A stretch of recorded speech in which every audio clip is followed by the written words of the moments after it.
qu'au-delà des mers, là-bas sur le ciel clair, il existe une cité au séjour enchanté.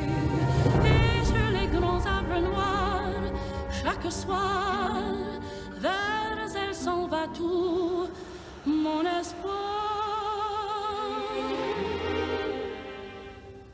J'ai deux amours, mon pays et Paris. Pareil toujours,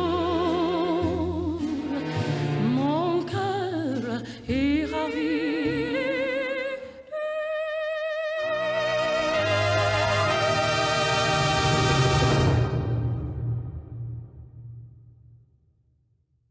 Jack, you agree with me, right? Whoever beats someone is better than that someone, right? So if VP beats Wild, they're better than Wild. Yeah, but so to find the EML champion, we just have to look to who beats who, basically. yeah, exactly. So VP beat Wild, but Wild, they beat Falcons. Yeah, and Falcons, they beat Fnatic. Oh, Fnatic. They've been beating people. Yeah, but the thing is, no, Fnatic beat Secret, yeah? Oh, wait, are EWC champions? Yeah, but Secret beat BDS. Secret beat... Just another day Wait, in it's EML. all going. But BDS beat Smashco. And then Matchko beat Wolves. I can't keep up.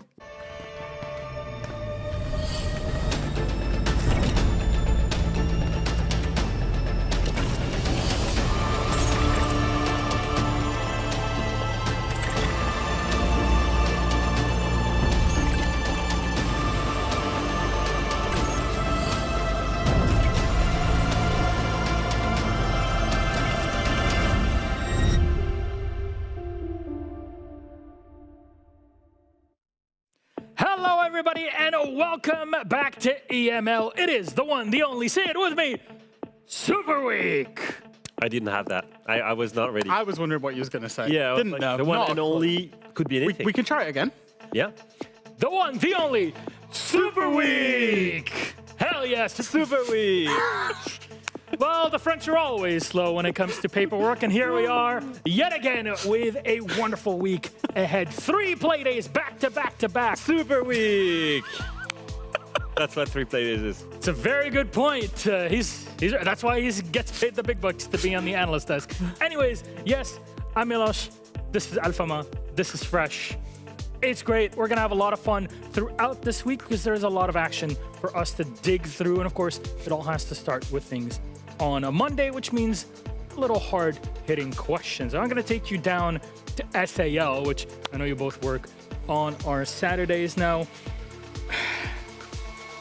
Can you tell me, Jack, why phased are washed up? FaZe are washed up. Ooh. Ooh. Are they? Ooh, I Lost don't the think net. they are. I was watching there, but... I mean, they did lose yesterday. They did lose to NIP. And W7. I don't think furious. they're washed up. I think they're maybe a little bit behind the curve, which is unfortunate to say about FaZe. You know, CJX, new maps, not new maps, same maps, but the new ways of banning on the maps, the operator bans and all that type of stuff, maybe affected them. They used to be at the forefront of that, and I think other teams have been a little bit first to the punch. Fair enough. And Leo, for you, how did the best match in NAL history go down on Thursday? Honestly, Stunned by LFO won, and for me, it's a happy surprise. I'm not actually surprised. I think that some players on that lineup were doing really good. I think Bino, especially, is one of the guys that was looking forward to in NAL. I Huge think they clutch, showed wasn't some. it? Yeah, they showed some potential. Yeah. He showed some potential. I think it's fine. We did see the favorite win there. We also saw one of the worst sense plays ever in that very first round for the 1 versus 4.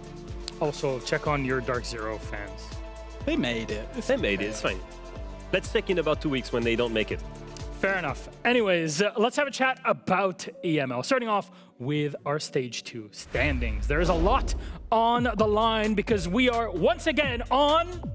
Super Week. Super Week. There you go. We need to work on that. And there are 3 matches back to back to back, 9 points in total. Gentlemen, what's standing out for you so far? Right. Just how close it is, Milosh. We have the most competitive region in the world. You can see that. Falcons all the way down to Virtus Pro. Every single team, as at right now, can still make the playoffs. Everything is in contention. We could not say the same when it came to SAL. They didn't have a Super Week, but we could not say the same when it came to NAL with their Super Week either. And at the same time, you still have big surprises. You see Genji in the top 2. You see VP at at the lower end and struggling to get a first victory. So when you look at this, despite the 2 points against Wild, VP is still struggling to get back into it. Everything is shaken up, everything is different, and yet everyone is super close. Now, gentlemen, if you mind me mentioning this, I'm old.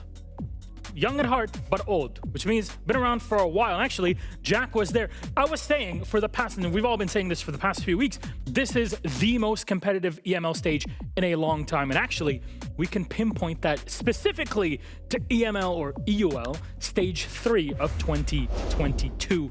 That's how long it's been, exactly 3 years. Reminder that this event led into the Jönköping Major that happened 3 years ago. And the teams at the top and all around were barely separated by 2 to 3 points. It goes to show the evolution of our stage, by the way, when you see G2 and Secret, organizations that were struggling back in the days, that rebuilt entirely their rosters and are now huge favorites. But most importantly, it highlights the longevity of that BDS roster. These guys on Falcons were already dominating. Look at him. As BDS. Look at him. Look at Likefak's rookie year here. It's his first time joining Team BDS. At this point, a lot of pressure on someone like Likefak. He goes on to win the major. The only reason why we don't talk about Likefak's Golden Road as much as we do for Spoit or others are not a popularity thing, but it's really because the whole major kind of went under a lot of people's radar. It was the last time that we kind of had some of these smaller events compared to what would happen later on in 2023, but that was an incredible road. They faced Liquid. W7M that later, would win the Invitational were also popping off in there, making it to semis. Yeah. EML still, or EUL back then, was on top. Yeah, it was on top. It was, I will say, it was competitive, that region, that stage, apart from one team at the bottom, that was TT9. They were getting dunked on. Whereas we're not seeing that in this EML this season. VP kinda. VP, yeah, but even VP. VP were getting wins. Everybody is getting wins this EML, just about. It's been much more competitive. And even VP, they're not a freebie. So all I'm hearing is that EML is the most competitive, is the most entertaining region there is to watch out there, and also everything the light touches, it belongs to us at the end of it. And that is a reference because, well, it seems like we are heading through the circle of life. Yeah, it's perfect. It's as all things should be. Every single team in EML, you can make an argument that they're the best team in EML because ultimately the team they beat have gone on to beat the next team and have gone on to beat everybody. Every team in EML has beaten every team in EML in one big circle. And the big surprise there is if you look at Matchco, Wolves, Gen G, Wild, organizations and teams that struggled in stage 1 to get their victories consistently, well, they're all able to beat each other, all able to beat some big teams. So you look at Wild able to beat Falcons, for example. So no one would have thought of that at the beginning of the year. And so we're looking at a team that is right now stepping up massively. And Leo, this is one thing that you discussed, especially with Likefak when he was on the interview 2 weeks ago, is that it's not because the top dogs kind of stopped playing as well. It's because everybody else has caught up to them. Yeah. The overall level is progressing. A lot of work is being put in, especially during the off-season. A few roster changes that were on point with some great staff changes and some great player changes. And that leads to EML being the closest region of all, with the average rounds per map being the highest compared to SAL and North America. Even when there's a result in regulation, you'll see 12 rounds played. That's, of course, a 7-5.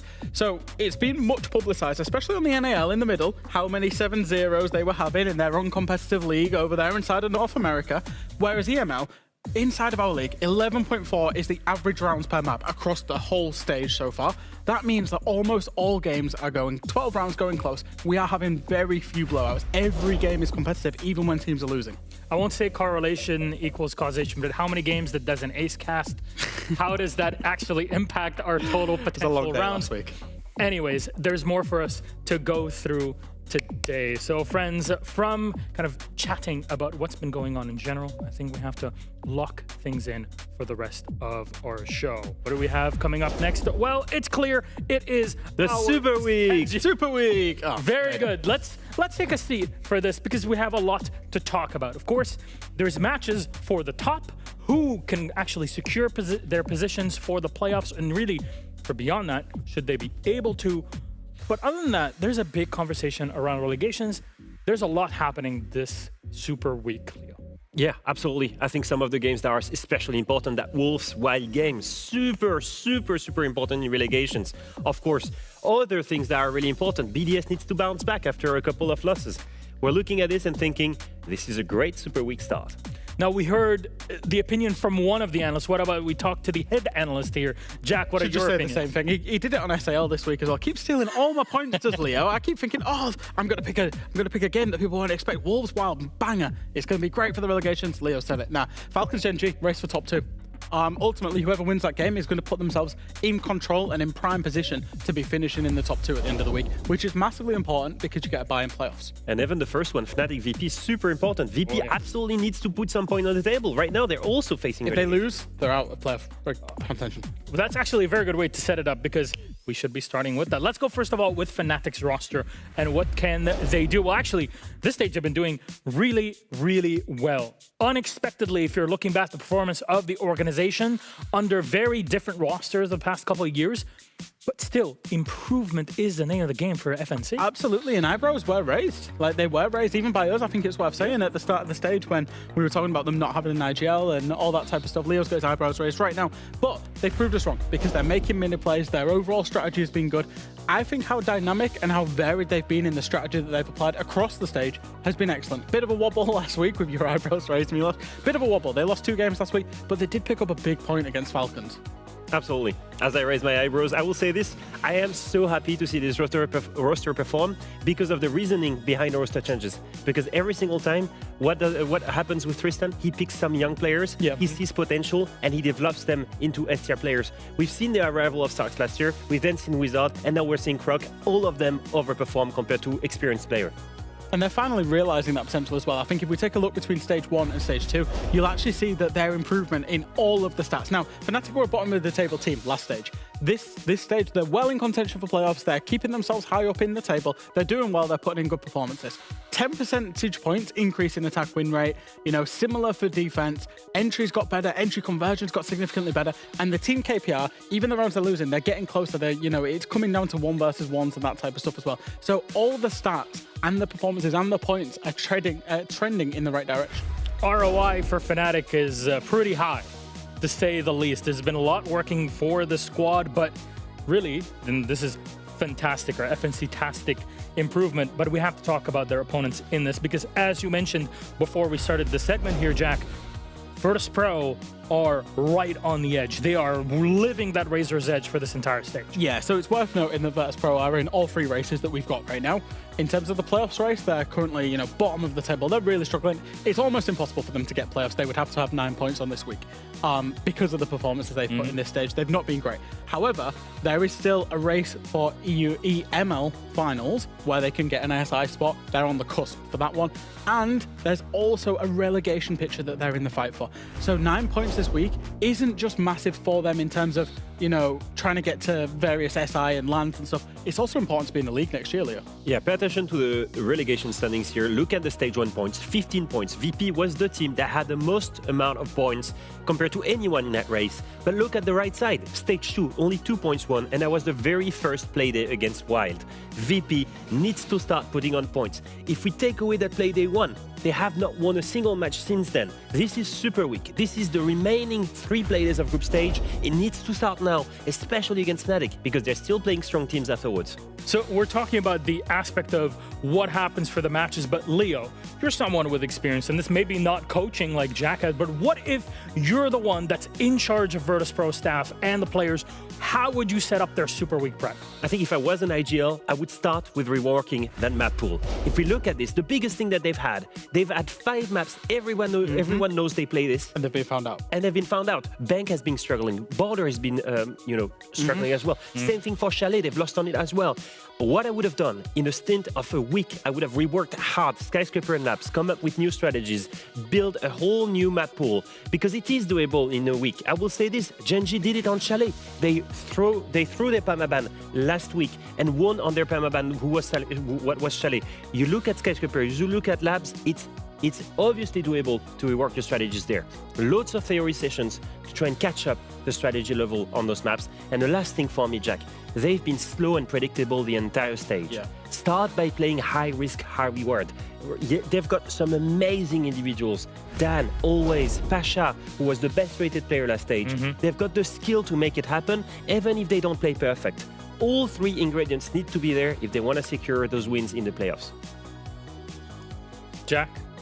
I agree. I think that bottom point is the big thing for me. I'm a believer of don't let perfect be the enemy of good, or don't let good be the enemy of perfect, whichever way it goes. I don't know. But as long as they're consistently good, that will be fine for them, and they've got enough quality. They don't need to win every single round perfectly, and that's ultimately what stops them and slows them down. It forces them into that playstyle. At this point, drag it across the line and call it a day at it. But, you know, we were talking about a big part of it is the theory, the map improvement. What does the map pool look like for this best of one? Of course, we're down to only one Jack. Yeah, this is, I suppose this isn't really a surprise. I think, you know, VP have been bringing more maps into their pool. They didn't go for the skyscraper. They did leave it quite late on. They didn't go for the labs. They actually banned away the cafe. Their cafe? Yeah, which is their favorite map, and the map that, you know, they are traditionally incredible on. They first banned it against Fnatic, so maybe they are trying something new with their map pool and they want to get rid of their best map for whatever reason. I think starting defense is going to be important for them. I think it can give them a little bit of confidence. We know Consulate can be quite defender-sided. It can be quite hard to play out, play the power positions. You know, take some of those risks, as Leo said, because you get to control the map when you're playing defense on Consulate. My only worry is that I've seen them play defense Consulate. I've seen them bring up the Denari, and they did not play well around it. They struggled hard on that map. But at the same time, I understand, like, it's a heavily defender-sided map. They end up starting defense. Maybe it's just the lead that they need, but they really need to put on a big lead at the beginning. Like, I'm speaking like 4-2, maybe a 5-1 split. And I will say this, on the Fnatic, on that map, on the attack, they've been looking great as well with some really good take, the split takes as well on the basement, coming from both sides. I mean, they've been looking really good in attack on that map. It's scary for VP. The pressure is on for the Bear here at Virtus Pro. We'll see if they can cross the line, or will the improvement for Fnatic keep going up and up and up? And our casters, away, please. Zenix, take it away. Thank you very much, Milos. Yes, what a day to start things on, Tim, as well. Fnatic versus Virtus Pro.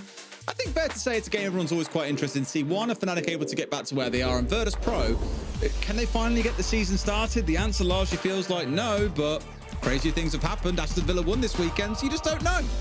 Anything's possible, really, Des. Anything's possible. Look, you know, do I think VP are going to win? Honestly, no. I said as soon as I saw the map console, I know that it's not, you know, Fnatic's maybe more successful, but they did take the point on Falcons, and it is one of their high preference maps, even if they've not been playing brilliantly on there. Virtus Pro are playing the same 2 or 3 maps. We're labouring the point, and I get that, but it is the biggest point surrounding this team at the minute, because everybody who plays them is fully prepared for which map they're going to go to, because they've predicted it, you know, and it's fairly easy to do that. So, yeah, big problems for Virtus Pro that I think are going to continue through the remainder of the season. I don't think it's going to be an easy Super Week for them. You know what I actually loved was that they respect banned Cafe first against Fnatic. And the reason why this is really interesting is there's 2 maps over the last 6 months that Virtus Pro have not banned once. Cafe and Chalet. Clubhouse have only banned away once. You can look at that as a third if you want to in there. The fact they first banned it away says that they're scared of Fnatic's 3-0 record on it. That they look like a team that are very much to be respected there. I maybe believe that on Concert they've got a chance. Again, not really that they get a pick on where they play for the most part. Cafe, the only thing they really changed up here in terms of their banning order. But I think Fnatic will be happy regardless of where they went. That 8-7 game just last week was really, really good by Fnatic. A couple of moments that they, you know, threw the game, and that's kind of been their problem, I think, throughout the stages. At points it's felt like rounds that they shouldn't have lost, they have somehow managed to lose. And clearly they believe there's something in this. And Virtus Pro, while they want to turn around that 0-2 record on Consulate, this is their time to give it a go. They start on defense. You definitely start off with them having a little bit of favor. But let's see how we go, Tim. We're into Super Week. First round's underway. Let's get it. Yeah, they need a strong start here to Virtus Pro. I don't, you know, want to continue being the naysayer. You know, I will say we know what they're capable of. They've got Pasha, they've got Always, Joystick. You know, the names just keep rolling. But let me hit you with another number for Virtus Pro. They start on the defense, and they are currently the worst defensive team inside of EML. 38.2% defensive wins. It's just not good enough. So minimum, I think, for Virtus Pro here is aim for a 3-3 split. You know, expecting a slightly better half from them on attack. I'll be honest, the numbers don't really support that either.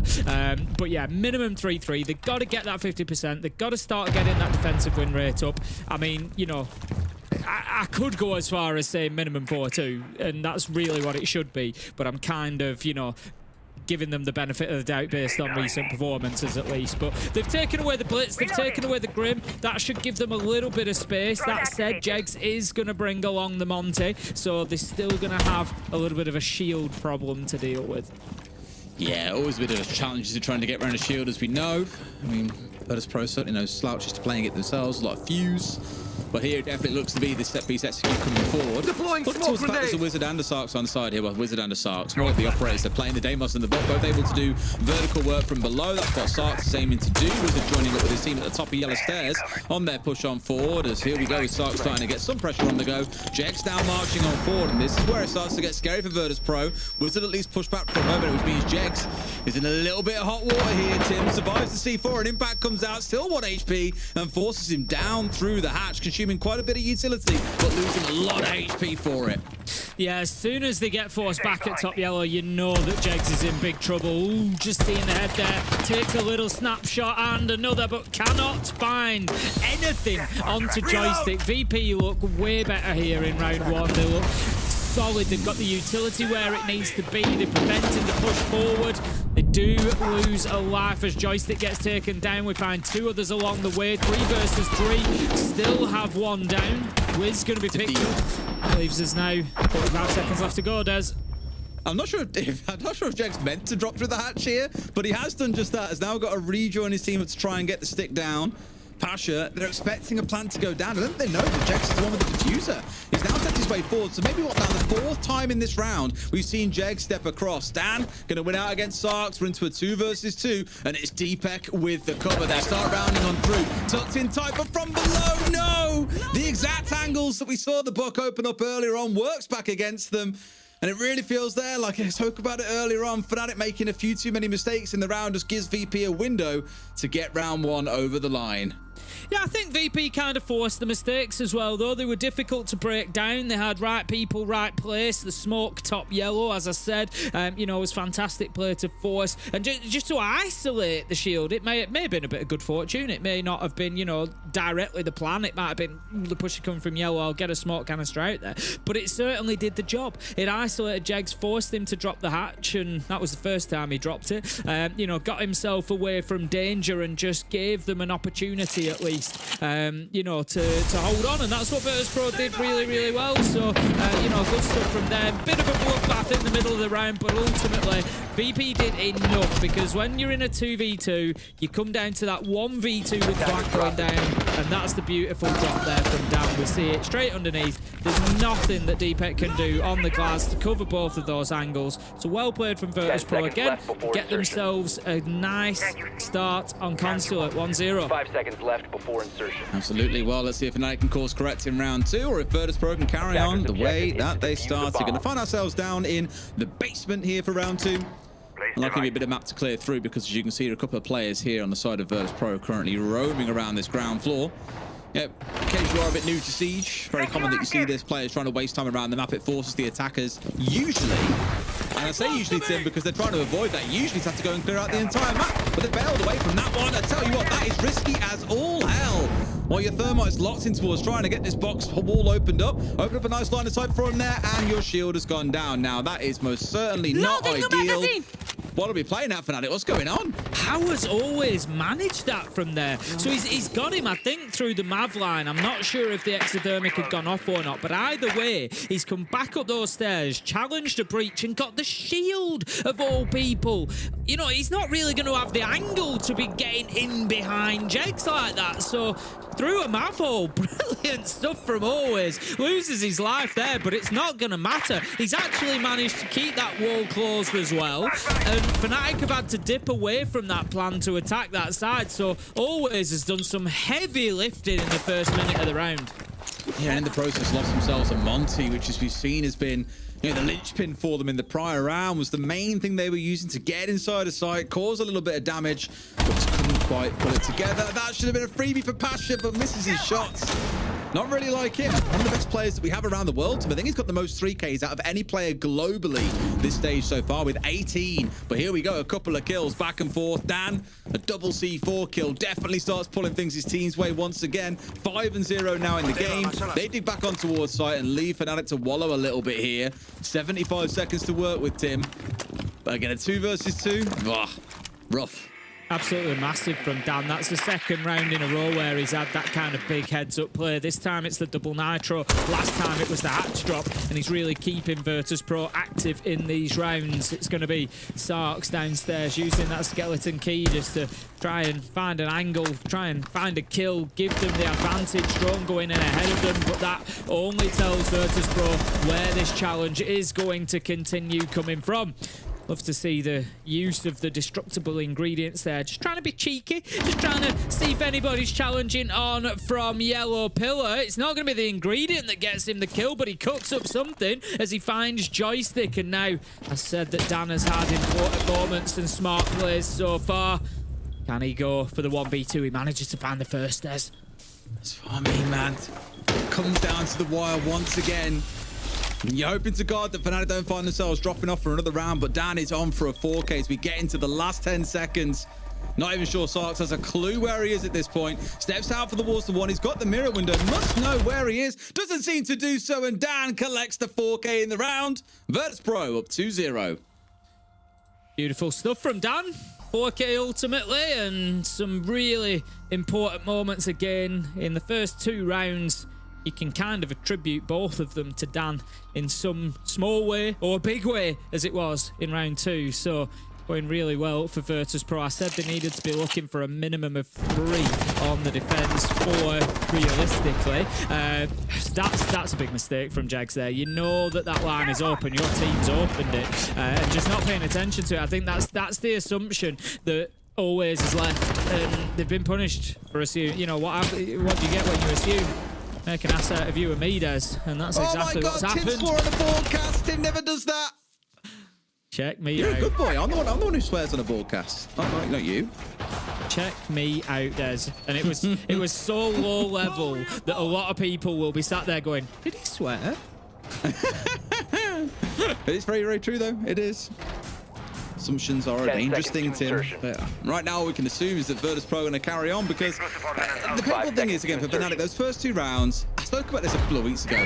Even last week, in fact, the last 4 broadcasts, I want to say I've mentioned it. You can speak to teams after a loss or even a win, and they'll go, yeah, we won 7-4, but it should have been a 7-2. And they'll be able to look back at 2 rounds and go, well, here's where we messed up there, and here's where we got that wrong, and whatever else it is. I can already tell you now, without having spoken to him yet, that say their coach will be looking at that and saying, those are 2 rounds that we should have won. Yeah, Jeg's going through the hatch 4 times, losing a shield at the start of last round for no real reason, under no serious threat. Those are 2 really silly mistakes that you shouldn't be making at this level, and all it's doing is opening up the door to the other side to be able to fight their way back in. Round 3. Here we go. 30 seconds in. And again, a little bit of pressure underneath immediately from Fnatic. They've moved in quickly. They know there's going to be a top floor hold here for the piano side. So they want just be in position to catch anybody out as they have to move around, have to rotate, but they are going to have to do something above as well, you feel. I don't think they're just going to get away with wandering in here. Jegs is going to come over on the Monty, look to move in through main lobby. The question now is, how aware are Virtus Pro? I'd say very. Dan is going to get himself another, great start to a round. It was a 4K last time. It was the last kill in the first round. Dan's just absolutely on one today. He ain't stopping, is he? 8-0 across 3 rounds so far, and could yet carry on and do more damage in this round. It's a scary thing for Virtus Pro. We've often said, oh yeah, where are the players of old, ones that we saw being great? And Pasha's definitely been that player throughout the stage. As I mentioned, the most 3Ks out of any player. I think second only to Shaiko with the most 4Ks. Won a couple of clutches. He's the man that you look at. Joystick has been quiet, and Dan has throughout the stage as well. But today, Dan is certainly making sure that narrative is changed. Opening kill. Second kill of the round comes through, and they will remove Pasha himself. So we're down to a 4v4, Tim. We've got about 70 seconds still to play with here, and bearing in mind, this ain't the site. This is just to clear out the top floor where the defenders are currently holding. Yeah, that's the big thing. You've got Joystick Shepherd always, all still up above, and they cannot leave it here. They cannot, let them continue with this vertical superiority, and it looks like they are just backing off a little bit as Jegs. He comes face to face once again with a Toxic Babe. Shepherd actually has one more in pocket as well. This time we're going to see an attempt at sending in some of the Candelas, but there's a Warden there. There's Vulcan canisters there. They are so well prepared for this Virtus Pro. Deepak does manage to cut down always. That could get Fnatic a toehold, but look at the clock, Des. That's the problem as it starts running on down. It only takes a couple more kills to come out for VP, and this one is over. Often speak about the clock becoming the sixth man for the defenders when you get towards the last 15 seconds. You can't afford to make any errors. You can't draw anything out anymore. You don't really have much time to use utility. You just have to go for it like they're trying to do now. Good little set-piece play coming out, but there's those 2 kills that I mentioned, Tim. Jex might have been the first to die in the last round here. He'll be the last one to live. Unfortunately, not going to be able to win out a 1v2. Dan, yet again, keeping that streak going. It really going big for Virtus Pro at the minute. Virtus Pro absolutely cruising. It's not, I think, what we expected. We know that Fnatic, as we said, haven't got the best record on console, despite it being, you know, one of their most favourite maps, essentially. They had a decent result. Overtime against Falcons is, you know, never a bad thing, but this one is running away from them at the minute. Virtus Pro looking super confident. This is the problem with Virtus Pro. You know, speaking about it before coming in, I said I really don't expect them to do much in Super Week. They've been struggling with the map pool. Everybody knows how to predict where they're going to be playing against them. Everybody's been super prepared. We've seen it, you know, across weeks and weeks now. And then, guess what? They turn up and look like the players that we saw 6 months ago. Dan's going absolutely on one, and you can't do anything about it. And this is the problem. This is the conundrum that is Virtus Pro. Yes, it is indeed, Tim. And also the conundrum of Fnatic. How can they stop making these little errors that are costing them big moments in rounds? Clearly happening enough now that Coach Sathis, as I mentioned earlier, has stepped in, trying to course correct. So it does feel like rounds being dropped. The third one I think was more convincing towards VP. I'd say that was one that they won. Rounds 1 and 2, I think they'll look back at that and say Fnatic, if they had not made the mistakes they did, could have had both of those rounds on at the board. And that's what they need to get course corrected now going into the second quarter. You need to be getting a couple of rounds off the back of these next 3 rounds. Otherwise, it's going to be a very, very dire story going into the next couple of games. Because I think for Fnatic, if I remember rightly, they've got a couple of like tough ones coming up. They've got big teams to face off against. G2, I want to say, are still to play as well. Always going to be a hard fixture to go into. Taking a look down their fixture list now, they've got themselves Gen G to come up against, who are certainly no slouches. And then BDS on the final day. In fact, no, I'm a lie, they've already played G2. So it's VP, Gen G, and BDS. This is a scrap at this point to make it into playoffs. Like 3 points would be enough, but you can see them losing this game. They could very well lose against Gen G, who are in second place, and then BDS, they're both on 10 points. You don't know who walks away the winner.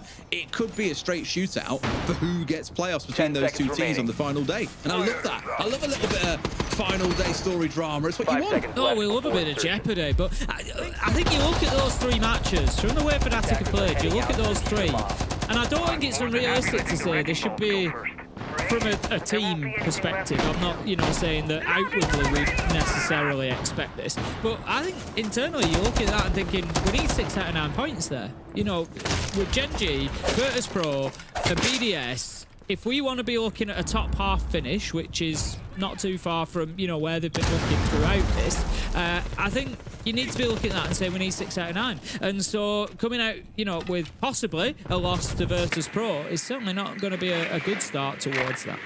It is not, Tim. It is not. Well, let's get ourselves shaking then into round 4. We've had that tag time out. Things moving on boards, and we'll see if Fnatic can sort themselves out. They're dropped away from playing on the shield. No, it wasn't banned away. Your eyes do not deceive you. They're taking away the Ying that we saw Croxon running in a couple of those rounds. On the other side, though, taking the Warden away here. So really the bans matching up against each other. Of course, no Ying. Can't capitalize on the fact that a Warden is banned, but can lean towards things like the flashbangs themselves, which they haven't really got a hold on in this round. Moving quite quickly underneath, so it's going to be Jegs on the Deimos looking for those tracks.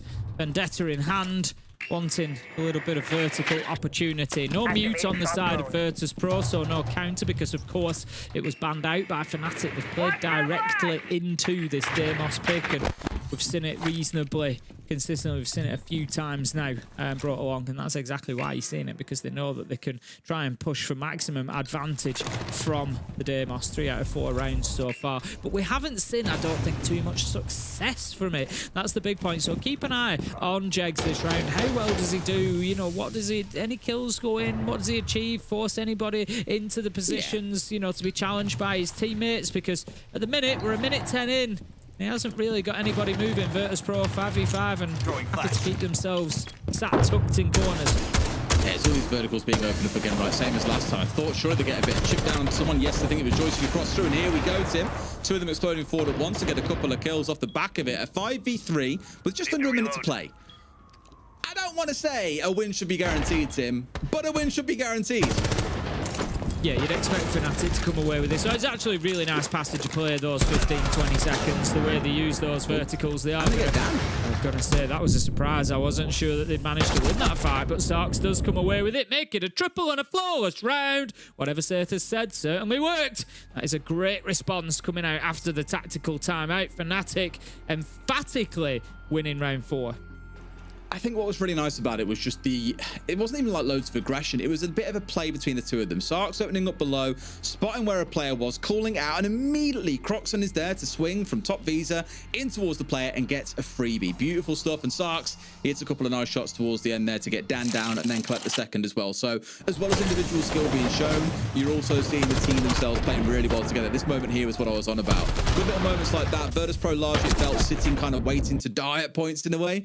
Didn't really show too much resistance themselves. It's hard because you can't really control downstairs and the upstairs as strongly as you might want to stop a buck being able to make you uncomfortable, make you sweat a little bit, but much better from Fnatic. That's one of those rounds on the board. A second one will make them feel, I think, at least somewhat content with how the half has played out. They'll be kicking themselves those first couple of rounds. But now we'll see how Virtus Pro fare down in the basement. This was their most comfortable defense, I thought, back in that first half, outside of, well, really enabled by Jegs going down so early on the Monty. So we'll be watching out for that early round here and see if they do try and cause a little bit of bother to frustrate Fnatic. Fnatic are going to be going with a slightly different approach this time. No Monte, no shield on board. So let's have a look and see where are they shaping up. They've actually spawned kind of all over the map at the minute, so it's a little bit difficult to suggest exactly where they're going to be pushing for. They haven't rushed towards that front side though. Certainly wanting to get some verticality on the go, I think, and at least have a little bit of pressure towards the rear side. I would suggest, look at this straight in actually, Sarks in up above. Just going to be a learning lessons here, Fnatic. They got punished. You know, they were struggling around the window. They were struggling around the top of the stairs to get the breach open, everything else. So this time, we're going to go in. We're going to take away those options from above. I like it. Absolutely. Respect being shown to chew through things with the IQ, 100%. And I always come back to my old favourite team, the Dockerby and Wizard's Hand as well. We've seen it once or twice in this half so far, but I think when you know you've got that aggression being shown around the map, the willingness to try and resist you, it's a real good option to bring along. Just force everyone back, kind of makes the defenders play a little bit more compact together, gives the attackers a bit more breathing room to move through the map. There's that call coming out now, the first of the two that they have, and that should give them a little more control, or at least the ability to get in towards the map and start things off here. That's a step forward they're looking for, moving at a little bit of pace. Got that top floor control here inside 75 seconds. Not bad pacing so far. No, not bad at all. Just need to get moving now. They don't want to be running out of time. Need to get Sarks into piano, an exhibition really, so that he can start, and that's, you can see his silhouette ahead. That's what he's aiming towards now. So we can start getting those verticals opened up. Everybody on the side of Virtus Pro has now been forced back down to the basement. So Sarks is just a little bit concerned about somebody ahead of him, but I think, you know, a bit more intel might be helpful for them. But if you look across their player cards, you will see there is not very many drones left alive whatsoever. So just having to base check things, and that is going to slow them down a little bit. But they're now in there, they're doing the verticals, they're getting the angles onto Yellow Pillar, into Cafeteria, Security, all those power positions, opening up the mirror windows. This is good from Fnatic. Absolutely, but it's more about that time of coming down to, right? The final 45 and no kills coming on through. They've got the setup done, so it screams to me, Tim. We're going to have a bit of a drop in all at once here. Another kind of flood the site, like we saw last round with those 2 kills that really opened up for them. Feels like the same sort of thing is starting to bubble and build here. Every player on Virtus Pro back on or around site itself, getting ready to resist, just recollecting themselves to see the pillar player as well and see the yellow swing coming on through, maybe a freebie coming in, but no, it's Joystick getting Wizard. That should never really be happening, Tim, but they've got a second one. There's always strikes at the same time. Hoping to collect the player returning in from yellow here. Sarks now rounding his way down, but Joystick has got defect as well. Virtus Pro just better on the gunfights in this round, unfortunately, Tim. Sarks can't do it against 4. Might get a second, padding out that KD a little bit. Almost made it a third, but it's Dan. He ain't letting none of that fly for too long. Virtus Pro on the board. Yeah, not bad from Virtus Pro, that. I thought it was actually going to be a really tough defense for them. Fnatic did so many things well, cleared out the map, got control, opened up verticals, removed utility, started to push towards site, had positioned themselves in multiple locations, got the hatch. You know, everything was going their way, but ultimately, like you said, I think they, you know, just fell foul a little bit of Virtus Pro are very, very good on the gunfights, and they were able to hold those angles despite being moved around from above, still finding the advantageous ones that they could use. And that gave Virtus Pro everything they needed. Almost the flawless round. They'd retaken up above as well. Starks did punish them for that, but it just wasn't enough come the end. Virtus Pro get 4-1, and this is, I think now, like I said, really, given their recent history and given their defensive statistics, 3-3 was the minimum they should have been aiming for. Of any other team, we'd be looking for a 4-2 on the defensive half, I think it's fair to say on Consulate. So Virtus Pro, they've got there. Can they raise that bar just a little bit further with a 5-1 though? 5 seconds remaining. Can they? It feels like they can. Fnatic desperately keen to ensure that is not the case. We're back on the shield, Tim, like we saw in those first 3 rounds. And we all recall how those first 3 rounds went. Hopefully not quite the same. And then get this one done in a little bit more of a convincing fashion. It will feel, I think, for Virtus Pro like they should deserve the 5-1. Although those first couple of rounds were a little bit shaky, a little bit could have gone either way. Outside of the round, they lost flawlessly after the attack timeout. They've looked very, very convincing, I think. And they'll be kicking themselves if they can't get that 5-1 and put up a solid performance here to start the day off. It's the best chance they're going to get to do it. And as we said many times over, they really need their season to get moving. And a win at the start of Super Week, knowing you've got 2 more days to play after this one. Perfect. Fnatic wanting to get ahead of themselves and go flying on into bottom yellow and lose out on anybody. You can see actually very concerned about aggression coming out of Virtus Pro here, checking every window. I like it, you know, it's make sure you pay your due diligence. You don't want to be getting hurt early on, but Virtus Pro haven't really brought too much aggression. We saw the attempt at the peak at the beginning of the game, but other than that, I don't feel that they've been kind of, you know, on for the jump outs or having a look at every opportunity. So Fnatic just need to be careful that they don't allow that to burn too much time. We're almost halfway through the round yet. Interesting positioning of that shield. Jegs is just going to be sat there on the closet window for the time being, thinking about jumping in. This could be a very direct attempt onto site. It could. We've seen him pull this off before, if you remember, up on that top floor, and it worked out really well.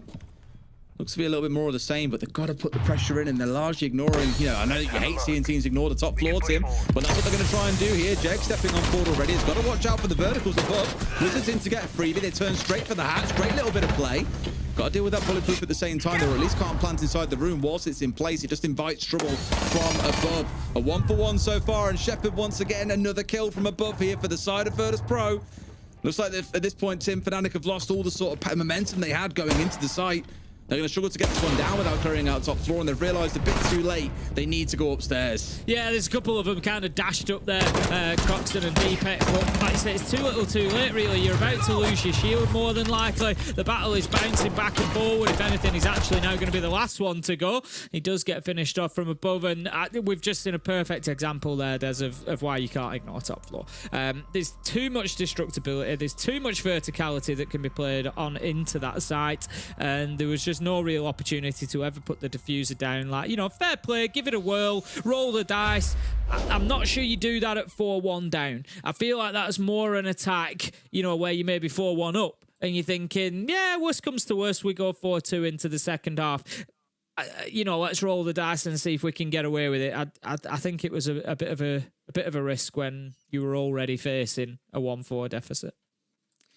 I think it was. And now they've got a massive mountain to climb. However, 2 halves for Game of Siege. Virtus Pro could be awful on the attacking side of things here, Tim. We just don't know. That's what we're going to find out pretty soon. Bans coming on through, seeing that mute banned away. Spoke about mute bans on this map a couple of times. Of course, we saw it banned away in that first half. A very, very... People, when it first got remade, it was very maze-like, right? It was very, very room to room, lots of single doorways. It felt quite confusing to navigate your way around for a number of people. Mute, I think, really exacerbates that because there are so many of these smaller doorways that you can put a mute jammer down the other side of. Drones can't get on through. You can't really find another way around to figure out what's going on certain parts of the map. It really impedes and slows teams down. So when you want to see a team start to lose the clock, as Virtus Pro have done a lot of times historically, I feel that kind of ban is a really smart thing to just take away there and stop the other side from being able to exploit. So hopefully a little more fluidity to come out of Virtus Pro with that ban. We shall see. We shall indeed. We've got our little Munich Major offerings that are available in the store now. The little dash-on drone, and then 10 seconds left got before a play insertion. card themed around Germany and the location as well. So all good 5 seconds stuff remaining. available now. Not too far away, of course, from the November Major itself. We're going to be, I think, about 5 weeks out, if my maths are right. We should be there or thereabouts. Maybe slightly. We don't want to get into the argument about week counts, do we, Tim? 5 weeks in a couple of days, maybe, until Well, 3 days. Is it 3 days? Is that specific? No. It's 4 days, actually. Okay. So not too long until we will be finding out, of course, which of these teams will be heading in that direction as well. Super Week will play a big part in us at least knowing who's going to be in the playoffs and who's going to be in the running. Rotero drone after Rotero drone is raining in at the minute, but you're not going to clear out those trip connectors. They are being protected. I do love the lineup from Fnatic, by the way. Just super hard denial. It's the sort of thing you'd see like a bank basement defense, for example, right? The Denari maybe a little bit less so, but again, it just seems to try and slow Virtus Pro down, make them waste a lot of time, force them to play against utility rather than against the players. Virtus Pro on the other side of things, well, they have got the slow lineup. They have got the Flores on side who wants to get all of those Roteros out. They have got to worry about getting air jumps down to make sure they can't be flanked on. It's a very, very safe composition, and I like it, but I just worry that it takes a bit too much time to get rolling, which is why we have the Sense light screens on side. Hit the site with that, just drown things out. It's going to be a little bit of panic in the Fnatic camp. So I like at least what both sides are trying to do. I just worry for Virtus Pro that time is going to be their big challenge. Yeah, it always is. They've made good progress so far. I like that they've systematically dismantled the defense that Fnatic had set up by getting the breach onto those walls to, you know, allow you to move through admin a little more safely. Lots of utility being removed, so they've opened up plenty of pathways, plenty of opportunities. Haven't dealt with the trip connectors yet. Vulcan canister will be detonated. First kill will come in. Starks manages to find Pasha, and this just goes, look at how deep this Fnatic defense runs. Despite all the work that Virtus Pro have done, we've just seen a ton of utility, Kiba barricades, bulletproofs, trip connectors, all sorts going on for Virtus Pro to waste their time on.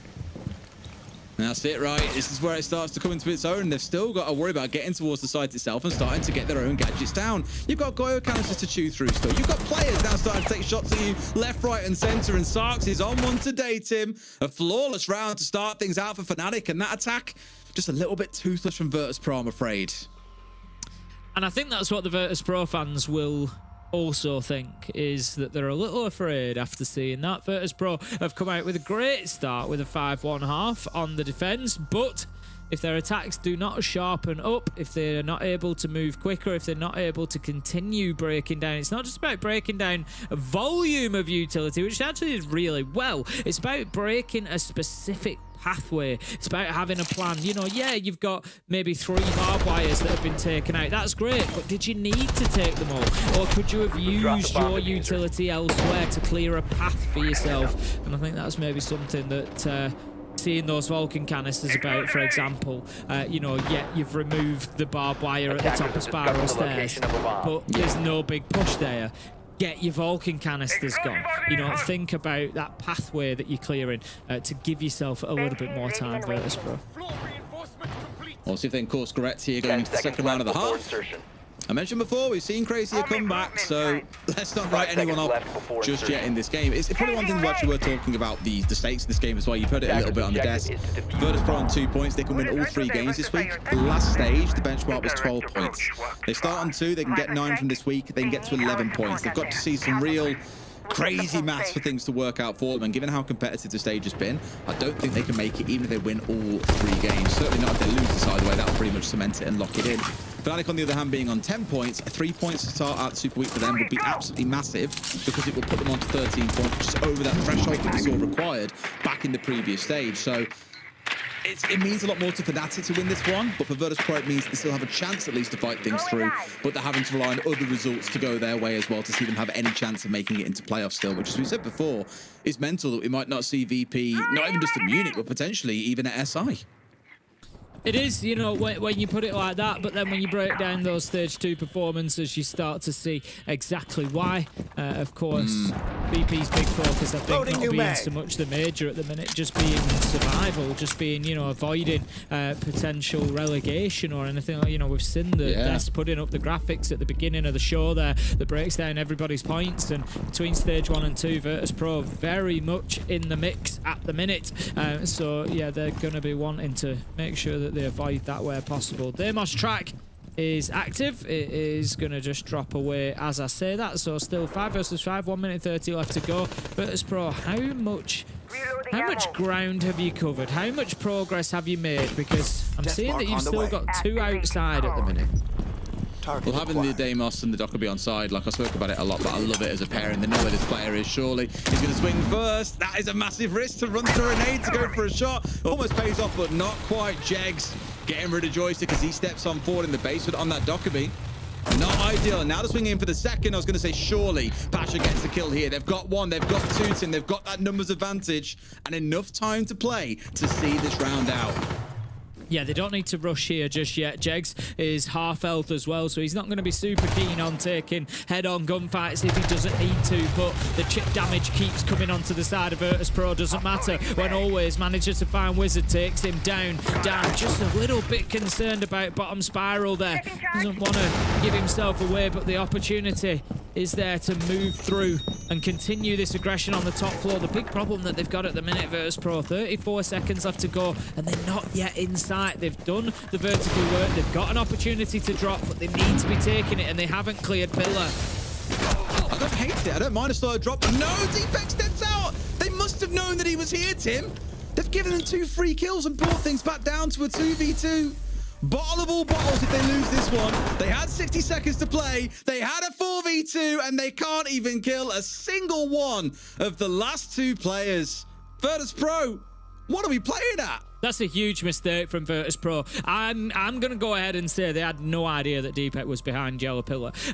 You know, given that he was able to just swing out, there was no challenge whatsoever onto that position. He just swung round and got both of them.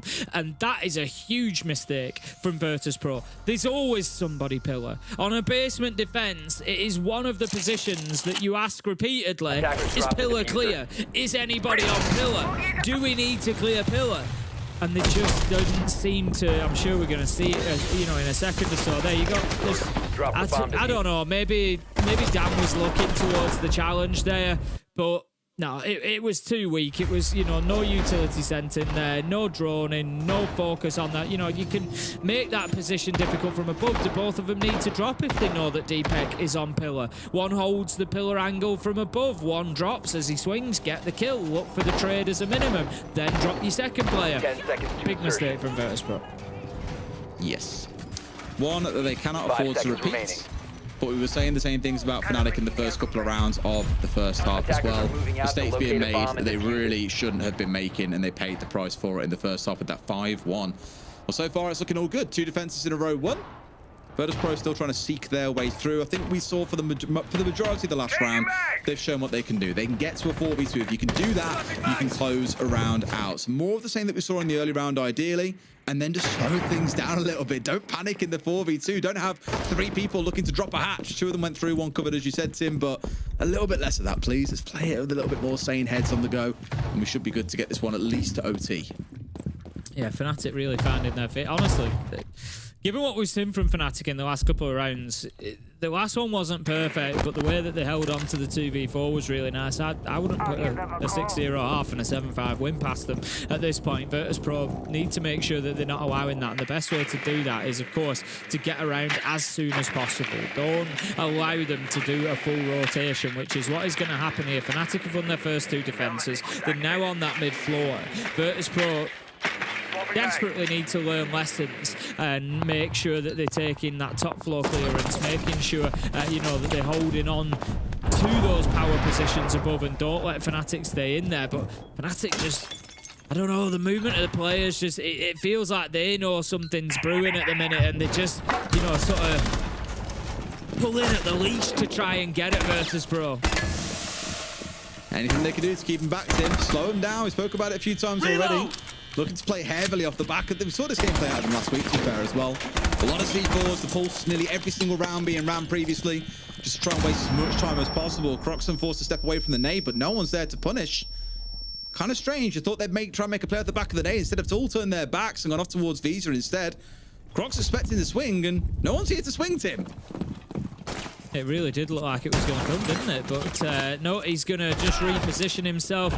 Takes the shotgun shot. I don't think he comes away with a win here, to be honest. Joystick took a lot of damage, but this is about time. He's down at 50 seconds now. Finally. Yes, he's going to be taken out finally, but what damage has been done? 45 seconds and still 2 players upstairs for Fnatic to hold on from above. It's not looking good for Virtus Pro. No, and they know about Sarks at the very least at the bottom of Visa, but here he comes, snaking his way around towards front desk. Let's step forward and he'll start getting into a spot here to cause a little bit of damage. Jegs taking Pasha offline, who's having a really poor day so far, it's worth stressing. Not the kind of performance that we're used to seeing out of Pasha. So far, Dan's kept them going, as we've seen. Plants now going on down, and Sark strikes big. Gets rid of one, and suddenly, things aren't looking so safe. But there he is, Dan, striking for one. Deepek into a second. Got to do the best to hold on here. Could get a couple of kills here, Joystick, but no. Just Jegs gets the down to Deepek as well. That's the kind of play that you need. Hits the deck, and it's Dan versus Wizard here in the 1 versus 1. About 15 seconds in which we're going to see Wizard have a chance to win this out. But he's got to do the work at this point. Up above, and this is going to be so tough now. Dan already in position. Don't think he sees it being stuck. He must know about it surely, and sure enough gets rid of Wizard. That's the one round they need him in this half to at least guarantee OT, and it is not looking good for Fnatic. Yeah, I think that really releases the pressure for Virtus Pro there. I spoke about the third choice site for Fnatic and how important it was for them to hold on to it, but also for Virtus Pro to make sure that they didn't allow them to, and ultimately that's what they did. It's a shame for Fnatic really, because you feel like that round was really winnable. When Starks comes in, he sees the man in tellers and goes back for the fight, and it's not a criticism. Ultimately, he loses that fight, and I think that's the turning point for Virtus Pro, because the diffuser is then down, and that was the big problem. I think Fnatic maybe just took their eye off the ball inside a site a little bit, because they were wanting the big flank and they wanted, and it worked right up until it didn't. As soon as Starks gets dropped in that position and then there, they've no idea that they're going to be challenged by Joystick, who had a great round, to be fair. Gets himself in, gets the diffuse down, gets a 2-kill on the way out as well. Brilliant stuff from Joystick, and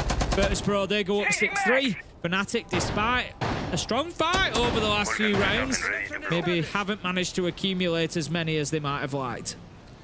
No, absolutely not. And this is the thing, though, Tim. Look back at those first couple of rounds. They'll be the ones saying, if only we managed to get those over the line, it would be a different story. The reality is, unfortunately, you did not. But up we go to that site that we saw them defend so well last time, Tim. Lots of stall again. Seeing the Chanka, seeing the Smoke, seeing the Goyo. Very similar to what we saw coming out of Virtus Pro on this site as well, to be fair. But it was Fnatic who held on so well last time because of this slower comp that we saw coming out of Virtus Pro. And it's the same again. We're seeing the Flores. We're seeing the Sens coming along. It all looks very similar for Virtus Pro. So now my question really is, are we going for an admin take again that takes forever to get through? Or are we trying something a little bit different? Could be all over for Fnatic at the end of this round. But given the way that they defended previously, I'm not too sure that that will be the case. I think we're going to see at least another couple of rounds, as Fresh and Alpha in the desk pointed out. 11.4 being the average in EML, so not unusual for us to go to 12. And you feel like Fnatic have got another couple of rounds in them, given that they're able to go to top floor, and given that they're able... That was better this time. If you remember, I spoke last time about the Rotero drones being used on whatever utility they could find, but not really clearing a specific path. This time, they are going to take down some of those trip connectors. That's going to remove the lasers over to that side at least. They will still be active between the other kind of connectors that are available, but it does allow that movement through to the top of these stairs at least. Sure, well, Sarks is in with the entry here. It's Dan that's gone down, as we said already a few times now. He has been the man this game, keeping them going and ticking over. Sarks catching him with kills almost here. There's one behind as well at 13 and 7. Great game for him. The rest of Fnatic maybe a little bit less so overall. Deepek okay, of course, as well, but the rest you want to see a little bit more from. Sarks still dancing around down here in the basement as well. Halfway through this round, though, Tim, all the Roteros have been used. We're starting our charge on board here. Can Virtus Pro get something going before they get stung on the backside by Sarks working his way through the basement? sending a nade down there to remove the deployable shield. Actually got the trip connector. I don't think the nade was necessarily intended for the deployable shield, but it just, maybe it got both. If it got both, fantastic value from it. In fact, I think just a glimpse, we saw the trips getting active again, so it didn't. It was to take out the shield at the bottom, and a replacement was put in, just allowing that laser to go across. But that's been dealt with again, and we see that the shield has been cleared, the position has been taken over as Virtus Pro swarm forward. 4 versus 4, Joystick finding one, taking a ton of damage, but it won't slow him down as he continues pushing. Can he find the Tachanka? Yes, he can. That's Deepak taken down. 4 versus 3, 35 seconds. Fnatic on the back foot, but they push against the wall, and they come out fighting. Wizard manages to take down Pasha. 3 versus 3 now. They've not got the diffuser though, Joystick is. It's all good in being in a great spot to be able to get a plan down. If they can't make it happen, it's going to lead to nothing. Finally finished off after that hailstorm of bullets that he took earlier on. A 3v2 for Fnatic, only 10 seconds to go. VP do look like, as we expected, Tim, that they're going to struggle to get this one closed out. Great shot from Wizard. He's third in the round, and Shepard, well, he can look on all he likes, Tim. The fire stops him. There are bullets and barbed wire everywhere to go at the same time. And they will lose out on that one. Fnatic now up to 6-4. Yeah, tough one for Virtus Pro. You felt like they'd adapted after the first time we saw them on that attack. They were more focused about the areas they wanted to clear. They went in there, got kills. I like Joystick's aggression. Took damage, just carried on going through. As long as I'm not dead, I can move forward, he said. And he got himself the kill onto the Tachanka for his reward, but ultimately it just wasn't enough to get the round done. And I think, like you say, having that diffuser down and not in hand, another little misstep from Virtus Pro there. You kind of massage in a position that you can actually do nothing with, and ultimately it did cost them the round. So tack timeout comes in and decide that they need to have a chat, try and get this last round done. For sure. And we saw, of course, how things worked out for Fnatic prior. Came straight back into a flawless round after their timeout. Virtus Pro hoping for the same, because it's all they need. Just that one round will get them over the line, and we'll see the game done. They'll pick up 3 points, and it still looks unlikely that they can make it into playoffs, but it at least gives them a chance, Tim. A small chance. But it is a chance nonetheless, whereas for Fnatic, it could be a golden opportunity gone, because you're against a team here. You know, it's crazy to think that Virtus Pro are only on 2 points this deep into the stage. Like, no one could have predicted that. Not after how they played for so long throughout, you know, not just the earlier stages of this year during stage 1, but over the last couple of years, really, we've seen them in great form. And remember, again, back in Sao Paulo, it was them in the third place team at SI that we did in that wonderful series against W7M in the lower bracket final that led to an 8-7 win on the final map to see W7M move through to the grand final. But this is looking like it might actually be a small bit of reprieve for them. It might be 3 points on the way if they can just get this one round over the line. Just going to drone this. I really do think we're going to come down to that third choice. Fnatic hold on to basement again. And then I think we see Piano 5 seconds to Exhibition as our final sight between these two. Attackers are heading See out to whether defuse a we bomb. get those extra rounds or not. Sarks is on the Juggerau this time. You would expect aimed towards keeping that breach close, but also, of course, the hatches a possibility as well. Look at this from Virtus Pro, actually, immediately towards that yellow side. Only the hard breach of Shepard on the Hibana, so they need to, A, be very careful that they don't lose Shepard, because it could jeopardize their ability for any hard breaching, but it also suggests to me, I'm not sure they're going to be going for that front side. Hibana's not really the best to get it done. With a Kaid on side, it would be possible to trick, especially with Sarks in combination. Those are the two that are going to be looking to work together, so I think, and we can see actually Shepard's all the way back out towards secret tunnel entrance. So, yeah, I don't think there's going to be any luck towards the front side from Virtus Pro here. Fnatic can rest easy, and as soon as they realise that, can just focus on that backside. And pretty much all of them are dug in as well, right? Like, nearly every single player is down in basement and being on Spiral, it's not really a case of saying, oh yeah, he's roaming. No, he's just covering up towards where you might see drones coming down, take out 1 or 2 of those, and back your way towards site, no problems, no further questions asked. So VP needs to get a read on here pretty quickly that they have got control of all of the second floor and all of the ground floor, and have got to make sure they leave themselves enough time to pull this off, not forgetting that 4v2 they were in before with a minute still to play. They should know to course correct from last time. They played the early round so well. but it's about getting these last few bits done. Here we go, about half the round still to go, and the verticals are now being started on. Pretty good timing so far. Just got to be so mindful about Jax coming up behind them here. Please don't fall foul to that. Yeah, that's it. He's still in position. We see his silhouette kind of bouncing up and down, but always is paying attention. So Virtus.pro, I think, largely in control of that part of the map, of that situation. Needs to make sure that he's not overextending. It's all about timing for him. If he's going to look to pounce and hit them on the flank, just needs to make sure that they are busy elsewhere. That's the utility being taken down. Vulcan canisters being popped. That's absolutely great. We do see the Zoto canister coming out for now, just to prevent, we could hear the sort of screech, I'm going to call it, of those X-Karos pellets getting ready to detonate. So that just keeps the hatch closed for a little while at least. Fnatic burning down the time. Virtus.pro, you've already mentioned it. They need to leave themselves enough time to execute onto site. They're already They out. might just have it, Des. They've just done so much control on the vertical here, Tim, that they should be able to stop this one from going on through. That's by the looks of it all they need, Tim. They've got 4 kills. In classic Virtus.pro fashion, only take control of what you need, and it pays off, Tim. They net 3 points and leave themselves a very, very slim chance of still making it into playoffs with a win here at the start of Super Week. Yeah, great performance ultimately from Virtus.pro. I was a little bit concerned when we saw the map choice, but they've definitely done some work. There was good adaptations from them tonight. When things didn't work, we didn't just see them repeating the same thing. They came back with something different, and a great performance from Dan has certainly helped push them over the line to a full 3 points.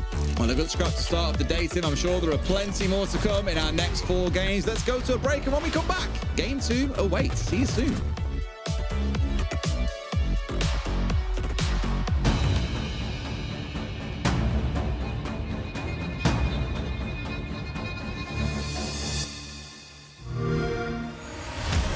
You know how they say it's not the destination, it's the journey?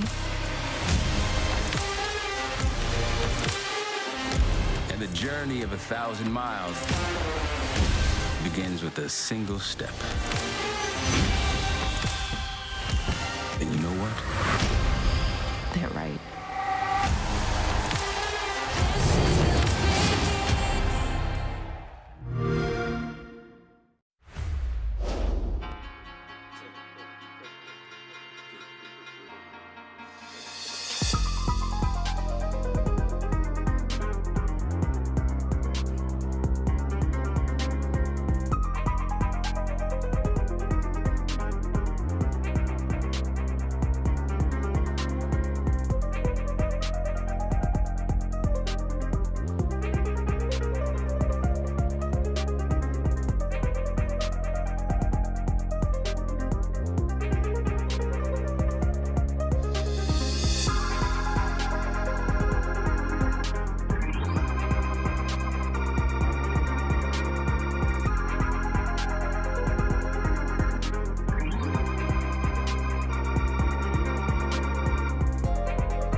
Welcome back, ladies and gentlemen, to EML. VP fans everywhere, rejoice. The day has come, and all 3 points have been collected, so let's just have a chat with our victors as Pasha joins us. Hello. What's up, Pasha? Good to see you again. It has been a while. It's actually the second time we get to have an interview with VP this entire stage. Glad to have you on here with him. I'm going to ask you about that. How does it feel? You got to win all 3 points. That's huge. How's the energy? It feels amazing, actually, like back in business, honestly. Never would have thought that we will end in this position, like when we could get relegated. And now, I guess it's our next level team build. It just gives us that energy, that power, that we're a team again, and we need to win. So we're trying to do our best not to be in a Challenger League next season. Were you like screaming throughout this whole game, kind of, because you're known as the person with the energy on the team? Were you pulling everybody up? Obviously. How much was you focusing on aggression today, Pasha? Because I think it was one of the early rounds. I think it was Joystick that peaked Maverick holes, and there was a lot of late round aggression from you guys that was in sync. Well, the plan was basically to play off their shields. They're basically shields abusers, so we tried not to give them a lot of space with that Monty open. So we were basically we're trying to contest every single bit of map and just don't let people let in. Sometimes it works, sometimes it not, but the thing is not to let your opponent feel comfy enough to do their confident moves. So we were just fighting for every bit of map. Pasha, I'm wondering, what was the game plan after Tuesday and the defeat last week to try and save the season and really maybe even make it to EML finals? You had a week to prepare before the Super Week. What did you guys do in that moment? What did you focus on? I guess we just tried to rebuild our mentality, kinda, because many people didn't feel that confident enough. Joystick, for example, he obviously struggles a lot with his mental, and it's okay, everybody gets caused by that. And I were basically speaking with everybody who has their mental issues and trying to get their mentality up. So obviously Joystick today played super well. Shepard today did a really good job. For exception, one round he kinda threw, but it's okay. but Dan as well. Yeah, Dan as well popped up like crazy. And what the whole point was to get our mental strength back and just play off it. That's it. Do you feel like the relegation threat is kind of impacting the mental on the team? Yeah, obviously. At first point I thought it could actually kill us, but as it seems today, it just builds us up more as a team. So I guess we'll just focus on the next games and play as a team much more. And speaking of which, tomorrow, because this is, of course, Super Week, and there's 3 games back-to-back. Tomorrow you're playing against Team Secret. What do you have to say to them in preparation for that game? Nothing to say. All right.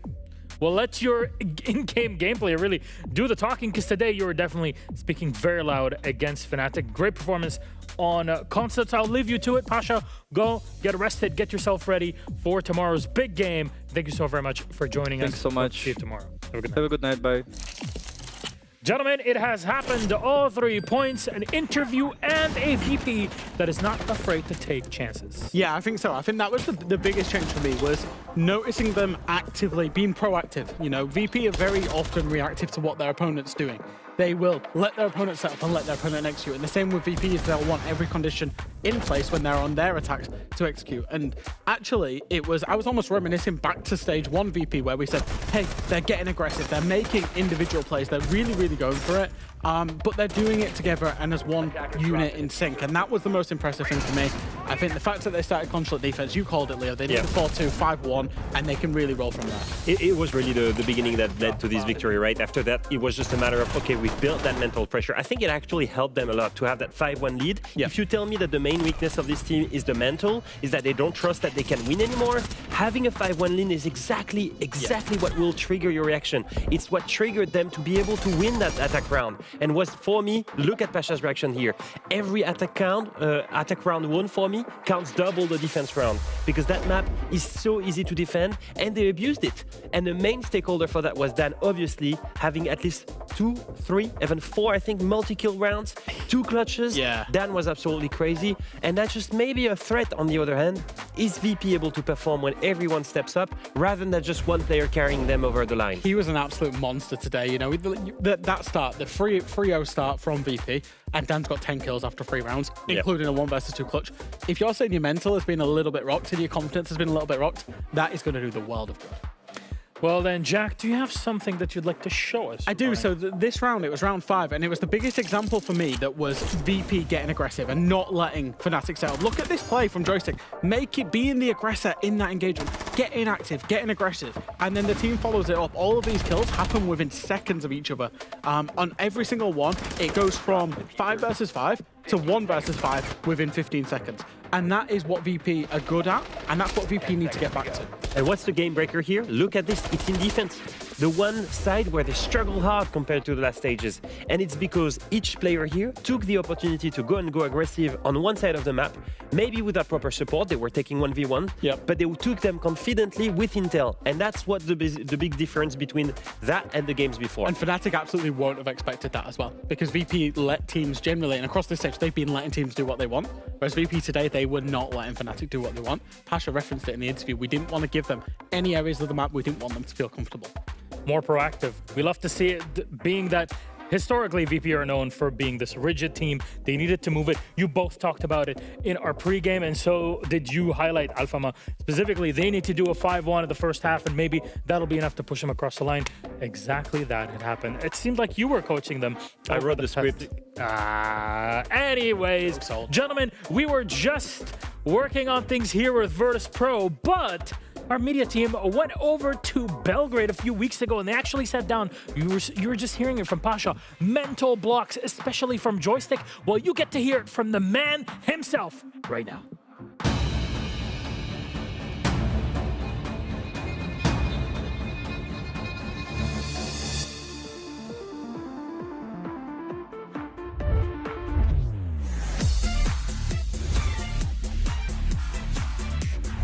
And dash together. Unbelievable. Can he get there in time? Cameraman's going to complete. Big ET finds a huge 4K and Gimbo. Their first half. There's only 4 seconds left. There's no way. Whilst not easy, is potentially winnable. No. They've given him a 1v1. And they've given him both down. They find the down as well. Yesterday they took the crown from NA. Today they take the kingdom of Blackout.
Hello, I'm Joystick from Virtus Pro, and this is our lunch zone on our bootcamp in Serbia. So there is my teammate Dan.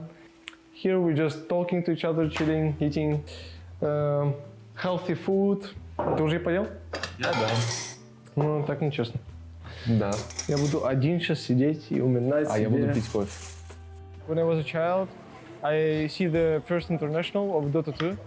So, and I started to dream about being pro player, and I was playing from like 6 years old. My dream actually comes true, and on the first time you can't even believe this. It's not a lot of amount of people that becomes a pro player. When I was young, I think it's pretty easy, but it's not. It's, in my opinion, it's a very stressful job. You need to work on yourself every day. You need to compete with the other teams, and you need to understand that when you are not working, they are working. Как нам вообще на буткемпе в целом? Как тебе? Нравится? На буткемпе, да, потому что буткемп — это всегда место, где вы собираетесь, такой некая атмосфера лана. Ты чувствуешь командный дух, ты больше уделяешь, больше фокуса на игре, больше гриндишь. И в целом еще пинг плюс намного лучше, чем дома. И поэтому я считаю, что это хорошо, что у нас есть такой буткемп. Мое мнение тоже, что буткемп — это всегда залог продуктивной работы. Вы все время общаетесь по поводу игры, обедаете вместе, проводите время вместе, общаетесь по поводу всего, что связано с игрой. Не отвлекайтесь ни на какие другие дела в вашей жизни, только еда, сон, игра и мысли об игре. Поэтому это полностью фокусирует твое внимание, плюс хороший пинг. Что может быть еще лучше, чем буткемп? Working with a psychologist, it's like really, in my opinion, have good results, but you need to like working it for the long distance, like maybe more than 2 months, 3 months. You just psychologists actually don't fix your problems. He just point on it, and you then try to find the solutions how to fix it. In my opinion, it's really good because you just go to the open conversation with your team. We have some problems. When we are leading the game, like for example 5-1, it's a big chance that we are starting to throw these games. So it's like it's a big problem that you need to fix. I don't know why. Like that's a weird thing in esports and in anything. When you were good and then nothing actually changed and you start to play bad, and you need to realize as fast as possible what changed. This is the main point of the bootcamp, that we need to like fix it as fast as possible. So this is my room. I'm living here. There is pretty comfortable room, like 1 bed and 1 additional bathroom. Everyone have their comfort, so everything is easy, comfortable. And this is my view on Belgrade. It's a little bit rainy today, but amazing view on the center. You can drink coffee here, sip it a little bit, and hear some pretty loud noises. It was actually scary. What the fuck? Thunder, or was yes. That was crazy. When I was 18, I think I has less responsibility for my mistakes that I do in game, and I has less fear. Right now, when you're like more older, get more experienced, you trying to predict what will be in the game, and sometimes it stops you to do some stupid things that maybe works. Here's our PC zone. So there's our main part of the bootcamp. It's pretty good PCs. So like our game routine is we are waking up, we are doing our lunch, and then we have like first scrim, then we have 30 minutes or 1 hour break, then we have second scrim, and then maybe after the scrims we have like theory or like some additional stuff, then you go sleep and then repeat. So of course you need sometimes to get a break from your teammates as well, because you're like stuck together. So you need to find your own activity and you can do it alone, and like find motivation and success for you there. Before, I have really, how to say, not depression or like bad mood when you're coming from the tournament and you have nothing to do. So that's the main problem for me. Well, my main thing in my life is that I'm playing the game, and when you have a break and you don't have scrims, you don't have like anything to do, you don't know what to do in life. So that's the main reason. You try to find a new hobbies, new something to do. When I'm speaking to anyone, they have like, I have a dream to do this. I don't have. Like, I'm already like living my dream, and when I was a child, I dreaming about it. That was my only dream. So it happens, and it's cool.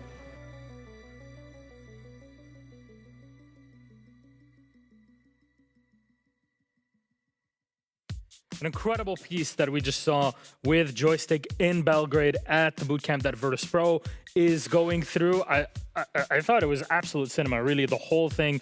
Reminder, Joystick has been competing at the tippity top since before the Room Factory days. We're talking like 2017 and even before that. That's really when he was getting into his stride.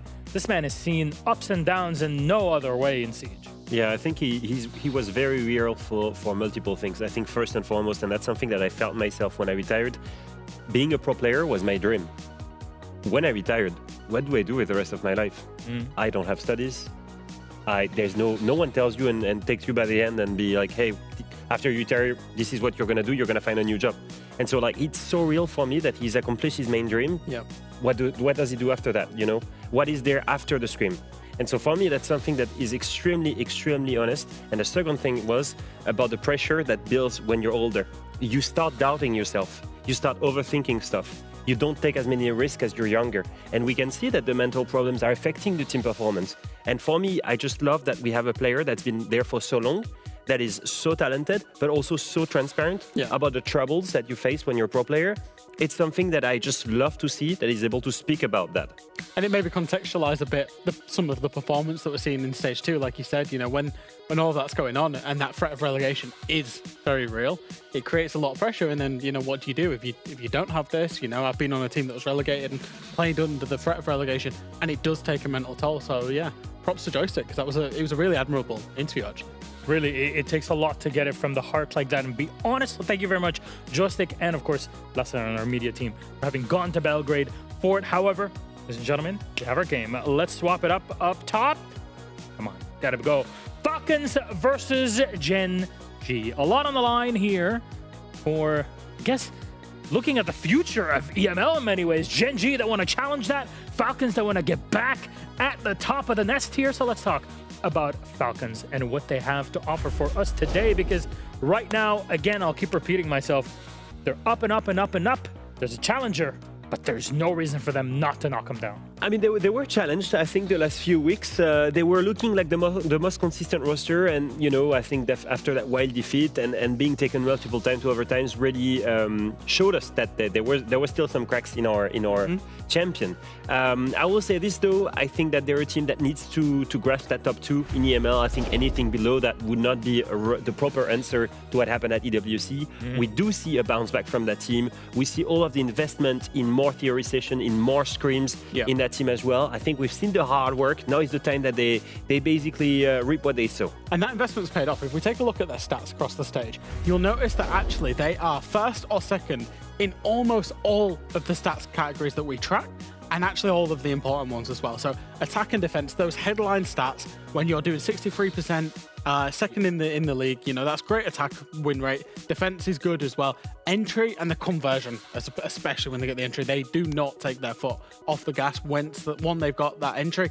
And the deaths traded as well. That's the big one for me, because we've accused previously Falcons of not playing as a team. We've accused them of resting on their laurels, of relying on individuals, but actually they're first in the league for trading each other out. And that is the biggest metric that you can measure team synergy in, really. The absolute birds of prey are back in business, and it seems like much like with VP, that pressure that we talked about with relegations, in their case, their loss at EWC has lit a fire back under their butt cheeks, and they're back in business, though. Their opponents, Gen.G on the other side, representing the future in many ways for EML. Yeah. And these guys are really on the up and up. It's really nice, actually. In every single one of our leagues, we've had a challenger outside of the established top 2 or top 3. So in NAL, I think Oxygen were doing that role for a long time during NAL. In SAL, currently, it's NIP. NIP, and yeah. in EML, we've got Gen.G as well, who are this new emerging team. They're playing off really excited siege off the back of Naquo, playing really well. This is a massive game for them. And you talk about Naquo because he was so excited beating G2 last week. He had this to say. I mean, I can't describe it. I'm so happy right now. First time beating them for 2 years. Like, it feels amazing. But I mean, I told you yesterday, of a win streak. The confidence oozing off of this player you see right here on your screen. He's vibing before the game. You know, you put on some music and you go into test range. Yeah, and he started to call it. It's the start of a win streak. It's him breaking the ceiling of, 7, 8 losses against G2 and finally being able to beat such a strong team. Well, today he has another challenge, Miloš, facing Falcons. Yes. Now, look, it's no secret that Gen.G's performance through the stage has been resembling more of a seesaw so far, and there's an easy way to visualize it with a little bit of a seesaw. But we did get the promise after that wild victory from Naquo that he will prove it. It'll be a back-to-back win, and they did get it after beating G2. Yeah, we can see that happening after that loss against Secret. They go, beat Wild, and finally beat G2. I think we expected them kind of to fall to G2 and continue that process and that pattern of winning and losing, but that's it. That's the beginning. I will say this, though, to keep that win streak alive, it will be tough because they're playing against the Falcons that is way stronger than before. But whatever happens here, this is something that we've never seen before from Gen.G. We've seen consistency, and that's something that was missing throughout the last 2 years in Tier 1. Well then, which map are we going to get for this series? Let's bring it up. Jack, please, can you take us through it? We're going to see Border. Now, that's actually a surprise based on preferences of these two teams. For Falcons, it's quite a low preference map. We did, of course, see them play G2 on it. When we spoke to Doki about that, he basically said both teams were more or less just hiding strats, get into a low preference map and just having a brawl on that map. For Gen.G, it's also a low preference. It's 6 out of 9 for them. So, you know, it's not a map that I would have actually predicted, Leo. I think to a degree we're looking at two teams that are not locked in for playoffs yet, but are very close to it. For Gen.G, it's interesting because they take the strat ceiling lower, right? Because they're going on a map where things are predictable and we know it's going to be a brawl and team deathmatch. What's scary is when we look at the facts, Falcons, every time they go on that map, it's extremely close, right? 8-7 victory over G2 this stage, but before that, 7-8 loss against Space Station at EWC. Every single time, it's very close and very much depends on the gunfights, which is basically how the map is played. On the side of Gen.G, they're on a 4-loss streak on that map, but if you look closer, it's getting increasingly better for that team, including a 6-8 loss to Secret during Stage 2. They should have won that as well. They should have won that, and Secret, in my opinion, is one of the best, if not the best, border team in Europe. So we're looking at Gen.G that has drastically improved on that map, and that is looking to take on Falcons to continue that win streak. So all I'm saying is, and I'm hearing really, is that this is going to be a banger of a game. A lot on the line for both of the teams and really trying to lock in their playoff spot, which is not yet set for any team here in EML. Though, let's have a quick chat with our casters standing by, Dezichu and Asa Pyrite. Gentlemen, this is kind of the vanguard of EML and Falcons versus the up-and-comers at Gen.G that are challenging way above their weight. How are we feeling about this one? Yeah, good. I mean, Border's one of those where it's always a bit of a classic showdown, right? Like Leo just mentioned that game from a couple of weeks ago that went to OT. When they played against them against VP back in Stage 1, that was also OT. So they've come close twice. I feel like today could be the time they actually get a win on the map. I think, look, if you'd have said to me, top 2 playoff is going to be Gen.G versus Falcons towards the end of the season, I'd have been like, nah, like Gen.G have improved a lot, don't get me wrong, not talking them down, but I think, you know, they're probably exceeding even their own expectations at this point, so who says they can't get a win? This is great. It just shows that with a bit of care, you can make many plants grow in your garden, right, Tim? I'll leave you to it then to kick things off. It's Falcons, it's Gen.G. Take it away. I'll spare us all and not ask about the garden just yet, Tim. I'll save that one till we start getting towards the watershed a little bit later on today. Very exciting progress, Des. Very exciting. I'm not meaning to, put a cliffhanger out there, but wait around for that update, let me tell you. I'll I've seen the pictures, so I'm cheating already here. It's a good update and it's worth hearing. We'll get into that later though, Tim, because now we head where not a whole lot's going to grow. It's very, very dry. It's very, very sunny. It's very, very warm. It's border. And it's about to get nice and hot in the kitchen for Gen G. It is a big, tough game to step into here against Falcons. A tough team to beat on any map. And this one's certainly not about to be any different. Not after we saw them beat G2 8-7 here just a couple of weeks ago. We'll get into our bans first and foremost. First operators to go are going to be the Azami and the Monty. Surprising no one. Yeah, I think for border, that makes perfect sense. We'll see the second bands come through before we kind of discuss all of them. But yeah, Mirror, Deimos, okay. So look, border's a super small map. You're not going to see a lot of, I don't think you're likely to see a lot of like kind of your Ying bands, your Grim bands. You know, they have their place because they're just very powerful operators, but you're playing in a really small space. It's not about strategy. It's about creating space and winning gunfights. Monty, he's going to do just that. He's going to walk in. He's actually going to remove some of those gunfights from your team. Brilliant. Can just go in and bully operators and take space. Much the same as Azami. She's just going to dig in. She's going to use those cable barricades. She's going to resist that push coming through. She can get aggressive right up to the boundaries of the map. So it makes perfect sense to get rid of them. Mirror, of course, you know, again, you're looking at those short lines of sight that you're looking to hold, and Mirror can do such a job of doing exactly that. Deimos, there's a lot of verticality available on board. About 90% of the upstairs here, it can be impacted from below. So yeah, get rid of the Deimos. You don't want Shaiko. It's a definite target towards Shaiko as well. You don't want him running round underneath, tracking everything that he can and using that vendetta from below or above when you're downstairs. That's exactly what he's going to do. So yeah, all the bans, whilst common bans, make perfect sense. I think you could run a stop well short of the Deimos chat there. And so you don't want Shaiko playing Deimos and ending the sentence there. That's it. That could have been enough. The man is a little bit of a demon when it comes around to running with an operator. So it does at least take away some of the lethality that he offers. But I think, as we all know, he can do it with basically any operator you give him. Anyway, let's get focused on the game. Let's get locked in. These Roteros from Shaiko are going to roll on through the map.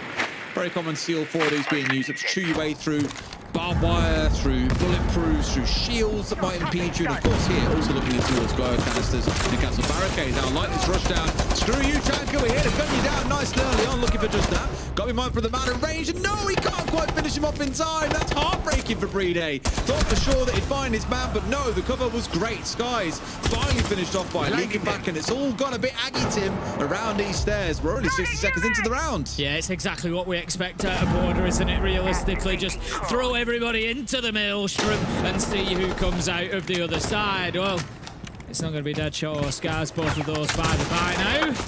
Falcons finding themselves a little advantage, and Gen G just trying to find a little bit of room to kind of hang on, but they're just being pressured and pushed by the attacking side of Falcons here. Rotero's going in, kills raining through. I don't think they're even going to bother picking up that diffuser, to be honest. They're just going to keep on going. The kill after kill, useless. Manages to pick up one. The castle barricade will not slow him down in the slightest. It's all up to Azox. Takes the swing. Cannot find his man. Shaiko shuts him down. Deimos ban. What does it even matter? Just brutal, wasn't it, really, from Falcons there, giving absolutely nothing over towards the other side. Gen G, fair play. I thought the defensive 90 along with the Chanka was really, really good. You know, being in a great spot to be able to deny away any kind of push with the Chanka. Problem was, he was a little bit late to the party. Brede was already up in his face. They might have got that one kill to start things out, but from there, Falcons just giving no mercy over to the other side and steamrolling their way through the rest of the round. So what I'm sure the Gen G was pretty happy to want to forget.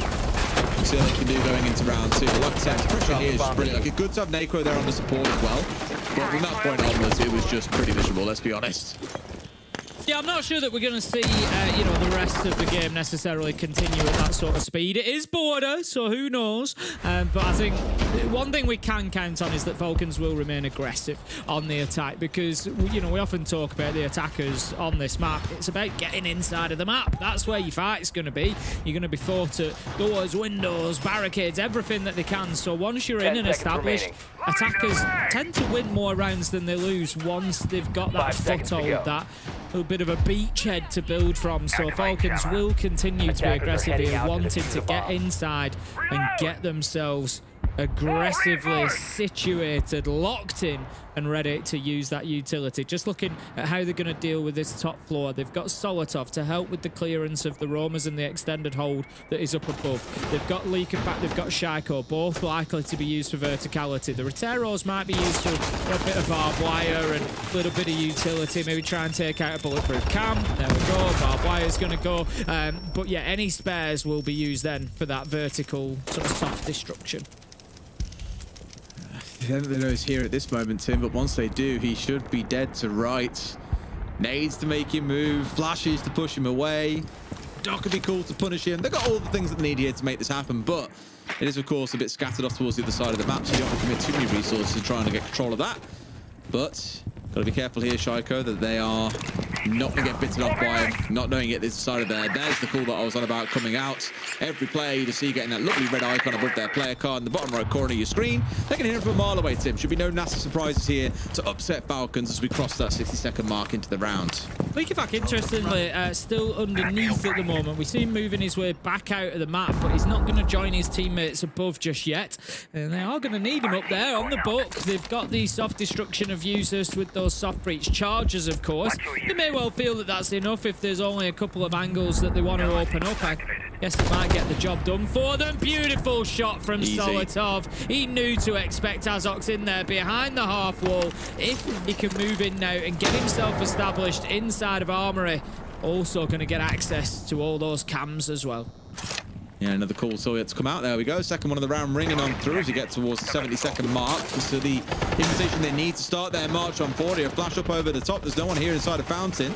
There is off just behind Shaiko, but he's moving forward at enough pace here. They won't be able to deal with him in time. Steps on forward, looking for the man off towards wall office on his left. But at this point, still searching. 2 kills going the way of Gen G.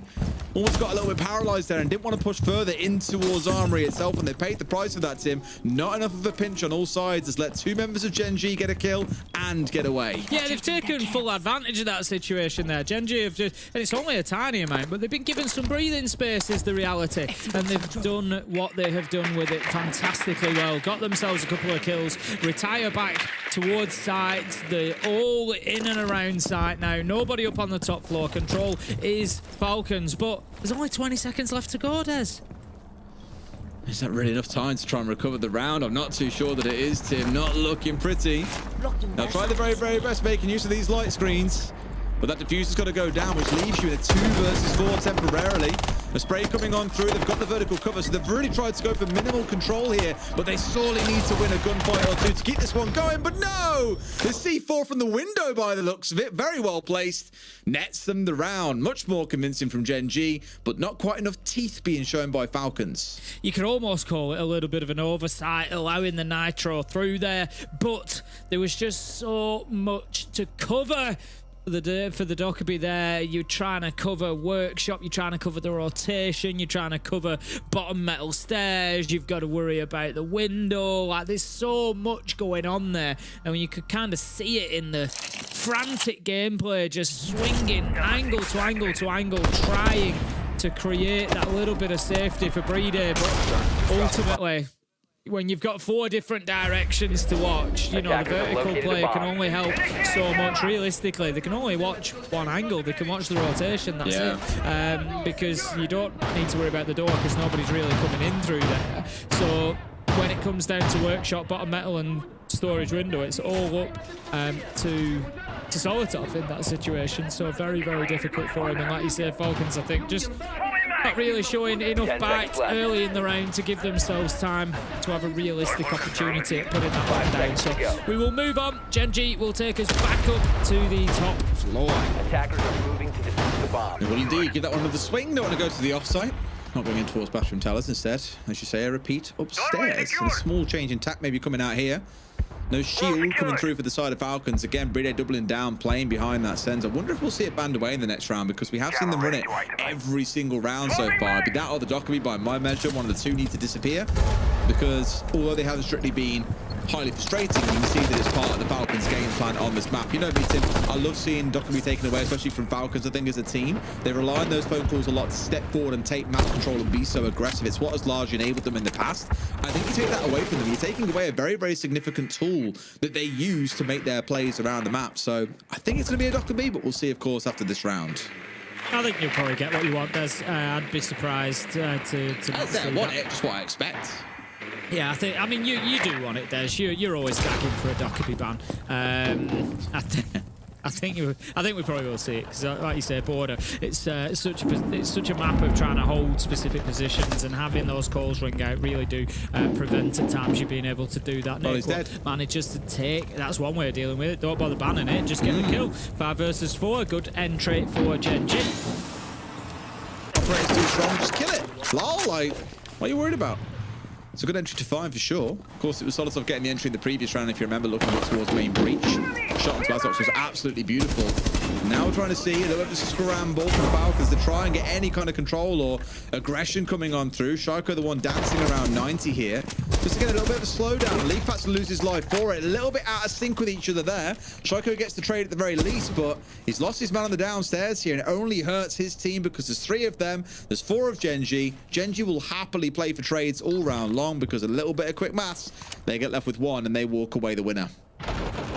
1 minute left to go. Falcons have got to make a move. You said it in the last round. He kind of didn't have teeth, weren't as aggressive as they were in the first, didn't create the same sort of space.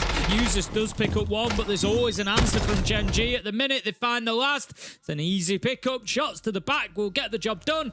And that is going to be Gen G taking another round, 2-1 up. And look, I said it at the beginning of this, you know, sitting in second place in the table, look, I'm sure every team would tell me that they fully expect to be the top of the table every single stage, you know, but in terms of reality, Gen G, of course, you know, in stage 1 were lower down the table. They still had a good stage, don't get me wrong. And you did kind of feel like they were, you know, it's kind of best of the rest, if we call it that. You know, if we look at the newer teams that were coming into the league, and they really are showing that now. The development over the last few months has been fantastic. They sit 2-1 up against Falcons. They take the win here. They're top of the table.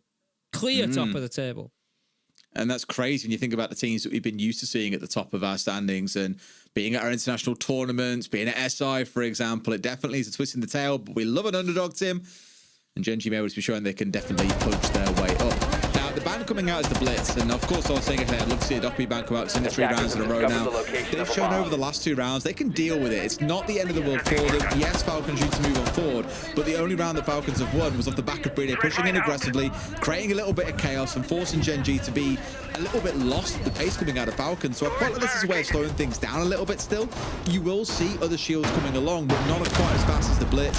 So they'll deal with the Blackbeard, I feel. They don't mind playing against the Dockerby. So smart ban coming out of Gen G. On the other side, the Butte.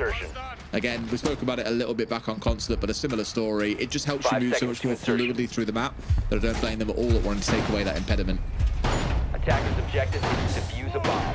Let's get into, we'll call it the second quarter then, the ending of this half of Siege. 4-5-6 will see us continue that defensive rotation for Gen G. Bathroom and Tellers this time around, so it's going to be more of holding on to the top floor. They were able to do it pretty well in round 2. Round 3, of course, was the top floor site, so a little bit of a different vibe for that one. But I just feel like Falcons maybe didn't quite commit enough to that top floor clearance last time around. You know, I commented on Leakafakers both being underneath. And I know that, you know, if you're attacking particularly into ventilation, which is where they were attacking that time, you need to control bottom metal, and you know, I understand that there's other areas to the map, but I'd like to see Falcons really throw everything, full dedication. Let's get a top floor and let's work from there. It's a good start. Chaco picks up Neko. And into a second as well. Much better as a starting things out here. Starting to get a bit of a march on. This again is one of those situations where I say it all the time, they're in a 5 versus 3. The chances of losing this round have just dropped drastically. Like, Gen G can simply not cover every angle you're pushing in from. You can take constant 2v1s, 3v1s here and really make them scream. And I think with the Dockerby on side, you're certainly going to make that more likely. There's no excuse for losing this one. They've got to step in, though, and get and play as a team. Use the time available to you. Flashbang. Looking back, knowing that he could be swung, but He's just going to continue his focus onto Metal. That's Janka feeling, gotta say, a little bit lost in the middle of the site there. What exactly do you do in that situation? Just kind of having to wait patiently for Falcons to make a move. Asa does manage to pick up Likafak as he's heading down those metal stairs. Tough start so far for Likafak. He's not really managed to get himself involved. A lot of his big performances that we've seen over the last few weeks have come on the defensive side of things. So it may be that we see a stronger second half from him. Time being, it's going to be Skies picking up users, and I was saying that Janka was feeling a little bit lost. Well, he feels like he's definitely found something as he manages to pick up 2 with the LMG. Yeah, I'm sorry, but if you're Falcons here, you can't be letting this happen. What was it just saying? 5v3, still 100 seconds in the round to play. Like, this should be yours. They haven't killed a single one of those final 3 players. Fair play to Gen G. They played that out brilliantly to close it. But Falcons should not let that happen. And I hear Jack standing by for a call in, Tim. Let's see what he's got to say. Hi guys, so I just wanted to talk about Dokkaebi, Des, because I heard you talk about the Dokkaebi. Actually, you might be interested to find out, no team this stage in EML has banned Dokkaebi against Falcons. And that's quite surprising, actually, because we listen to the team comms, and Falcons have quite clustered team comms, obviously with the French guys thinking and IGL in English. Dokkaebi is like the unifying voice for them on their attacks. It's not going so well this game, of course, but it's an operator that they crutch on hard. Even in their bans in round 3, they banned away the mute, which helps Dokkaebi even more. So just a surprising one for me is that no teams have banned Dokkaebi against Falcons yet. Completely agree with you as well, Jack. You know, I think we've seen it at tournaments a couple of times, Tim, as you were speaking about there, and we've seen it time and time again internationally. They lean on the Dokkaebi to make those pushes forward, as I mentioned. Pair it up with the Deimos, they're lethal. But when you're kind of stuck between, well, do I ban away the Deimos or do I ban away the Dokkaebi, because you've got to ban away some other oppressive operators too. It's a bit of a rock and a hard place. You've got to enable them one way or the other. So far, obviously the Dokkaebi isn't quite working the way that you'd expect. Maybe teams feeling they have an answer or know at least to expect to push forward from Falcons when that Dokkaebi's on side and the call comes through. 2 rounds to go then. We'll see how much sort of more use, more value maybe Solotov can squeeze out of the Dokkaebi. They can make Gen G wish they'd ban that operator out rather than the Blitz. For the time being, we're going to go down to Ventilation and Workshop. Gen G feel like they are pointing in the right direction at the minute, and they just need to keep on walking. Falcons really haven't had much say in the proceedings here after that first round, and it's kind of odd because the first round it was a bit of a bloodbath. I referred to it as a maelstrom at the time, and they just kind of washed their way through the map, taking one after another. It was just kind of watching Gen G get washed away, brushed away by an imposing Falcons team, but they just haven't been able to find that same sort of energy since. Shaiko straight away towards top east. Yeah, spot with their success back in round 1, and since then have really struggled to recover and fight their way back in. Not looking too good, but at least got the information they need at the top of here. I spoke about it before, but that slower burning operator of the Flores is going to start chewing his way through. Barbed wire to chew through yet. And of course, plenty of castle barricades to find. Already removed the first one here, impeding them at the top of white. Terror drone just going to open the soft surface. That's going to give access into office. Guys, I think will just keep himself in this position though. It's one of the older positions, maybe when I say newer to Siege, I'm talking even in the last couple of years necessarily. This is a position often referred to as sandwich. We have kind of ended up with a second sandwich call on board, which has made things a little bit confusing, but this is the kind of OG sandwich call, is in that office position between these 2 walls with a reinforcement like this. You used to get naded out from the dome, but it's not as easy to do anymore. It's very, very difficult. So it's actually a real power position. And while Skies is in there, it is really going to slow down this Falcons approach. Yeah, got to think about a way around this. Typically, like you say, frags would be the answer, but you can flash him out, you can push on through. Of course, if there's a warden dug in there, it's a bit of a different conversation, but Azox is elsewhere. He's out towards lockers. He's nowhere near the conversation at this point. For now, Falcons looking like they're getting a bit hung up, though. Half the round has gone by, and yet to really make any significant progress. So, of course, let the Flores do what he needs to do, but they've actually got to start their push on board here.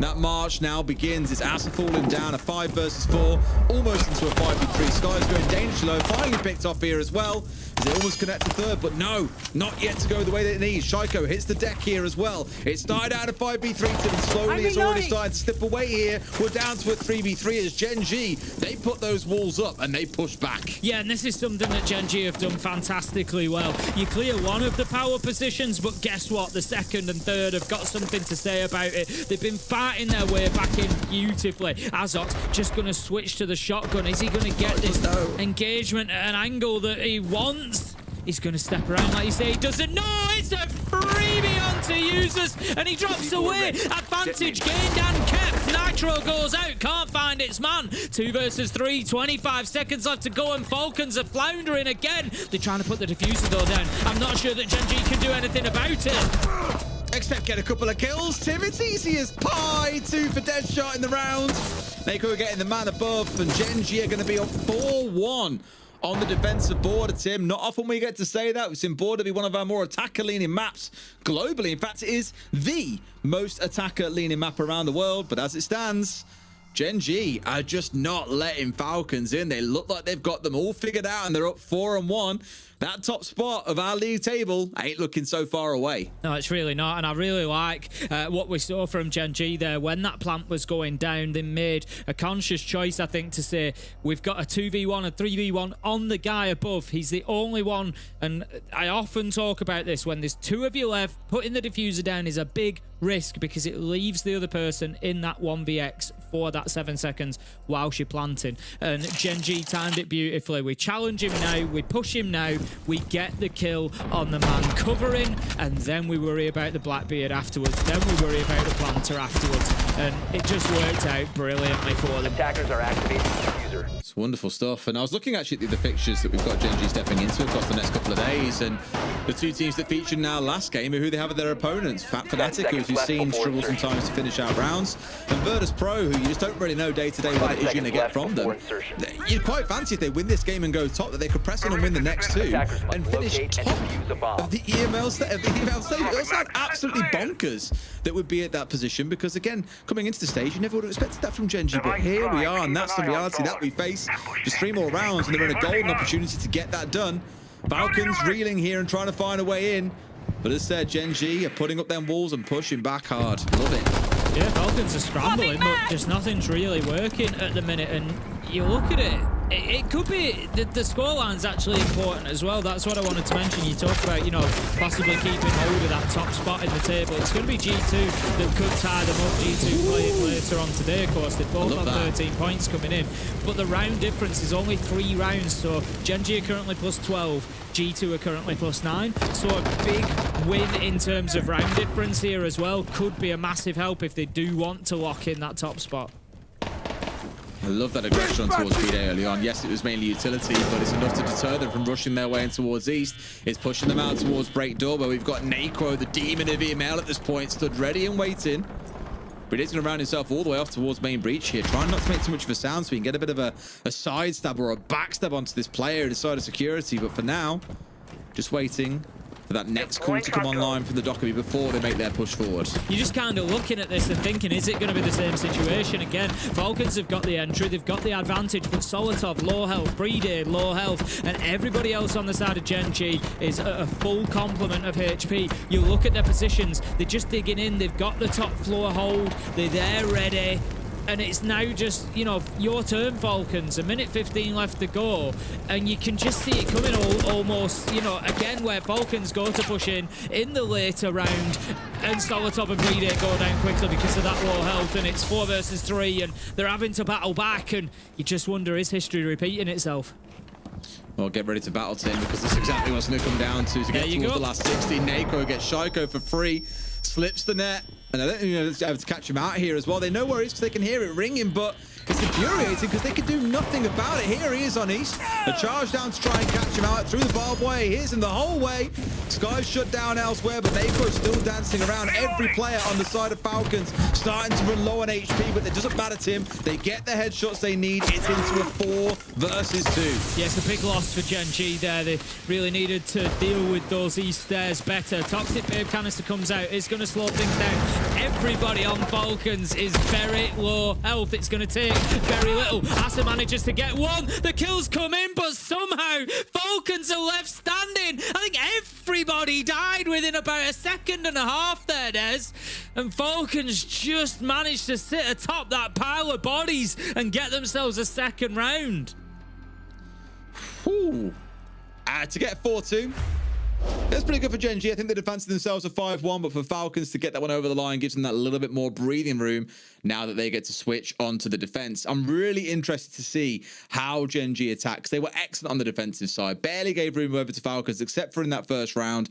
Otherwise, it was very much a dominant half by them. I want to see how they fare on the attacking side, if they can keep up that level of play, or if, like we so often see, teams just tend to drop away once you swap sides and can't quite get back to the same point. 4-2 it is. We swap across, and Gen G just need to... I would say normally keep that momentum, but it's like I always say, if you're only going to win 1 or 2 rounds, make sure that one of them is round 6, and Falcons have been able to do exactly that. Moving on to the defense now, we're going to see, I think, aggression from them, stopping or trying to stop Gen G, getting themselves established inside of the building. Not going to have this army to rely on, so I'll be interested to see just exactly how they play CCTV. Breeder is setting up mute jammers in there, so it would suggest somebody is going to be playing the half wall. I would guess that it's likely to be Shaiko on the Legion, using the goo mines to try and protect his entrances as well. 10 seconds left. And we'll see how that plays out. I think we have had a request for a rehost, so we'll just get out and back in, and we'll get on with this one just as soon as we can do. Yeah.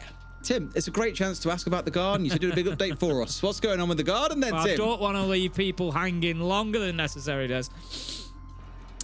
Very exciting progress. So I've been working on the decking. That's been the big thing. I spoke about that last time we were on EML. It's quite a big area that I'm doing decking for. Now, I've never done any sort of woodwork or decking before, so this is my first time. I'm like figuring it out as I go. So the big frame. And when I say big frame, it's kind of 5.5 meters across by about 3.5 meters deep. So it's a big frame. There's a few angles in there that take a couple of chunks out of it. But yeah, really, it took 4 of us. We lifted it back into position because I'd had it out because I needed to work on the sides of it because I couldn't because of the fence line and yada yada. So it's gone back into position. I've put the posts in the ground. The holes were already dug. I hated that bit, but the posts went in. They were concreted. So because what you do, you put them in and you just screw them with small screws to the frame itself in an upright. You get them leveled, vertically level. If that's the right, is it plumb or is it? I think it might be plumb. But either way, you get them straightened up. You get them screwed in to hold them in position, and then you concrete them so they set and they're in the right position. So I did that. Frame is all bolted onto them, so the frame is now in and secure. And today I've been working on a handrail, so I'm putting a little handrail across the front just for a little bit of safety. It's not overly high, but I don't want anybody taking a tumble. And yeah, I'm going to be building a step next and putting a couple of other bits of decking frame in. So we are racing along now. Those decking boards are going to be going down, quicker than Falcons were in some of those rounds. Love that. When do you expect it's done and finished by, mate? Because I know we're getting in towards winter territory now. It's about to become October. I'm really hopeful that it's going to be in time for winter so I can enjoy some of the weather out there on the decking. It was supposed to be done a couple of months ago. So it's just a difficult one. Life gets in the way. I was ill the other week, and that it was really frustrating because as soon as I was unwell, and I was like too unwell to work on the thing, it had been raining all the week before. September has been an incredibly wet month where I live up in the north of England. So as soon as I was unwell and couldn't do anything for 2 or 3 days, the sun came out and it was beautiful weather and I could have made a ton of progress, but I wasn't able to. And then on other sunny days, I've been working and it's been a bit of a nightmare. But like today, I was on it from 9 this morning till 3 this afternoon when I started EML tonight. We've had sun, we've got sun tomorrow, so I'm going to be doing the same. We are racing along. I honestly think the bits that I've got the frames built for at the minute, I'm not really including putting the decking boards on because that should only take me a couple of hours to do that. Really, it's not a big job. So getting the frames in, concreted, secured, bolted on, and then building the other 2 frames. I think maybe a week and a half to 2 weeks if I can get some. Oh, that ain't too bad. It's not too middle of bad. October, decent time. Yeah. You might get a lick of sun before it then starts raining and destroys all your hard work, but at least you get something. Well, I'm going to sort out some sort of heating out there, whether that be actual, natural fire, like a fire pit or something, or whether it's a patio heater. I don't know what it's going to be yet, but I'm going to sort some heating out there. We're going to get some like heavy blankets that, if you've ever been to eat at a restaurant that's got outside seating in winter, especially around England and the north of England, it's common they'll have like a little space heater, and then they'll give you a little blanket that you can like wrap around your shoulders and stuff. So we'll go with that kind of vibe, and we'll get a bit of use out of it. We'll get a bit of use, but the pumpkins will be going in as well. I think I'm going to put some pumpkins in just around Halloween time. I think you can plant them then, and they should come in for next year then, and we'll be ready to do some carving. That'd be delicious, mate. Oh, Wonderful. what? I love how you're building your garden up, and I did mine 6 months ago, and I'm now about to start raising it. Like, I've got some glyphosate in because I cannot stress how often I've tried to get rid of these weeds. We've got horsetail growing up on the upper banks, and the problem is the soil that sits under these banks is probably like 2 or 3 meters deep, and because our neighbors like 2 or 3 doors down have also got this horsetail coming up, I just know we've all got the same problem where it's probably coming from the same bulb in someone's garden somewhere that is going to be impossible to kill. So the best you can do is like cut it back and try and keep it basically suppressed over a number of years so it becomes more manageable rather than a constant war, because horsetail is really unique where it's got like a very silicon texture to it. It's very resistant to chemicals. So you can't just spray it and hope that it dies. You have to like cut it off at the stem at a certain point between the nodes and then spray that a little bit. Maybe it goes down in the root. Maybe you suppress it for a while, but it will come back regardless. It's an absolute nuisance. And I've had guys round who have like pulled all our stones up. They've relayed all the weed matting. They've obviously killed it all before they've done that and sprayed it all down again. It hasn't worked still. So now I'm like, clearly I, with very limited garden experience, are going to be able to do this better than they can. Oh, you got to get in on it. But I've got a sprayer coming. I've got my proper like, industrial level stuff to kill these weeds off, and we'll go into war before the winter sets in to try and kill these off proper. We're gonna see how we do. I tell you what, I got myself I love how this just descends into such an old man conversation. But I got a sprayer. I assume one of the like pressurized bottles where you like pump the top of it. Yeah. Oh, what a piece of kit, Des. What a piece of kit. Absolutely. So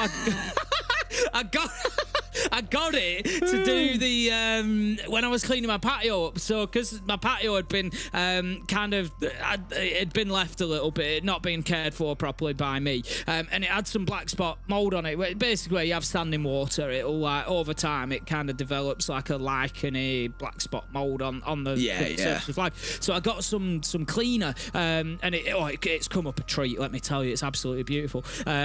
All Indian sandstone. It is beautiful colours, all oranges and reds, and absolutely beautiful stuff. But so I got myself a little pump action spray bottle to like spray this cleaner down on the flags. Oh, honestly, I was out there every opportunity I got. I was like, I'll just give it another do over there. Like, absolutely loving life. I can just imagine you missus waking up at 4 o'clock and be like, oh, Tim's not in bed. Where's he gone? Just need another treatment. Goes downstairs, looking around for, and there's you in the corner. Just one more treatment. And you're there just pumping and spraying and all the rest of it. But I'm with you. I've actually already got a spray. I've got one of those spray bottles on the way for the garden. So I've got one for my car because, snow foam washes. Honestly, it might just be the most satisfying thing in the world. It's better than sex. You can spray your car down. It comes out like a beautiful shampoo. Yeah, I said that line on broadcast. Sue me. And it just makes your car look beautifully clean after. I absolutely loved it. But I was like, I can't risk spraying weed killer on my car. No. You don't need that cross-contamination. So I've had to get a separate one. And I've already got some labels to slap over them. So if anyone dares use one, someone comes around to help up the garden and wants to go a little bit of glyphosate spraying down, all the rest of it, they do not use the wrong one. I was already livid the other day, bless her heart and soul. I was away on holiday a few weeks ago in Italy. My mom came around to look after my cats. So while we were away, she's been helping us plant stuff in the garden because she loves flowers and said, you choose what you think looks nice, go for it. And the stuff that I use to wash my car is I could build a shrine for it. It is that sacred to me. You can't get dirt on it. You can't put tools in it. And I come back and she's put muddy gloves and a trowel inside these buckets. I nearly rang her and went mental at her. I was like, Mom, what are you doing? But it turned out it was okay. It wasn't that dirty. I managed to clean it out. The car didn't get scratched when I watched it yesterday. I was like, thank God for that. But like I said, we just cannot mix spray bottles. It is not allowed. It should be illegal. it's not allowed. See, I'm with. I love those little things where like it means so much more to you than anybody else. And they're like, it's just a bucket. It's not just a bucket. It's not just I paid 20 quid for that. That's to drive to the next town over to find the yellow one that I wanted.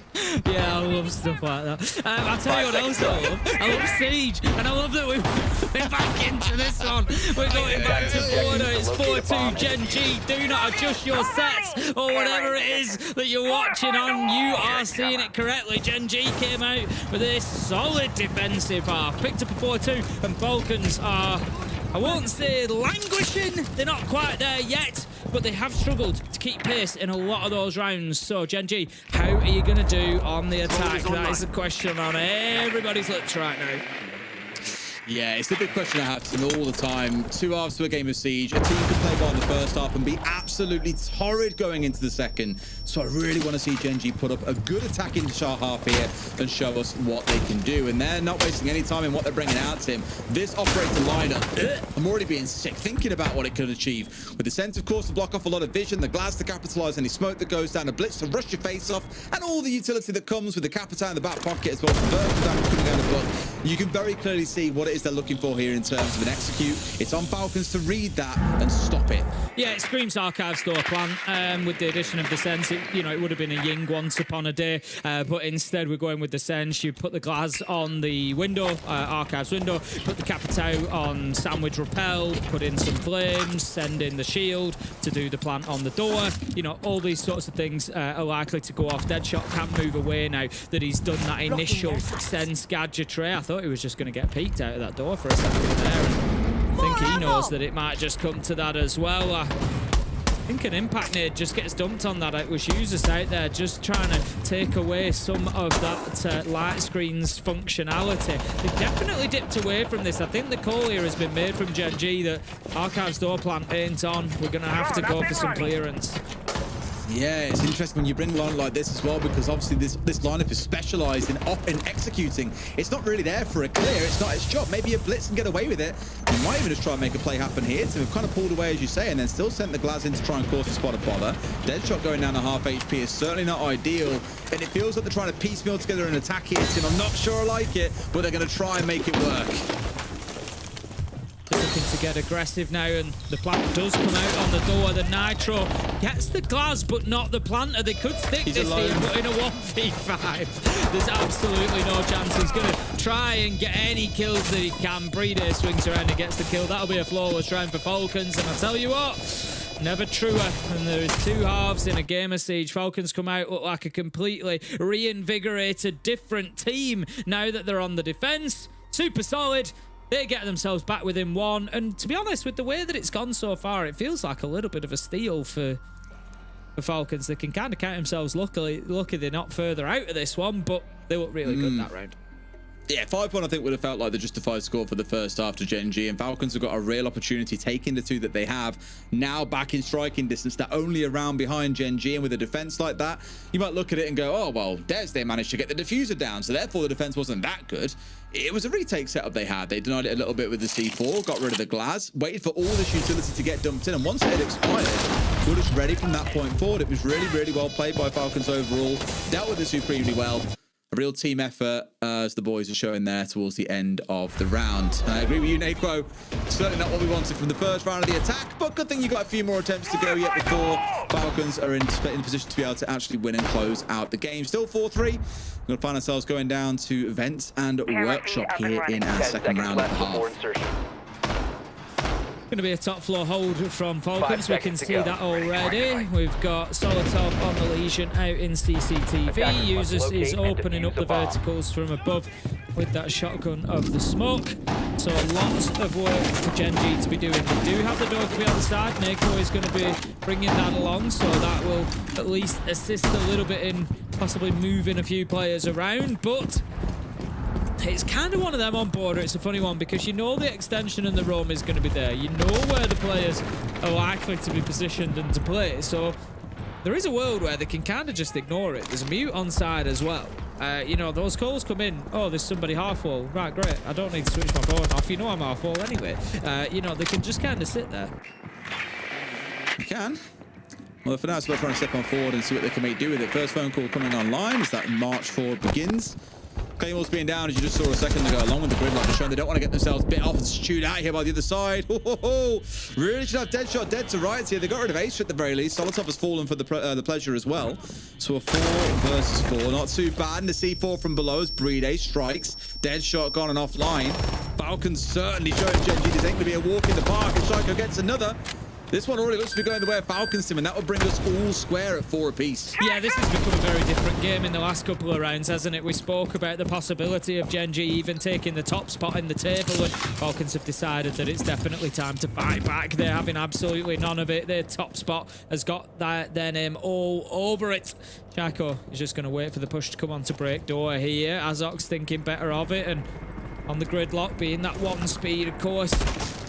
Plenty of noises made on those approaches, so probably a good idea. Neko is going to grab the cams for his team, and Azox manages to grab a kill. User's taken down. That's the smoke gone as well. 3 versus 2, and hold your breath on Falcons winning this. There's plenty of siege to be played in this round yet.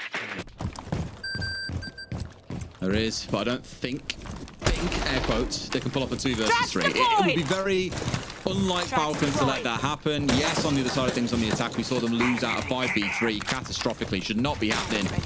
But surely here on the defensive side, you don't let the same go through. Only thing that you probably look at really is there's no C4s. They do have the Solus and 90 plant that might be going on down. As soon as Azox is holding down that plant button, Tim, it's a 1 versus 3 from that point forward, unless of course he pulls off there, which is Falcons make it very hard to do. So they've got the verticals, but now we've got to actually see that diffuser starting to hit the ground, boys.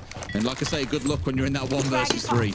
Yeah, they really don't want to leave this too long, and Azox, he knows that. He's going to drop the nade in and look to follow it himself. Second one goes out. He knows he's got a bit of space here. Naquo gets one. They have to push forward and get caught out by the nade. They could start putting this down, but they know where Breed is coming from? Yes, they do. But Breed knows where the challenge is as well. He's got one fight that he needs to win. He hits Naquo, but he can't manage to find the kill. It's Naquo who picks up a headshot, and Gen G with an unlikely win on the attack. Yeah, 2 versus 3, and again, neither of the boys die. That's another big man advantage situation where Falcons have had the advantage and have let the round slip away. Gen G playing these situations incredibly well and taking away a couple of rounds here that on any other day of the week, when the Falcons, I think, were at their absolute prime, they wouldn't be finding. But all that matters, Tim, is this game now, and Gen G are up 5-3. Beautiful stuff. Just see that kill coming in. They were beautiful. Was that one from Azox onto the nade as well? I'd love to see what happened with that. Of course, Azox put a couple of nades out just to try and kind of guarantee his space. Didn't expect to be pushed, so started putting the diffuser down. I don't know whether it was just maybe bad timing that Falcons move, you know, into the blast radius, or whether they felt that they had to chat. You know, I don't know what it is there, but the diffuser's going down, but losing your life ain't going to stop it. You know, that's the moment to back off, really, and they didn't. So that bit of momentum that Falcons had been building up quite nicely there has just been again dashed against the walls of border. Gen G take a round and can now start looking for that guaranteed overtime. Absolutely, and again, it might be enough to start pushing them up towards that top of the table. They get a couple more rounds over the line, and they are there. Gen G would be your #1 team in the region, at least for now. Of course, still got G2 to play yet today. And if they get a good round performance, I think it will come down to round between the two. There's currently a +3 in favor of Gen G, so you'd have to see G2 really put up a big score if they wanted to jump over them at this point. We'll see how things progress from here. Could still yet be a game that goes in towards OT, of course. Azox has got himself established quite quickly inside of Customs, knows that there's one playing on the hatch. It's one of those moments where you just feel, take the shot, take the chance, and you might just be surprised at what you get. Knows that he's now moved out of position, so will instead get onto the drones, try and support his team. Knows that the way ahead immediately, at least, looks clear, but he is absolutely waiting. You know, he's desperate for the kill onto this player inside of CCTV. It's Solotov that he's looking for. He's hoping for a hatch drop or something to come through, I think, so that he can cut him off. At the minute, Solotov is wasting time quite And Azox is now dead as well. Leak Fat's gone and found him out and dealt with that one, no problem. Even with the Dokkaebi call coming out, it's worth stressing. Bit of a freebie to come on through. In fact, maybe even got that one at range. I think he came his way back up towards these stairs, didn't he? And paid the price up there. Shaco being taken out for free by Sky. He's no longer aware of his presence. Got one pin here on these stairs at the same time, but being rounded onto. That's a freebie. Caught reloading. Caught with his pants down. 4v2 now for Falcons. Surely, Tim, the kind of round they don't lose.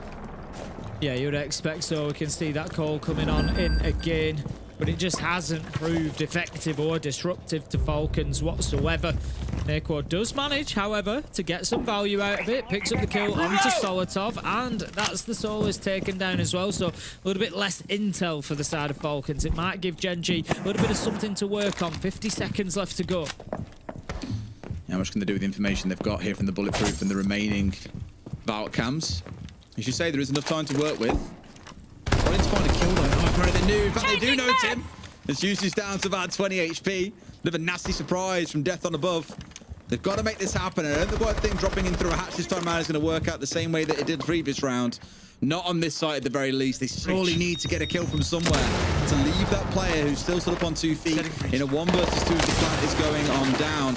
A few shots in towards Naples. He has now dropped himself inside. Finds one on the deck, and it's used to fall.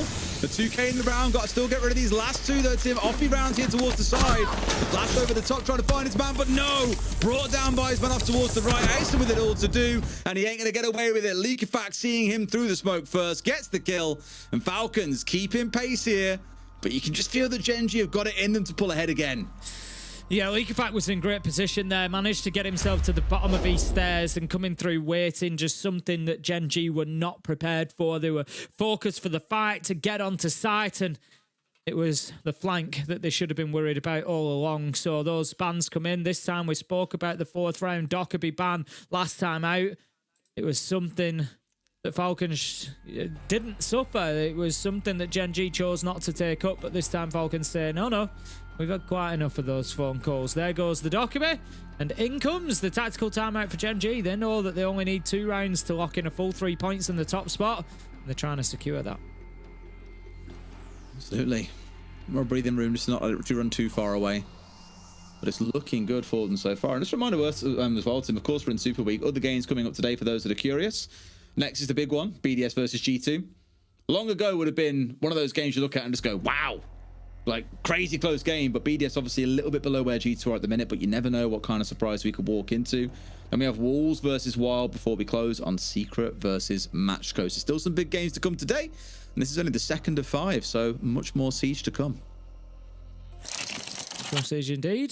Talking of which, we will get back into much more Siege here.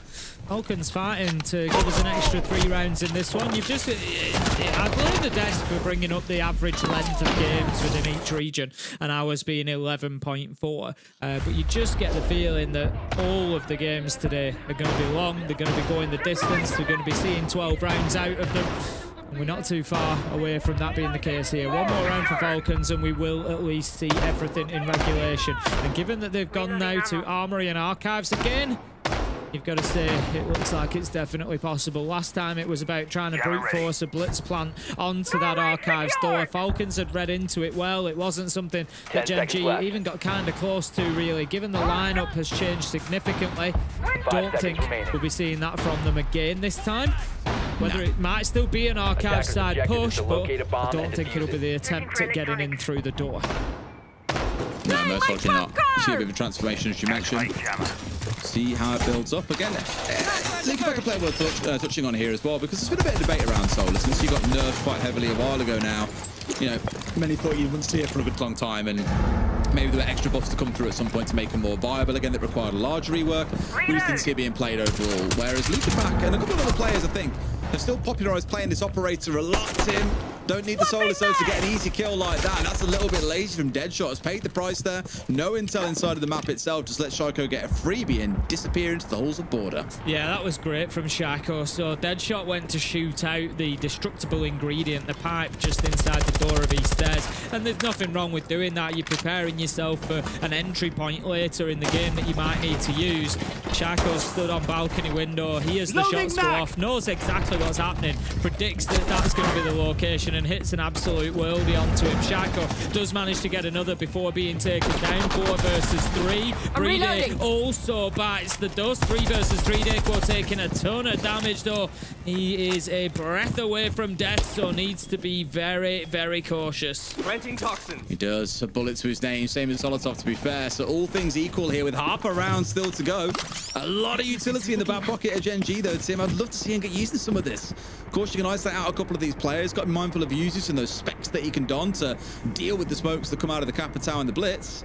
But outside of that, not too much that can impede them. Of course, C4 also want to be mindful of. But they can afford to pause for a second, reassess what the game plan is, and looks to be for now walking their way up towards offense with just that game plan. 1 at the bottom of 90, and Skies has got his number. Leaky Fact trying to catch him by surprise. Instead, he's the one losing his life. Onwards we march. A 2 versus 3 for Falcons to hold on. Yeah, the Blitz is the real problem at the minute. Users has got a Nitro in pocket, and that's going to be utility that could make or break this round, because we know that the fights are going to be very difficult. Solotov needs to be careful. If he comes face to face with that Blitz, you just know that Azox will take the risk of dropping that shield, and it's only going to take 1 bullet for Solotov to find himself no more for this world. The push is going to come through that west side by the looks of it. It's not going to be a breach. It's going to be in through the door. Need to be careful that they don't give the Blitz away. Users does get 1, but Solotov is taken out by just the tiniest bit of the Capitao fire. Users hold on. He does still have the Nitro. Yeah, if he gets rid of 1 and forces out the 1v1, this is perfectly winnable, but he's got to win it, Tim. The Blitz sees him first, is in trouble. Knows that the plan's going down, but the Capitao, Skies, Leaky Fact on 90, finds the last man as well while the plant was going down. Wonderful round from him. Gen G up to match point, Tim. It's a difficult angle to find, but I look at that and I think, is there a way users can throw that from kind of behind that little, it's not a half wall, but that half screen that is behind? Instead, he chooses to move himself out towards lockers, and it's a really easy pickup for Skies. You know, he's in cover.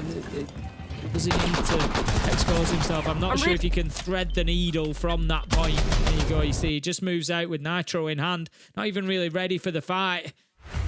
It's a difficult throw, I'm sure, to get it over the top of lockers, but would have been the safer option. However, that is all done and dusted. Gen G get themselves guaranteed overtime, guaranteed 1 point, but you know that ain't going to be enough for them. They've got 2 chances, 2 bites at the cherry to try and take this one down. Full 3 points, top of the table. It's all lead waiting for them there, Des.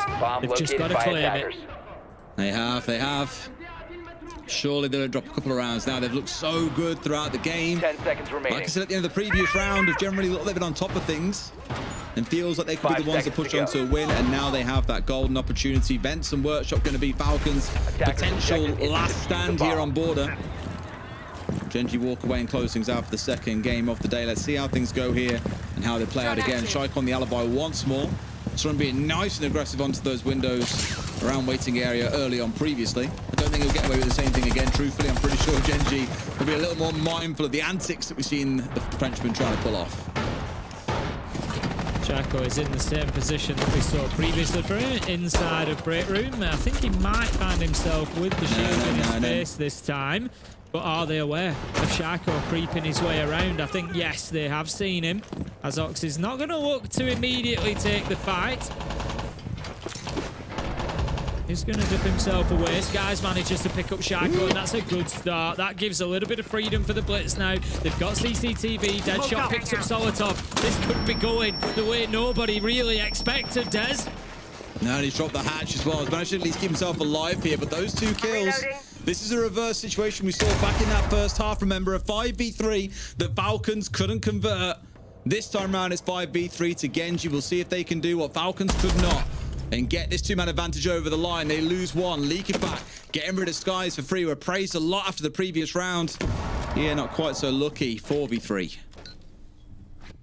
Falcons just digging the heels in, but are they going to be able to dig them in deep enough? Because Genji have been pushing so hard throughout this game. You feel like they really came in with a game plan, but that wasn't it. Users gets away with just sliding getting on in through the door. Picks up an absolute beauty onto Neko. We find ourselves now 3 versus 3. A minute 15 left to go. Genji maybe just need to take the foot off the gas a little bit here. They've got the blitz inside of sight, but maybe it's time to just have a little look and see what's ahead of you before you push into it. Top metal as well. There's a freebie waiting here. Unless the read is there for Deadshot. The read was there, but doesn't find his man. Obviously, didn't know he's still lurking around. I don't think they even know they've got a player still sat upstairs here. Use is still tucked in. They know that he got the kill earlier on, but they've already dropped it towards site. It's they put all their focus on this execute. They could be paying the price, and there he is. He's got rid of Deadshot as well. Turns out Genji can bottom as well, Tim. This was a 5v3. They have yet to kill a single one of those remaining 3 players. And tries Azok's mate. That C4's going to find him. A great defense by those remaining 3 players on Falcons. They keep the game going. 5-6. And only one round away from guaranteeing overtime. Trying to catch the Nitro with your shield is probably not the play there. Azok's finding that out to his detriment. And like you said, the complete and utter failure to deal with users up on that top floor is what has really cost them there. Users has hurt them multiple times throughout that round. That was the first. And then the second was, of course, the kill that he got from above. Frida we just see closing out the round with the Nitro there. But like you said, that core 3 that kind of survived in that 3 versus 5 have just played that absolutely beautifully. They keep Falcons fighting for another round. We continue on to 12 once again. We will have at least every round of regulation, and this one is going to be decided.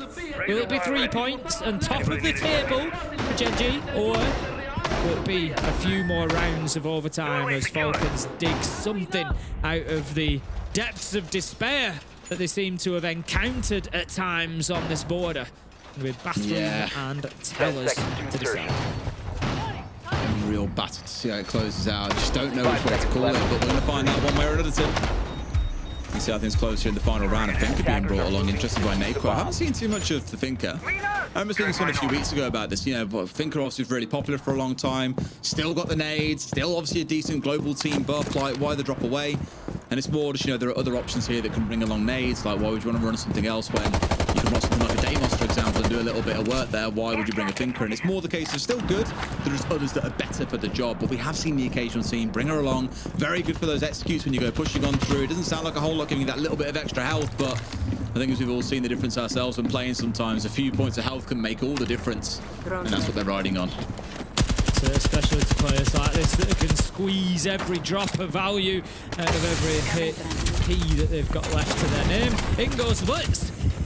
Looking to take ground. I like the way that they've used the Blitz. They've used Azok aggressively to create space, to move in behind him, but it's not going to work out as Shako takes down Deadshot. That's your sledge gone. That's not ideal. That's a lot of verticality left. Asa just became way more important. His stocks have just gone through the roof as he needs to keep those soft breach charges available. Absolutely a kill for Skies. Again, he's becoming Mr. Consistent since we've had that rehost, Tim. Up to 7 kills now. It's only 4 versus 4, so it's not like it's going to drag the round over the line for them. We've got about half the round still to play, mind you. So at this point, it feels like any kill is a good one. And to get rid of the smokes now, that feels crucial, because you won't be able to stop this Blitz just charging you down unless you get a very well-placed C4. We can just hear the breaching and continuing ahead of them. 1 minute 24. There's absolutely tons of time here left available. They really don't need to rush this. Users does pick up Asa. Is he going to be the one again? We saw it in the last round, how he was able to just be a constant thorn in the side of the attackers, and Users continues on that same trend with the Tubarão. Solotov is going to take a little bit of damage there, but it's Users again who gets aggressive, puts the DMR to work, gets another kill, and it looks like we're going to get treated to a few extra rounds in this one. Feels like it's coming up, isn't it, Tim? For sure. Here we go. They step in, and Bride's got his number. Neko can do nothing. Azox with it all to do on just a shield. Almost got a second there, and that could have changed the outcome of things a little bit. But granted, he's got 3 players all squaring up around and daring him to come out of his cave. It's only going one way. Tim, you can say the line. We're going to overtime, Des. I thought you keep on talking there, so I took a sip of drink at the same time. How about that? Falcons. It's not been an easy game for them. I think they would say that themselves, but they wouldn't be the first team to say that against Genji this season. You know, look, G2 was saying it just last week. You know, it's not been the easiest game that they're going to have throughout stage 2, but they've dug deep. They've fought their way back into it. They get themselves an opportunity in overtime. It's been 4-2 halves both times in favor of the defenders, so we will see who starts where, as there may be a slight advantage in doing so, but we know that sometimes kind of goes out of the window when we get on to overtime anyway. It's GG with the advantage. A win for them in overtime would still be enough to push them to the top of the table, but it would not secure their position for the rest of the night, because of course G2 are yet to play, and with a full 3 points could go on to 16, whereas Genji would only be on 15. So G2 are just kind of sitting back thinking, you know what, this is absolutely fine. Falcons and Genji have both dropped points by sharing them between each other, and it gives them an opportunity to get back to the top. 5 seconds remaining. That's it. The dream case for G2, as you sort of speak about there, is for Genji to win this one. Both end up on 15. G2 jump into the lead. That is where they want to be. I doubt they catch up to Falcons if Falcons do win this and go to 16. Like, it's too big a gap at that point regardless. Won't be able to quite catch them on round difference alone, but it does make for a very, very interesting next couple of days where we've got 3 teams here already fighting over our top 2 spots. One of them will miss out on that free buy, one will have to play in those first round games in the playoffs, and you just never quite know what you're walking into in playoffs. A lot of teams, of course, they play these decider maps during the main stage. You ban 4 maps each, you play the decider. Everyone gets kind of a neutral map. Once you're getting towards playoffs and we're in best 3s, well, things get very interesting then, because you start, of course, getting to see teams' favourite maps being pulled out, or things that they haven't already shown throughout the stage itself.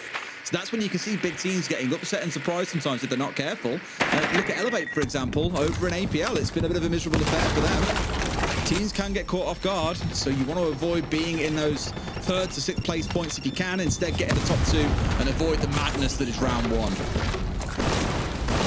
Out comes the Shoemaker canisters. Just going to stop that access being available to East Stairs for the time being. A lot of work actually being done from below by the attackers here. And G just looking to fall back gracefully here. The Tachanka of Skies is going to manage to make his way back in towards office, but has been beaten back by the Falcons' approach. Their aggression has worked wonders to grab some ground for them. They're going to open up the wall into break room as well, which should just buy them a little bit more space. I would expect in the next 30 seconds or so, the Falcons should be in control of the map other than the site up on the top floor. Shaiko picks up Neko, big pickup as well. Yeah, great one to find. Goes for a second, but no, Ace is a little bit better there. Leaking back, losing out in the 1v1. This has happened so many times that both teams end up in this 4v4 scrap for the rest of the round. It's either been that or it's been those 5 versus 3s, and of course we've seen how those have played out several times now. The team with the 5 not quite coming out on top. It feels a bit cursed, dare I say. Skies doming Eustace as he walks around the corner. Not even a chance to respond on that one. Azox elsewhere to fall. That's a down low. Shaiko hits the deck. It is absolute calamity here so far, Tim. But it's down to just one man being left standing. It's Brede in for 1. The infamous old school Clutch King can't quite pull it off here. Genji take round 13 and move up to match point. Brede, unfortunate there, just kind of takes a glance to his left, but it is all the opportunity needed for the defenders to find his head and take him down, even behind that Blackbeard shield. So Falcons once again find themselves on the back foot. Genji, opportunity to once again go to the top of the table.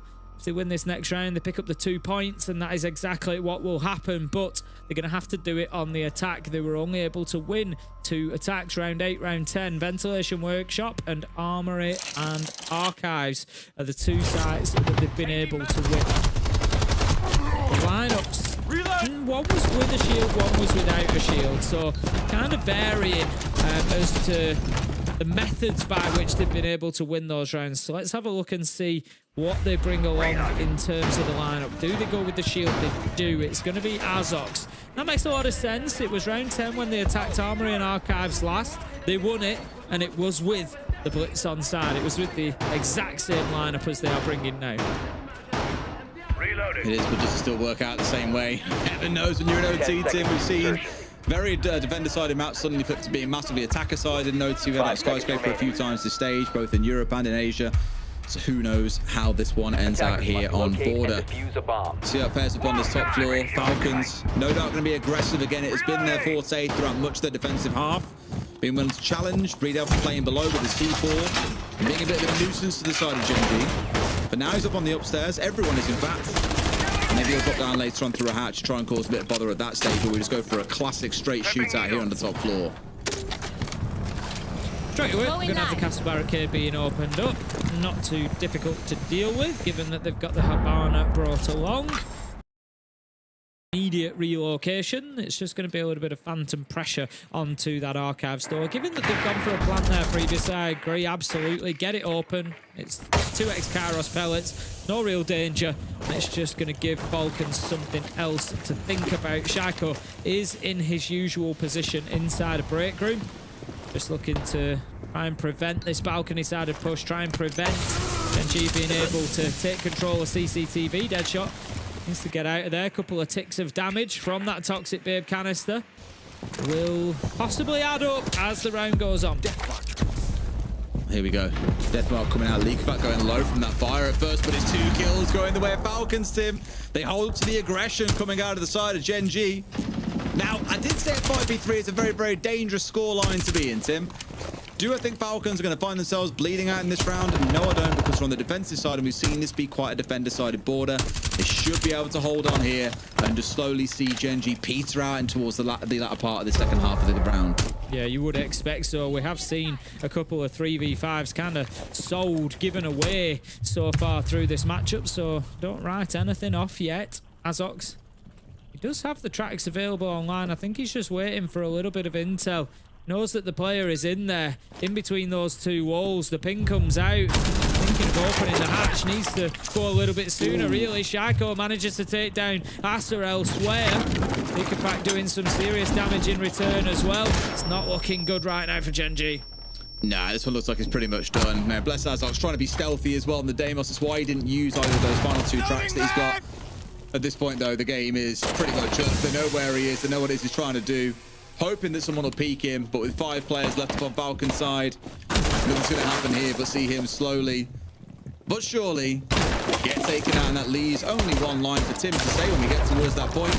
Really trying to hold his very, very best, but nothing he can do about it. Tim, now you can say the other line. We're going all the way to 15, Des, and who'd have thought it? It came in and there was a strong favourite in the crowd. The social vote was well in favour of Falcons, but we did sound the alarms of caution to say, look, Gen.G are playing extremely well this stage. Maybe they've got a game in store for them, and they certainly do, but who'd have thought we'd end up all the way to 15, especially with the way it started. Such a strong start. Falcons finding themselves 4-1 down in round 5.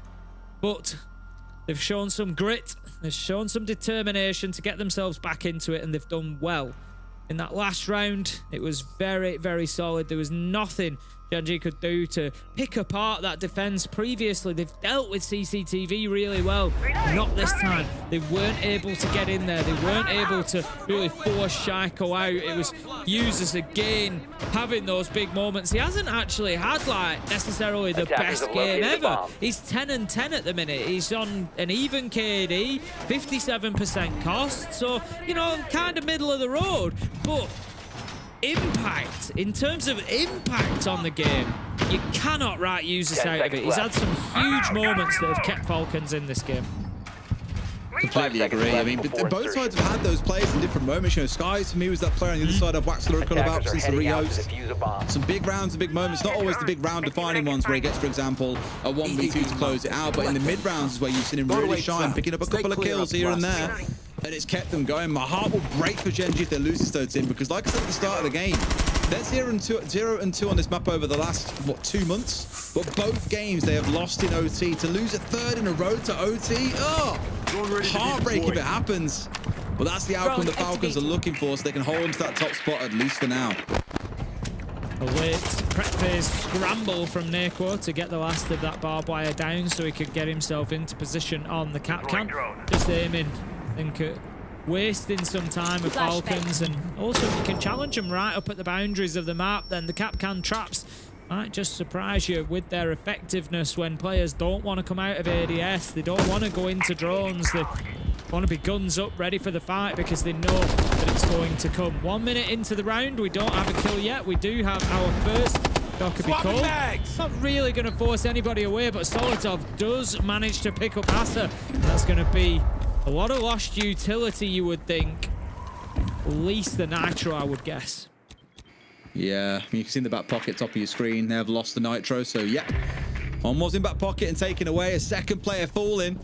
Attackers in 5v3s though, Tim, have been dangerous throughout the game. Will Falcons be struck by ghosts of the past? Looks like maybe Sky's getting rid of one again. Mr. Consistent stepping up. Got to get him taken out at some point as another Doc could be cool rings on through. The last one they've got is worth stressing. No ability to hunt down these last couple of players. You really turn towards Brede and use his there to go hunting. Lots of time to work with, and surely Falcons can get this man advantage over the line, right? Right? You would really think so at this point, but 4 versus 3, Gen G have shown a capability throughout this game to be able to battle back and keep themselves in, and they almost lose Brede there, but Solotov is on hand to protect his teammate, gets the kill onto Skies, and you feel like that could be the straw that finally does it. The plant goes down, and now Gen G are against the clock. They manage to get one inside his sight, but Nade comes up the hatch. That's just going to force them to back off for a second. Azox looking to take the drop as is Naquo. Will do. Does he know there's somebody there ready to challenge? He does now. Doesn't spray through the soft wall and might just regret it. The final kills go to Brede and Solotov as Falcons. They were behind ever since round 1, and they're able to get it over the line for 2 points. Scrappy game back and forth between the two teams there. You can see why they're our top 2 teams in the competition. Gen G will suffer a 3rd overtime loss in a row on border, and Falcons remain at the top of the table. We'll go to a break, and when we come back our desk, we'll break it down for you. See you in a few.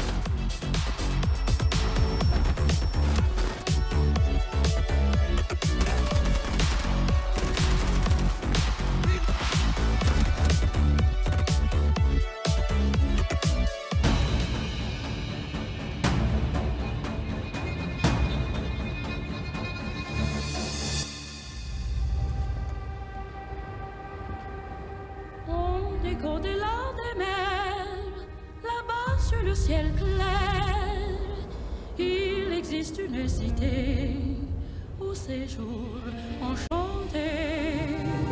Et sur les grands arbres noirs, chaque soir, vers elle s'en va tout mon espoir. J'ai 2 amours. Paris, toujours, mon cœur est ravi.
Welcome back, ladies and gentlemen, to EML, and they've done it by the skin of their teeth. Falcons are able to claw victory from the jaws of defeat in overtime. Des, 2 points to the 1 that Gen G run away with. We have our interview ready to go. Let's bring him up. Yuzus joining us on the interview. Yuzus, what does it feel like to be the man to bring down Gen G before they get a streak rolling? I mean, they were so happy beating G2 and then, oh, we're going to do it. We're going to beat Falcons. They got some goals and then you close it off. Yeah, it feels good. I think they were going to be happy to beat us as well because they were typing in the chat something in French. I'm not quite sure what it meant, but EFAC got his revenge at the end, so we're happy. That's fair enough. I mean, you guys sounded like everybody was excited. They constantly playing out during that entire matchup. How's the comms playing throughout the game? It was good. I think even though as you guys saw, we lost a lot of man advantage rounds. I think it literally felt like every single round we were losing. It was 5v3, 4v2 for us. But we still managed to keep our heads a bit, not get head loss, and close out the 2 points. I was about to say, what was the hardest thing about playing that game, Users? Because it was certainly a slog, going 15 rounds. And why was the game on border as well? Because that's not a map we're used to seeing you guys on too much. Yeah, I'm not, to be honest, every time we played border so far, it's been 7-7. I think all 3 games we've played have been 7-7 recently, so it's what we kind of expect before the game even starts now, I guess. But yeah, I think the hardest part was just losing the man advantages. Yeah, that was a bit. Yeah. Can you talk to me about how important Dokkaebi is for your team as well? Because I know Solotov was running it a lot today, and it's certainly been noted that Dokkaebi is one of your favorite operators as a team, but nobody's actually banned it against you yet. I suppose it's a lot of Deimos bans against Shaika. I think Solotov just likes the gun, to be honest, mainly more than the Dokkaebi actual gadget. And they banned Deimos as well. I think that's why they don't ban Dokkaebi. They prefer to ban Deimos and then they ban Monty, I guess. Yeah. They don't have a choice. I can't remember what they banned third, if you guys remember. But I don't. Yeah, no, not either. But I did see the impact of the Dokkaebi, because it's one thing I noted down is that I think Solotov got 4 or 5 opening kills, especially in attack, and Shaiko got 3. And so my main thing is what happens, because you guys get the opening kill. I think multiple rounds in the 5v3. What happens in the half round, in the halfway through the round, in the mid round? What happens there? Because I feel like there is some hesitation, and then that's when Gen G gets aggressive, and you guys lose that man advantage again. I think it wasn't hesitation. I think it was every time we had a 5v3, instead of just all coming together and focusing one thing, one plan. At least every round there was 1 or 2 people doing their own thing solo, not together with the team. Then they got picked, and then it was a 3v3, and then it's hard to close out the 3v3s. Can go either way. Fair enough. Now, look, tomorrow you play against another French team, your former organization of BDS. Anything you'd like to say to them ahead of that game? No, just good luck. Good luck. You heard it here first. Thank you very much, users. Yeah? Oh, Yeah? I was going to say, and buy the skin. I got told off last time by Eagle Me's not saying. Very good. You'll get extra points and extra cookie tonight, courtesy of Egomais or Stroopwafel in his case. Thank you very much, users. Have a wonderful night. Bye-bye. Thank you. And there it is, again by the skin of their teeth and through a lot of back and forth fights. Team Falcons are able to take it over. Honestly, for a moment there, you were thinking, my God, Gen G are going to run away with it. I'm exhausted. I'm absolutely exhausted. We called it as well. 15 rounds of border, crazy, crazy game. It was back and forth. And, border always is these big individual plays, these big late round moments, these big decisions that get made. They just get amplified on this map. And when you get 15 rounds of it, it's just crazy. But fair play to Falcons as well, because they were down. They were down by quite a lot. So to even force it to overtime and then to force the win afterwards, it's kudos to them. And again, just to contextualize how important this game was, it was basically a fight for top of the league. So to get top of the league, to win, to keep themselves in the top 2, which it isn't the expectation of Gen G, but it is the expectation of Falcons. If they'd have lost this game, it'd be massive. I'll say this, in the strategy aspect of this game, I felt like Falcons was dominating most of the time. The scoreline really didn't show it, but the main reason for this is that in the first steps, Falcons was almost always ahead. They were almost always finding the opening kill. Especially in attack, I was surprised that by this defensive split. I mean, going 2-4 with how many opening kills they got was very, very impressive. Yeah, I just said before that Solotov and Shaiko both got 5 opening kills. Yuzus 1 more. That's 11 opening kills. 11 opening kills for 4 on the side of Genji. And so for me, it really goes to show strategically they were winning. But Yuzu said it as well. It's very, very, very right. On border, they're playing split. And so the problem is whenever they get the opening pick, whoever is on the weak side or is isolated, Genji always found the perfect target, the perfect victim to go and find back that man advantage. And seeing that in the eyes of Genji, I think is perfect. But what's even more perfect is that in the late round, they were always able to do it. In the late round, they were able to close it out. So it's not only about grasping the man advantage again. Look here in this situation. They go 3v2. It goes back to a 2v2. They use the utility to kill the Amory player. And look here, they don't hesitate. Clearly, Azox has one goal, is to cross and go safe in bunker so he can plant. He will use the timing of his shield here. He moves really slowly, covered by his shield to go to the safe spot. As soon as he goes there, he goes for the plant. And then we have an active cover. And what I mean by active cover here, if any player shows up to throw C4, he's so aggressive that he will punish him. And so it's about fighting back that man advantage. And as soon as they're on equal 1 count, doing the work in the late round to close it off. Props to Genji. That's what took them all the way far to this 8-7. Yeah. Despite the fact that they've lost it, of course they're going to be disappointed they lost it. Genji in this game and the previous game against G2 have now shown a real maturity that they're a top team inside of Europe, which isn't something that we'd have said coming into the stage. It isn't something we'd have said last stage. So they've really surprised us, and they're going to be in playoffs. It might not be mathematically confirmed, but they're going to be in playoffs. They're going to be a real thorn in the side of our quote-unquote established top teams this stage. They showed that they can clearly fight back. They did it against Wild, they did it against G2, they do it now against Falcons. And on multiple maps, it's going to be BO3. Exactly, and that's the next challenge. It's the difference between playing BO1, BO3. Obviously, not just the fact that there's different maps to play in there, but the fact that there's a lot of back-to-back maps that you have to play. You have to rest up in between. You have to be prepared. That's the next level of challenge. But like Jack said also, that is not fully confirmed yet whether they will be in playoffs or not because of how tight the standings are currently in EML. Hopefully tomorrow we'll have a definite opinion and kind of science data-backed opinion to close it all out when it comes to our playoffs. But then again, it just means our region keeps getting better and better from the excitement point of view. But this was game number 2. Let's swap our games out in the back. G2 taking on a BDS. Now, if we were talking about this a year ago, we were kind of giving you a completely different context. BDS have a lot of store, and we're going to talk about all of that. Very much excited for. However, come, let's go on a close-up for this one. Look at me right here. I know you all love all of the IGL summits, those episodes that we've had so far in this stage. Well, in a new type of format, it is coming to you live in just a few. Stick around.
Welcome back, ladies and gentlemen, to EML. And look, one thing that we love very much, especially here on the Analyst desk, but as talent in general, is to theory craft. It's always important to kind of read up on your theory in anything in life, but especially in Siege, to us, the most important thing in life. But there's a difference between us doing it and having pro players at the top of their game explaining how they would tackle specific attacks, sites, maps, all of that with what tools they would bring for those moments. So I thought, why not do that? Our one and only Alfama sat down with the top IGLs of EML to ask them those questions and really see on the board how they would tackle all of those strategies. Let's see what they had to say.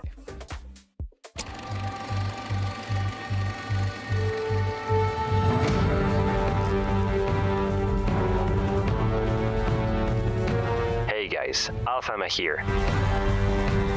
I've cooked some amazing in-game scenarios that pro players might be facing in official matches. Now I've taken some of the best IGLs in the world to try and problem solve what's in front of them. Let's see what they can come up with.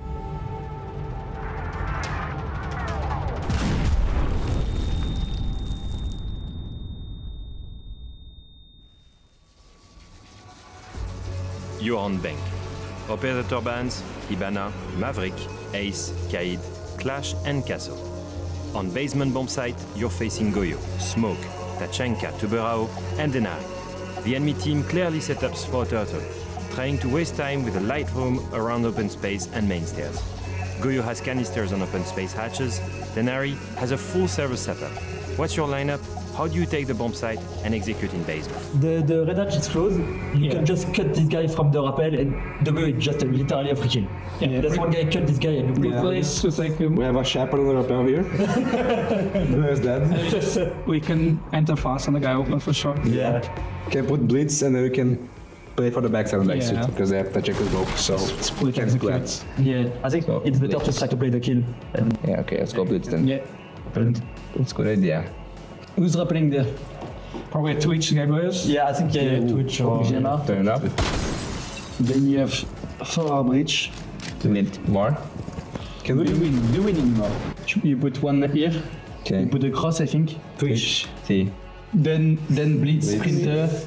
Somebody behind the blitz. Yeah, someone behind the blitz. The grill. I'm just gonna put grill. Capital, maybe ATMs like to walk in and cut off lane. I'm gonna put Cafe. And on this tape. And then joining heaven, and then I'm like, just joining from far, like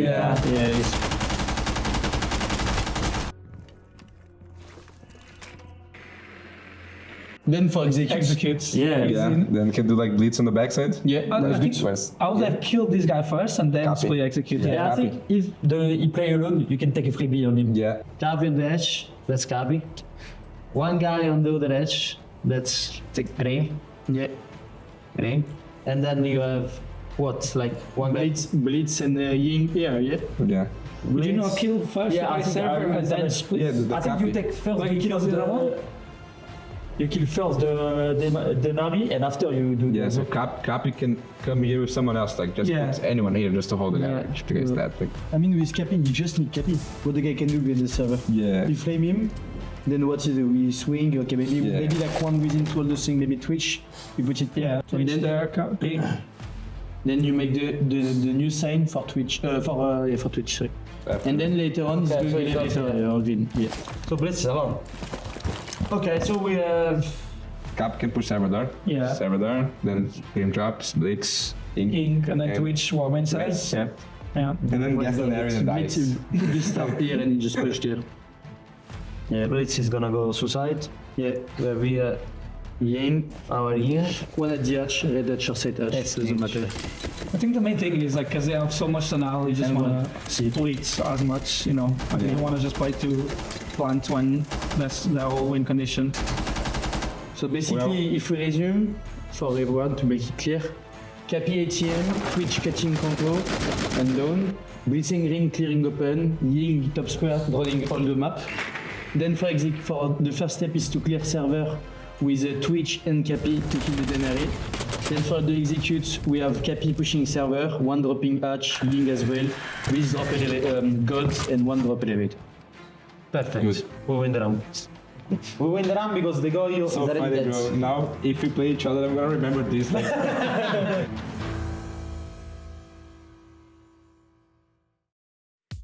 I love this. Thank you very much to whoever put this together.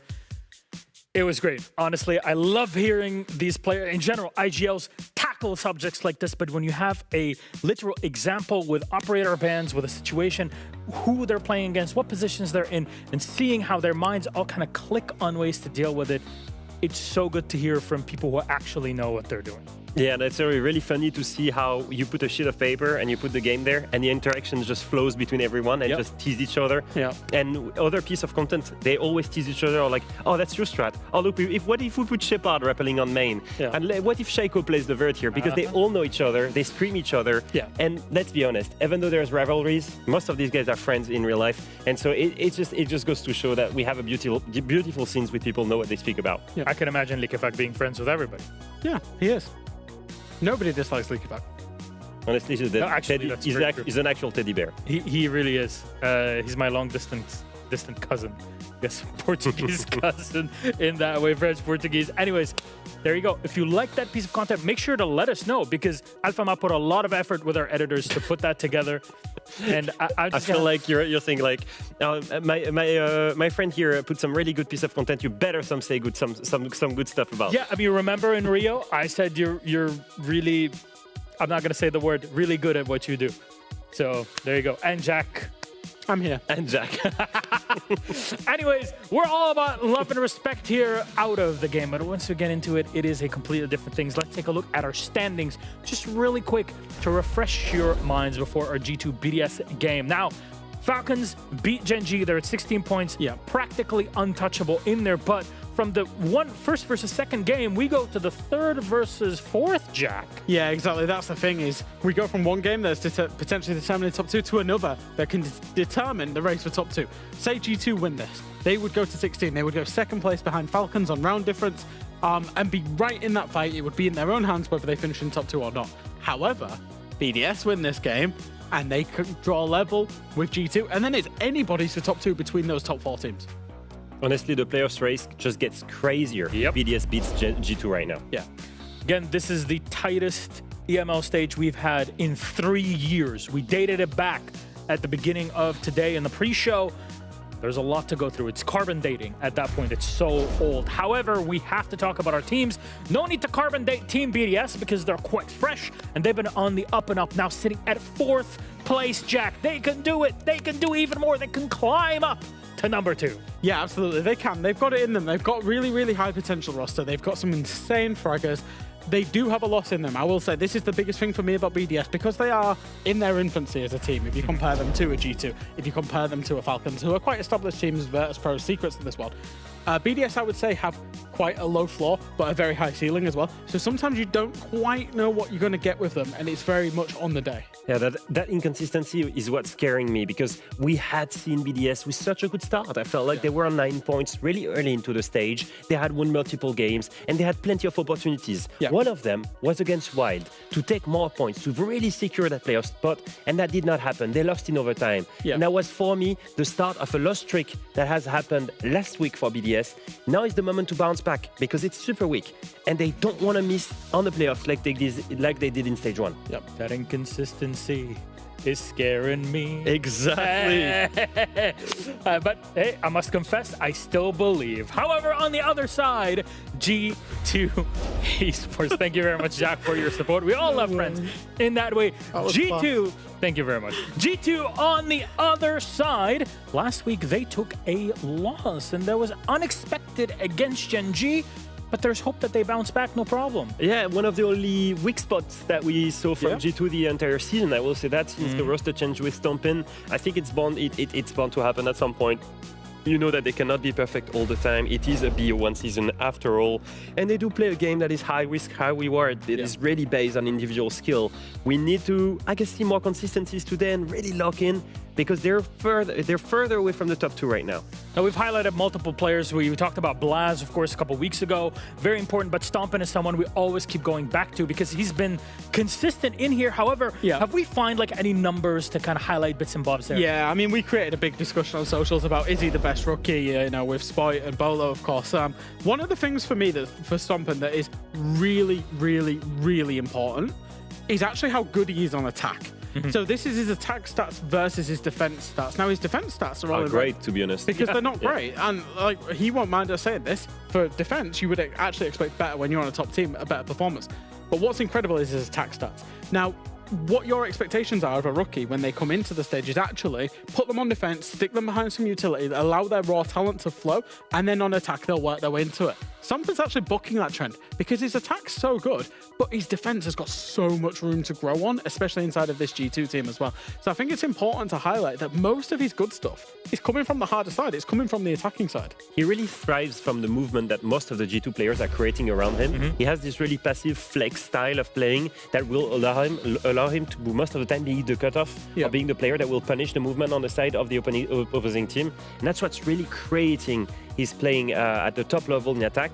And like Jack said, I think in defense right now, lots of room to progress. And we need to see more of that later down the road. We saw his flexibility on attack literally since his first day on G2. I mean, it was incredible to watch him on Lair in that first game on the Thermite and the Ace, if I'm not mistaken. It was great. It continues, but now we have to see what map we will be playing on. And wait, they talked about this in the... What's funny is that both P4 and LMAO said, oh, if we play each other on that map, we'll know that we've made that. So if they're facing a basement turtle defense, well, we've got a pretty cool idea of what the attack will do. You've got, you bring the Capitao, the green, and we will the see a Blitz, basement turtle defense because the Twitch. it's back. So the good thing is BDS starts in defense, and BDS love a good turtle, and they love it with exactly the same operators almost that were run into that IGL scenario. By the way, they'll bring the Tachanka, they'll bring the smoke. The win condition will be the denial of the plant. Let's see if Alemao calls the split take. Yeah, one thing I like from G2 here is they didn't get caught out. They got caught out last week by going on shallow against a team that they clearly weren't prepared for on that map that had a clear counter strategy. G2 love Bank. It's one of their favorite maps. They'll play it against literally anybody in the world. We saw them beat Falcons on it last stage, for example. They will absolutely love it. BDS, however, they do also love the map as well. It's a comfort map for them. We've seen them play it a couple times. They played it against Wild, if I'm not mistaken, and against VP already this stage. G2, 6-win streak before EWC on that map. Then they lost it to NIP, but still a map that they absolutely love. BDS on the other side, they beat VP 7-4 on that map earlier this stage. But it's also the map on which they lost to Wild in that overtime, you remember? And also the map that they lost to Falcons earlier in stage 1.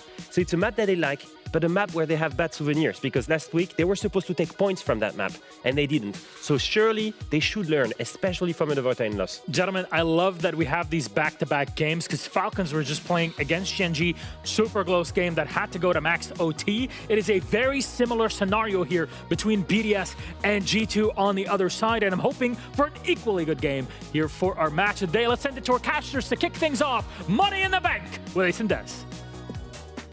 Thank you very much, Milos. Yes, a bank coming up, Tim. And I'm always excited when G2 play a bank because of the last 5 times they have played it, 4 of those games have gone to overtime. So something tells me we're in for another one of those kind of games here, especially given BDS's last game on this map against Wild last week also went to OT. It's OTs all around, Tim.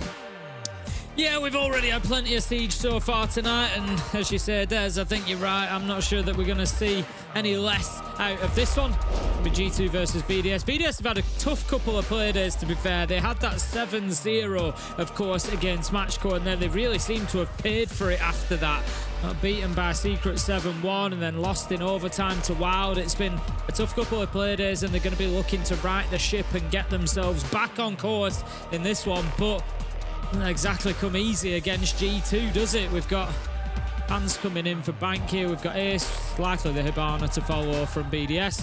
And then G2's bans will be Clash and going to be the Echo taken away. Oh, it's the Monty rather than the Hibana. I wonder if as defenders then, if maybe BDS just get themselves up to that top floor as quickly as they can. It's going to be an interesting one looking at it because G2 so often will ban away Kaid and Azami there. They're two main bans that you see coming out on this map. So to see neither of them banned away to start things out by G2 suggests there's more of a game plan in action here, trying to respond to what we might typically see come over out of Secret. So we'll see how it transpires as we get into it. The Monty ban, I think, surprising no one as well. Like, outside of Ace and Habana, the Monty is the most banned operator on this map overall. So again, I don't think it's a massive surprise for anybody. You may as well have just seen as well. Got a little bit of a Moss restart to do before we can get into game. So speaking of Moss, Tim, any more garden talk you want to go through? You like that one? Hey. Oh, it's not your first time. No, I think that largely puts largely puts us up to date. To be honest with you, Des. It does, yeah. It does. I think we're good there. I've just finished off a bag of Skittles. Other sweets are available, of course. Oh, it's fine. I've had some barbecue hula hoops. Other crisps are available. That was my little snack before I have a pizza between game 3 and game 4 as my dinner. I do have some leftover pizza. I have already had a chicken, like a sort of breaded chicken wrap earlier.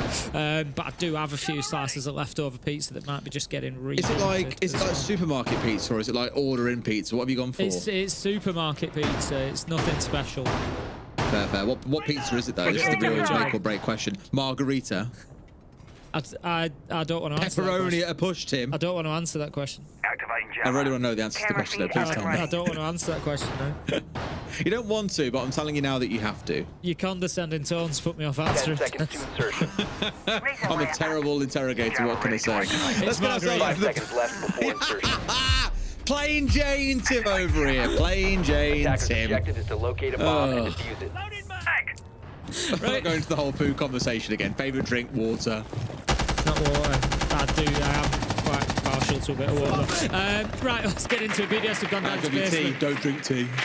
BDS have gone down to basement to kick things off. The reason I suggested that maybe they go top floor is without that Ibana ban in place, it's going to be difficult to defend top floor. So I kind of think get it out of the way. Get up there early before G2 can kind of warm into it, because you're almost certainly going to have to defend top floor at least once before you can get that Ibana ban in if they choose to do it for round 4. So yeah, I just kind of thought maybe you get up there quickly and, don't let G2 warm into the game just right off the rip. See if you can get that one stolen away. But they haven't. They've gone down to the basement. G2 are actually in the map really quickly. They've got Lyra inside of Lawn Office, Doki inside of Square. So they're making sure that it's going to be very, very difficult for anybody playing out and around the map, which is Lasmo and Freck at the minute. And just as I say that, they prove how difficult it's going to be as Doki takes down one. Alamau gets one. Doki a second. This is not looking good for BDS in round 1. Well, I know the G2 hype train exists, Tim, but I don't think it's quite going to roll over them like that and just cut their legs off inside what? 10 seconds dead, those 3 players dead. Oh, 5v2. And you've got a setup that's designed for an execute. This is horrible. I don't see how BDS hold on here unless there is a magical play coming out of Robbie and Virtue. Yeah, they've got some utility to play behind, but so do G2. So I'm feeling quite nervous about the prospects of BDS in this round. Still 80 seconds to work with 2. Tons of time to make this round work. Yeah, I think the only way that BDS have a chance in this round is if BDS give it to them, to be honest. Is if BDS kind of start selling themselves. Alamau is going to get the wall open. That'll give access to the plant spot. Not ideal access, being that it's hard for each charge, a secondary gadget, but still, it will suffice. Blaz is going to get himself into position, just coming down blue stairs with the diffusers, so they are ready for the plan. There is a Nitro still on the board with Robbie, but he's been forced back quite deep into gold here, so it should be possible for them to get the diffuser down without him being able to deploy that. Just send it out and does get the kill onto Glass. That's really well played from Robbie, but in all honesty, I think it'll be fairly impactless as Stomping goes and gets the diffuser. I say that, but he almost got Stomping. So close, and Robbie gets him at the end as well, but too late because the diffuser is down. Bit of a hard recovery effort here, Tim, but fair play. The boys almost managed to pull it back, bring it down to a 2 versus 2. But I think it's very, very unlikely you see G2 losing out now, as long as they can get the vertical, which they do currently have, being challenged by Virtue, admittedly. This will make this a little bit tough. Going to try and stick this one as well. Trying to use the bomb chance. He has cover. Steps out for the one. Robbie down to 1 HP here as well. Doki's down with the flank, and like that, it's round over. Doki with 4 kills in the round to get us started on bank. Yeah, big start for G2, although there was just that period of time in the middle there. I said the only way that BDS have a chance in this round is if G2 give it to them, and G2 did expose themselves to a few problems there. They, I think, were a little bit over-reliant on the Candela that went into red, assuming that Robbie would be unable to do anything for the duration of that first plant from Blaz. He proved them wrong, found a nitro, and then the fact that it came down to such a close situation at the end was testament to BDS's ability to fight their way back into it. So well played from them, but G2 do manage to hold on, do manage to get it done. It's just stomping so close to... There you go, you see the bullets literally raining around him, and it was just a second too late from Robbie. If he'd been able to get that kill before the plant goes down, who knows what happens in the round, but ultimately G2 get it done. It's 1-0. And we're going to move on to the mid-floor site for BDS.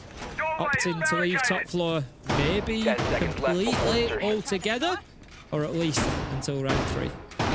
Probably until round 3, I expect. Yeah, do we really think Latela's archives be what we step into next? Nah, surely not.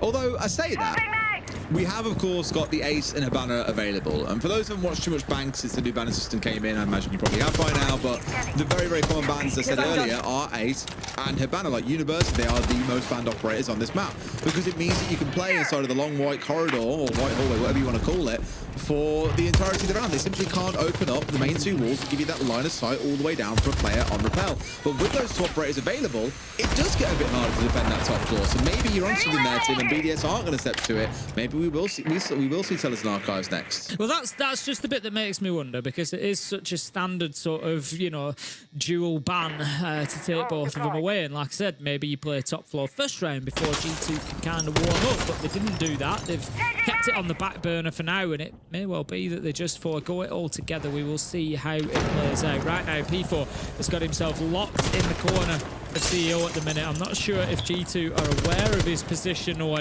not. Blaz just a little bit late on the trigger there. Does see one moving past in Janitor. Unable to find any shots. I would guess that's going to be Virtue. I don't need to get to look at the bottom of his player card. It will be there. I am correct. Robbie with a double P4 in on the action as well. I'm not sure that G2 have really got a good handle of what's going on this top floor. I mean, a lot of it honestly then came down to the step out from P4 being willing to challenge at the same time. That impact coming out to do a little bit of work. And Robbie's collected his 2 skulls that he needs in the round to really take down a lot of the pressure coming out of G2. Because now it's the exact opposite to what we had back in round 1 when it was BDS stuck in a 2v5. Now it's G2 in exactly that same position. They made use of one of their calls already. A second still stands. But I think against this team, especially when there's a mute on the other side, you're going to be pretty darn stuck at this point. Stompin just taking a few seconds, I think, to have a chat with Blaz, see if they can formulate something. Have a little bit, maybe... a little bit of joy. He could pick somebody up inside of Tellers, but I think it's likely to go the other way possibly here if the swing comes on. They are working together to try and remove this threat. Blaz does manage to get it, but Robbie is there on the cover, make that 3 in the round, and it's all up to Stompin. We've spoken on the desk about how good his attacking stats are. Well, he's going to have to prove it here and now on V4.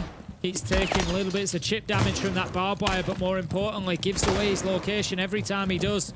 That audio cue just coming out and giving away his position so they know. BDS just gonna let him run around in circles for a little bit, I think here. Let him chase his way up to elevators on the top floor. No! Last Mo! You cheeky bugger. He certainly tried.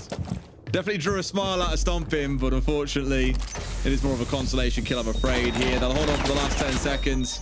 Maybe get yourself a second kill on the way on through. Right sort of idea. Can't find his man, Robbie. Pulling the Doki off round 1 here, getting a 4K for himself in round 2. Both teams dead even across those first 2 rounds, Tim, and now someone's got to tie-break it in round 3.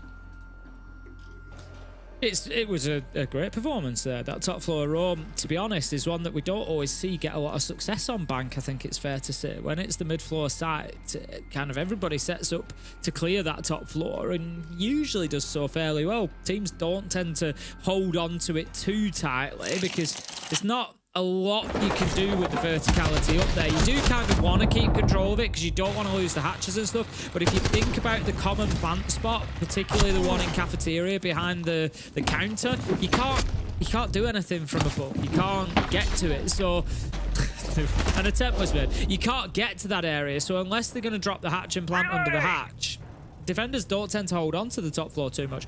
So it's quite rare that we see like 2 or 3 kills like that. Usually you'll just see one person playing janitor until they absolutely have to drop the hatch, but generally everybody else is chased away quite easily. So yeah, it was good to see BDS kind of really stick to it, take the fight to G2, get a couple of early kills and continue on from there. As it stands, we get the answer to our question. It will be a top floor defense. The Hibana is available, but interestingly, even when available, is not brought along. And this is kind of what happens sometimes. We saw it with Mirror for the longest time, if you remember. When Mirror sort of stopped getting banned, she was such a heavy ban that teams just were fully prepared to play without her. So they didn't kind of want to bring her when she was available, because it was like, you know what, that's not what our strategy is. And we're maybe kind of seeing a little bit of the same effect here, that they've got so used to playing without Hibana that actually we want the other operators that we bring in her place. Or they're cooking something really special, Tim, because I'm with you. Like, I don't think there's a world here where you don't anticipate being able to get that up. Like, even prior to the ban system, teams were more than used to playing that style of siege. I think they've deliberately gone for this because they have something in mind, and my thing that I'm thinking they're going for is a big focus on towards this exact side of the map, square. It's why you bring along the thermite, is to get these big walls opened up. You of course got hold of the Rara to get yourself inside a site, and Alamal's leading the charge largely on this Ossa. Probably be the one to step inside, plant down that shield, and then look to get a plant inside behind that safe cover. Has to watch out for flying C4s. In fact, to say that, there are no C4s on the other side, Tim, but there are 4 bulletproof cameras. What's that all about? It's kind of a funny one, isn't it? Because we speak about how important intel is in this game, and I completely believe that. But until somebody dies for BDS, they're going to struggle to actively be on those cameras and getting the value out of them. At the minute, Lasmo has gone onto the cams to have a little look. But with the pressure mounting from G2 around site, the positions that you can safely sit on those cams and have a look is going to be, you know, fewer and far between. So kind of limits you a little bit until you take that first death, if you do. I was really curious to see exactly what it is that they played around this site before, and if this is their sort of go-to when defending up on the top floor. And no, it's a little bit of a change from what I normally play, so I'd anticipate it's not always a case of playing 4 of these gadgets coming out at once. It's a little bit crazy. No impacts, for example, to help deal with the Ossa. They're a little bit stuck in that regard. So we've got to be really careful here. Nothing to stop Alamal getting away whatever he wants to. I think G2 will get into this one and just know what it is they want to bring along to have a response, because how in the hell do they stop him now without, for example, shooting a leg or something like that, which they could maybe do off towards the left if he's not careful. Shot in the booty unless he's got that side off towards Janitor cover, which he does. There's nothing to stop this one, Tim. Diffuse is going down. And now BDS have got to scramble to win some gunfights, but of course, we aren't going to see G2 let that one happen. They're set up perfectly here, Tim, only taking the control they needed, and they have made this execute look easy. Yeah, they have. It's been really well played from G2. Fantastic execute. Definitely one to watch back and understand how to attack onto top floor, how to deal with it. Final kill comes in. And look, you know, you mentioned it at the beginning. I kind of discussed it a little bit during. 4 bulletproof cameras. How did those bulletproof cameras help to stop the plant going down? And the answer is they don't. You know, I just feel like for bulletproof cameras, it's probably a little bit of diminishing returns with the more you bring of them. A few of them, extremely valuable. Don't get me wrong, the intel is super important, but 4 of them? 4 of them? How much intel are you going to get from that on a top floor site? They're either going to push from square or they're going to push from spiral stairs side. That's 2 sides. You maybe get somebody coming out of stock. But with a well-positioned camera, you can watch top gold stairs and you can watch down to stock anyway from the same camera. So I'm not buying that it was necessary for 4 of them and no Nitro, because a Nitro would have done a great job out of Janitor there onto that plant spot. That's how you deny those plant spots, in behind desk, on that wall breach and on the windows. You deny them from Janitor, and that's why we talk about it all the time, but there was just no possibility to do that. Well, one of those we can look back and scratch our heads on. I'm sure we'll maybe get some insight on that one later on. But now, we'll focus on G2 starting out strong. That's 2 of 3 rounds won in the first quarter. Now we get that cycle back again, and we'll see what BDS can pull off down in the basement. Hopefully, Tim, not losing 3 members within inside 70 seconds, because that just gave G2 all the time in the world to see things over the line. Attackers are moving See out how things to play locate from a bomb here. and Interesting defuse it. seeing the IQ coming along for Doki, it's worth stating as well, of course. Don't have things like the Valkyrie on side to deal with, but it's more so I think spot out where those Eagle Eyes are downstairs, so they can help deal with them with the nades that would otherwise typically go in, of which, to be fair, there are only 2. So somewhat limited in that sense here. I'm curious to know what Doki's impact intended to be, but I spoke a bit about the thinker on our last map. IQ, of course, has nades as well. Decent guns, players are playing as us, so very understandably, it could be one of those more comfort picks that come through with a little bit of utility being offered. Yeah, I'd agree with that. You know, looking at the side, there's one bulletproof cam. There's, you know, you're not going to pick up the nitros. There's the Maestro cams. I'd like to have maybe seen a Brava. We've spoke about, you know, the sort of underutilization of Brava sometimes, especially when there's a Maestro on the board, and you can take away those evil eyes, of course, and just make life a nightmare. You know what would be very, very impressive? If they get the plant down with the cover of smoke and then Doki's there, clay pigeon shooting with the IQ to get rid of C4s. Completely I'd be agree. very impressed.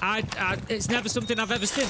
I've got to say. I've never seen. Wow, that's how crazy it would be, and G2 are the kind of team to try and make it happen. I've never seen the IQ gadget out and the nitro shot out with a pistol. That is something I would love to see. So come on, Doki. I mean, he's in the right spot though, too. I'm just saying. The challenge is set. The challenge is set. We want to see it. Everybody wants to see it. G2 shaping up to get themselves in position to put a diffuser down. They have got the wall open. Server control is theirs. The mirror window makes that a little bit tricky. We've seen this previously because they don't want to step up and do exactly this. The Maverick is kind of tentative here, being very, very cautious about it. Yeah. You just basically play with that mirror window open, and it makes it very, very difficult for anybody to actually actively approach that wall to do anything with it. So what they need to do is get control of the hatches first so that they can guarantee that nobody can play kind of in that red corridor area. I've heard a C4 ripped him. I'm a little bit nervous. They've got to be really careful of this coming so long through, because if the Maverick doesn't get this wall open before a C4 gets him, they've been a real spot hot. Oh no, we're into this game again. We're really playing this game, boys. This is what we're doing. There we go. It's made soft. They should be able to get it out, but the mirror window is still there. That's another frustration to deal with. Just shows why it's worth doing. Even foils the most direct of heart breaches sometimes. And this is why we so often see the mirror ban come through, and I think BDS have actually held on to the mirror because they didn't want it banning. So that's why they've been kind of tentative to use it, and now we're going to see it on this side, and we'll see it on top floor for Janitor's wall as well. We know how powerful it is. You put a warden in behind it. So G2 really struggling with it at the minute. 5 versus 5, 15 seconds left to go. I've never seen a round of Siege with a kill, but I'm starting to wonder if this might be the first. They might start turning down. So say that. No, stopping. Charges on 4, thought he had his man dead to rise, but bottles it. Virtue's down his backside. It's 4 versus 3. Being zapped out by those evil eyes, and a C4 connects. BDS hold on. G2 taking a little bit too much time there, Tim, to pull the trigger. Yeah, look, they struggled to deal with the utility there, did G2, particularly the mirror window and access into that. You know, you've got to call that quickly and say, look, we don't have a plan to get past this. We changed the plant site. You know, what do we need to do if we want to plant bomb chassis? Where do we need to gain control of? You know, does somebody need to get aggressive? And it looked like those changes, those calls maybe didn't come quite quickly enough there. They didn't deal with the Maestros. You know, we spoke at length about IQ versus Brava in that one. Doki, of course, bringing along the IQ, but there was kind of limited gadgetry that the IQ could really do anything about. You didn't have a Pulse on site, didn't have a Valkyrie on site, you know, didn't have anything like that was going to make it, you know, a real sort of benefit to have that IQ. So, you know, personally, yeah, I would have preferred to see the Brava there, I think, and just make life difficult for them. And no surprise to see top floor being the second choice site, but I am a little bit surprised see the mirror not being brought along. Like I say, it felt like it had been left on the back burner to avoid G2 banning it so that you could bring it to bottom floor and top floor in the second half of things, or sorry, the second quarter, you know, the second half of BDS's defenses. Play it in Janitor, it's super powerful. We've seen it so often. Teams have to really shape themselves up as attackers as to how they're going to deal with that mirror window in Janitors, with the warden behind it, nitros galore, you know, try and get that done, but it's something BDS have chosen not to go for. Yeah, well, we'll see how things shape up in this round. Has been a tale of two halves between both of them. I know it's only, of course, been the 4 rounds so far, but when we've seen dominance being shown by either side, it has felt pretty dominant overall, I'd say. It's not been like a very, very tense affair in either round between the two sides. Both have really known what they wanted out of a round. G2 either completely outplayed BDS and left them wondering what the hell just hit them in the face about 10 times and ran away, or BDS have just completely shut the other side out. So yet to really see a bit of a tug-of-war start between the two. G2 starting off their toughening on this top floor as well, looking to put pressure in. And Janitor, of course, always a focus. And me and you have spoken to death about teams struggling to clear out Janitor throughout the stage in various regions. With the Capital on side, it's certainly going to make that a little bit easier. A couple of firebolts in there, and you can force the player out. By the looks of it, BDS have already preemptively stepped out of there knowing what's coming. Yeah, exactly. Robbie's in the hallway rather than in Janitor for the time being. He's going to be playing the stock position. And G2 have got aggressive. They lost a life exactly this place last time around. This time they win it. Doki manages to find the kill, gets himself a second. They have lost the Blackbeard along the way, but it shouldn't matter as there is a numbers advantage for G2 now, and Doki's just going running. The Keeper barricade is going to save the life of the Azami. The kills come in though, and they all go in favour of G2 bar one. 2 versus 1 now. Virtue can do nothing. G2 get themselves another round. I love how G2 have just done the entirety of the start of that round was saying, we're going to execute. We're clearing out Janitor. We're looking for a similar thing in through the windows. But then rather going for an execute, they go deep for the kills. Like Doki is a great example. He's in, pushing on Banana, gets rid of one, immediately vaults in, starts challenging in towards the long desk. He's looking towards elevators. It was more like a bait than anything else as well to make BDS think, okay, they're going for a plan, get your gadgetry ready. We're going to try and deny with C4s. But instead there is a player up in your face, gunning you down. Really smart stuff from G2. 2 very different flavors of top floor attacks as well that has very much left the other side guessing. Wonderful stuff. 3-2, we found ourselves to G2 then. We said that we expected to see plenty of this matchup, and it's certainly delivering at the minute. If BDS can lock down this final defense, we will go for a 3-3 split half, and I wouldn't be surprised in the slightest to see all 12 as a minimum. Last time around, there was a lot of success found by BDS up on the top floor. G2 need to counteract that. They need to do something about it. I'm seeing Alam out on the blitz, and that is going to be one of 2 things. It's either going to be rushing from electrical in through double door, just try and get into sight and cause chaos, or it's going to be brought along for that top floor clearance to get in up above and to chase away these players without losing 3 lives like they did last time. Absolutely. Well, so mirror setup on this top floor to again drain him through a bit of time. A double mirror setup patch on this top floor. Definitely a focus to keeping them busy, but already we're starting to look in towards the site itself. They're like, cool, you want the mirror on the top floor? Totally fine by us. Have the exothermic go off and open up the barricade as well, giving them a little bit of accessibility in towards site. Until at this point, be a rush going on here. Here we go. Smoke's going down. Blitz is in already, looking to cause a little bit of bother. The flash without coming through, but no, he's dealt with stomping. Couldn't quite get rid of Alamau. But they have, of course, now got themselves inside the site and can turn their own utility against them. It's a 3v2 for G2, and once again, BDS has stood here, having been punched 10 times in the face, like, who the hell just hit me? G2 have absolutely smacked them about here. Plant is going down, and this is all inside, what, 70 seconds or so? Wonderful stuff. If you remember last time, I commented on the sort of usability of the verticality of this site, and we've just seen why it's limited, because as soon as Alamau gets in behind that counter to put the plant down, even though BDS still had that top floor control, it didn't matter. All Ira needed to do was hold top square. He didn't need to actually go for the fight there. He didn't, and he just waited for them to come to him because they can't challenge onto that plant spot from above. So really well played, G2. The rush worked out. As I said, it was likely to be 1 or 2 things: clearing the top floor roamers or heading straight in through electrical, and it was indeed the latter. Alamau played it beautifully, got himself the kills, got himself the plant, got himself and G2 the round. 4-2.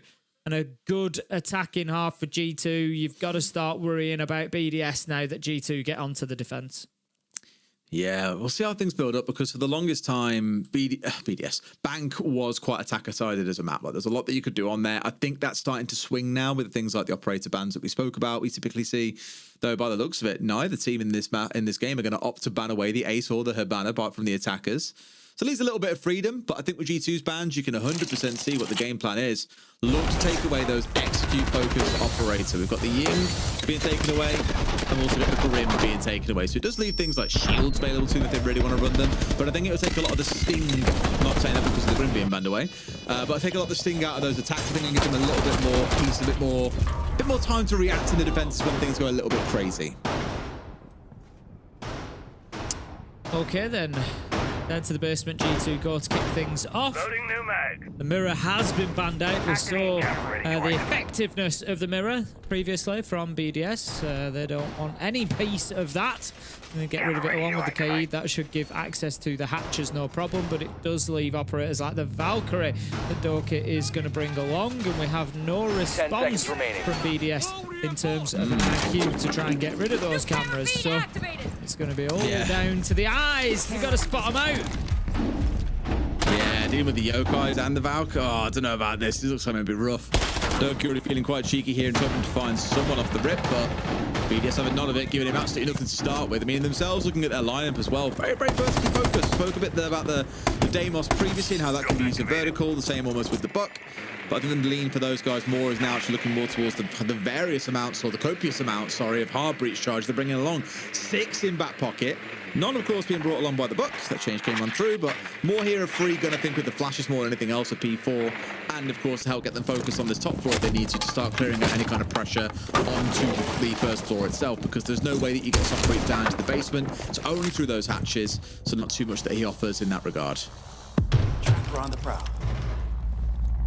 Be looking for that first trap to come on through, but it's against the mute, so it disappears just as quickly as it is utilised. It's going to be no advantage from that Deimos hardware, but Doki needs to get himself moving.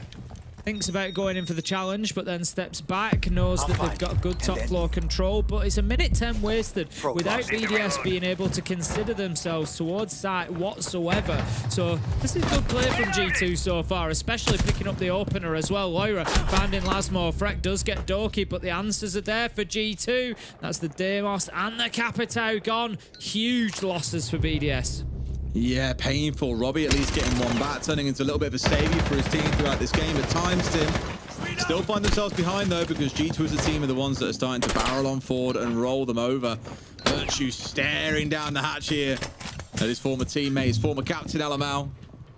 That's the back off for now at the very least. But again, I think G2 are largely happier. They're taking away even more of that sting that we spoke about. The only real significant threat to deal with now is going to be that blitz. And if they can deal with that, or at least keep Virtue at bay, given he's now down to a slither of HP, 40 or so he's got to his name, this should be one they can easily deny away.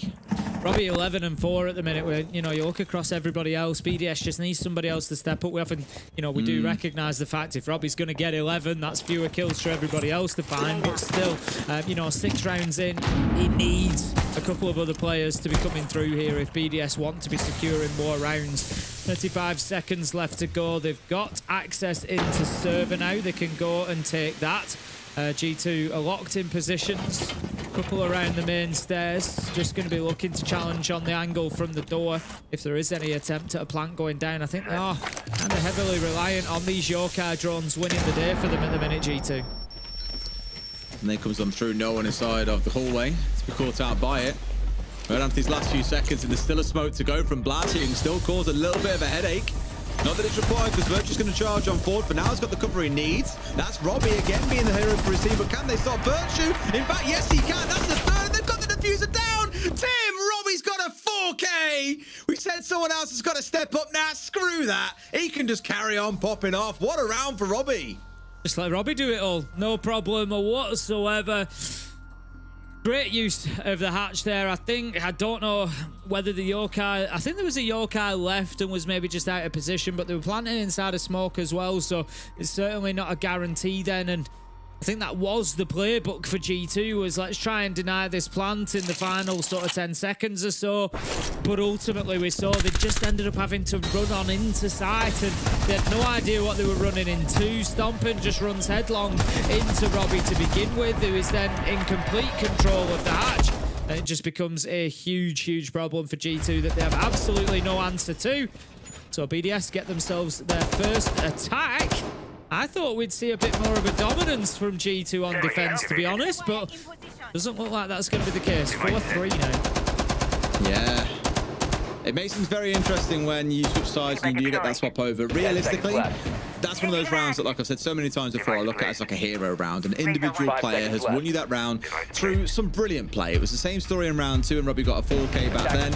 It comes down to to individuals is my main concern. Although I often say you can't expect Lightning to strike twice, in this game it has. Once in round 7 and once in round 2. So I expect it to happen a third, a fourth, a fifth time to drag you over the line. I don't know about that one. Like, he clears the rest of his team combined for kills by quite some stretch in some way. So we need to see a bit more out of the rest of the boys here. Hopefully he can inspire them onto a bit of confidence. They are only one round behind. It's doable, but we do need the rest of BDS to get online here. Just trying to use that long angle. We've seen this successfully quite a few times now. Just using those rotations against the defenders, just to hold long angles all the way through sight. Robbie does not get any joy with it. 14-4 at the minute, as he is going to be on the Dokkaebi. 2 players do get scanned out by the EU1D as well, just giving a little bit of intel, but probably nothing more than was already expected.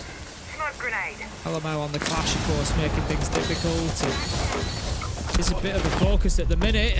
Laz manages to pick up Lasmo through the smoke with the LMG. P4 using the Glaz's scope, takes down Doki. 4 versus 4.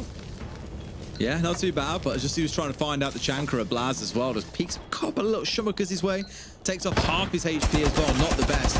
At the very least, they know where these players are, though. But they've managed to rebuff and resist the first and main only real execute they can do. They've got no smokes left. P4 is no longer the god that Glaz often can be when there are smokes available with no warden on the other side. And Alamau is still being a massive nuisance. And I'm like, Virtue's got 2 nades here. You can force this guy to move. But as of yet, hasn't had to do that. 2 kills come through for G2. And it feels like because BDS tried to pull off a Hail Mary there, made everything happen behind the main bridge and the execute with the smokes, they now have nothing left to be able to breeze through these last 4 players on the side of G2. It feels like we're going to a 5-3 scoreline. Yeah, I would expect so. And I don't know whether maybe BDS haven't picked the Clash up. Maybe it's something, you know, maybe G2 have, through prep phase, tried to hide the Clash so that there isn't the possibility of the operator change, just to get that bit of extra utility to deal with it. As you say, a couple of nades. But I get it, you can just pick the shield up and kind of walk back, and you know it's not a guarantee that you're going to get rid of that shield from Alamau. So I'd like to assume maybe some alternative utility brought along to be able to deal with it. Maybe the Capitao, maybe Nomad, the Kali, anything really. You know, Kali's certainly not bad for this site if you're going to have a window player, and then you can deal with the shield as well. But it's not something that BDS chose to do, and it was just a constant going in their side. You can hear the shield going now, just Alamau constantly off to one side, outside of that janitor door, making life a nightmare. And as soon as they try, there you go, Alamau steps around the corner again, gets himself a second. Just no answer for the Clash. Make it look a bit too easy, aren't they, really, here? That defense, toothless for the most part. If the execute had come off, they'd have been geniuses. They'd have blown past the defense and got it down. But a little bit of Chanka spray and a bit of fire to follow was all they needed to see the round out. G2 up 5-3, as I said. And this next round is that real crucial one we often speak about, Tim. Either you get them going up to 6-3 and a 3-round deficit feels far too difficult to recover, or we shrink it down to a 1-round gap and it feels like actually BDS could well battle their way back in, given the following side like it would be the offsite or the third choice for G2 overall.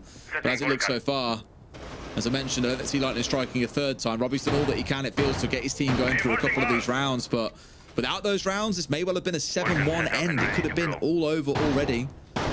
We've got to see BDS cook up something a bit special here, and they're attacking in towards the basement, one of the hardest sites to break.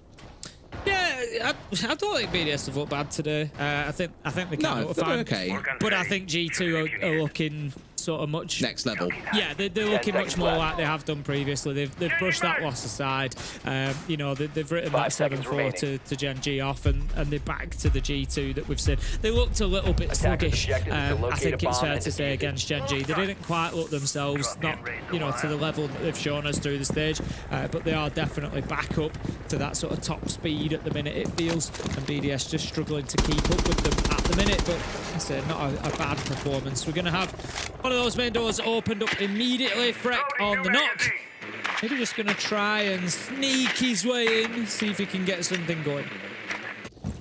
Sure. I don't think G2 will let him get away with it, mind you, Tim. I think they'll be a bit too wise, the sort of tricks and antics of a couple of players here in the league. They've seen it all by now with how long a lot of these players have had a tenure over here. Of course, stomping less than others by quite some way, but the rest have been playing here for a while now. They know what to expect. We're going to start things off, though, with this lobby hatch being opened up. Again, we've got these 6 hard-breaching gadgets coming along, not opting to look towards a Hibana, believe, and quite rightly so, believe they can get it all done just with these hard-breach charges. May well invite a bit of trouble if you try and look for a server execute, though, because Hensel's like being locked into like a vault-level angle to get over, of course. No mirror windows to deal with, at least in this round, so it was okay there. But it maybe invite a little bit of trouble here. They need to be mindful of, I think, when starting to think about how they're going to execute on the server side. P4 straight away looking to get down and claim that area. I think if you know that server's clear, definitely something that you want to be doing. Get a hold of it as soon as possible. You've always got to be careful of your square area. Make sure that you're not giving yourself away. Don't get overexcited. The player is in blue stairs, not in server itself. Okay, we've seen him on the tour out plenty of times. He's going to be looking to hold on to that hatch. Challenge does come in kind of from distance, but whilst that hatch is closed, he should be safe to keep himself in that position. He has actually dipped away now. He's got himself into the hallway rather than playing in sight itself. Yeah, last 75 seconds or so here. Yeah, he'll always dip around again. Why not? But last 35 seconds or so here, they've got to start getting something cooking here, BDS. And they have got players in the right positions, ready for a drop on lobby, for example. They've got main stairs, seen a lot of pressure around server. Yeah, they have been themselves around, but it feels like now they've largely pulled themselves over towards this side of the map. It's only P4 that's now pushing down towards blue and server itself. Say that until Fret looks like he might go over and join in. They can't decide entirely what it is they want to do here, Tim, I think. Rotating players, hit left, right, and everywhere. Now in a spot to start the push on forward. It's Fret trying to get a bit of a backstab on the go while the rest is still figuring out what is the game plan here. Is it a drop in towards Vault? Because that looks to be what's coming next.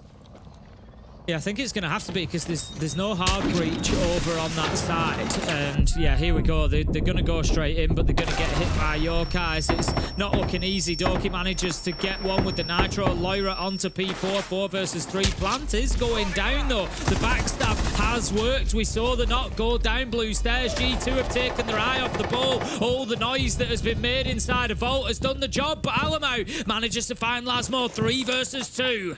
Oh boy, they've got to retake up top, so 2 players now need to be going upstairs, really. I think they're looking to send the one, of course, with the help of the Yokais at the same time, it seems. It seems crazy that you're in a post-plant situation, and instead you're running around on the Yokais. That needs to be happening sooner, Alamau. More about the information he's trying to get to his teammate to guarantee him a free swing to come out. But for now, we're down to about 5 seconds to make these kills work, or this round is toast him. They've got to start getting on it soon. Pushes in and finds the one. Freck is all that is left. They have to start sticking. They've got to kill Tim, and they'll have time to hold on.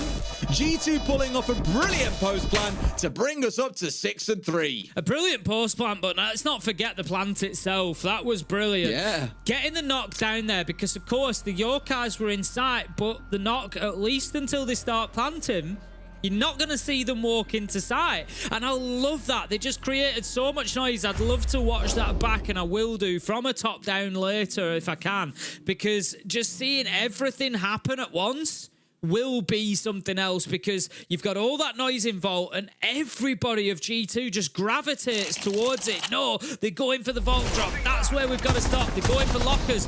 And meanwhile, Freck just walks in and says, yeah, no problem, I'll put the diffuser down in the default spot. No problem at all. Great stuff from BDS. Look, you know, sometimes you got to roll the dice. Sometimes you got to go for it. And a great team like G2, even when they get tricked like that, will find a way to fight their way back into it. And they did. I think surprising absolutely no one. We are straight into a tack timeout here for BDS, who know this is now their last chance saloon. The start of the round, I spoke about that 6-3 scoreline, meaning you had to claw back 3 rounds in a row.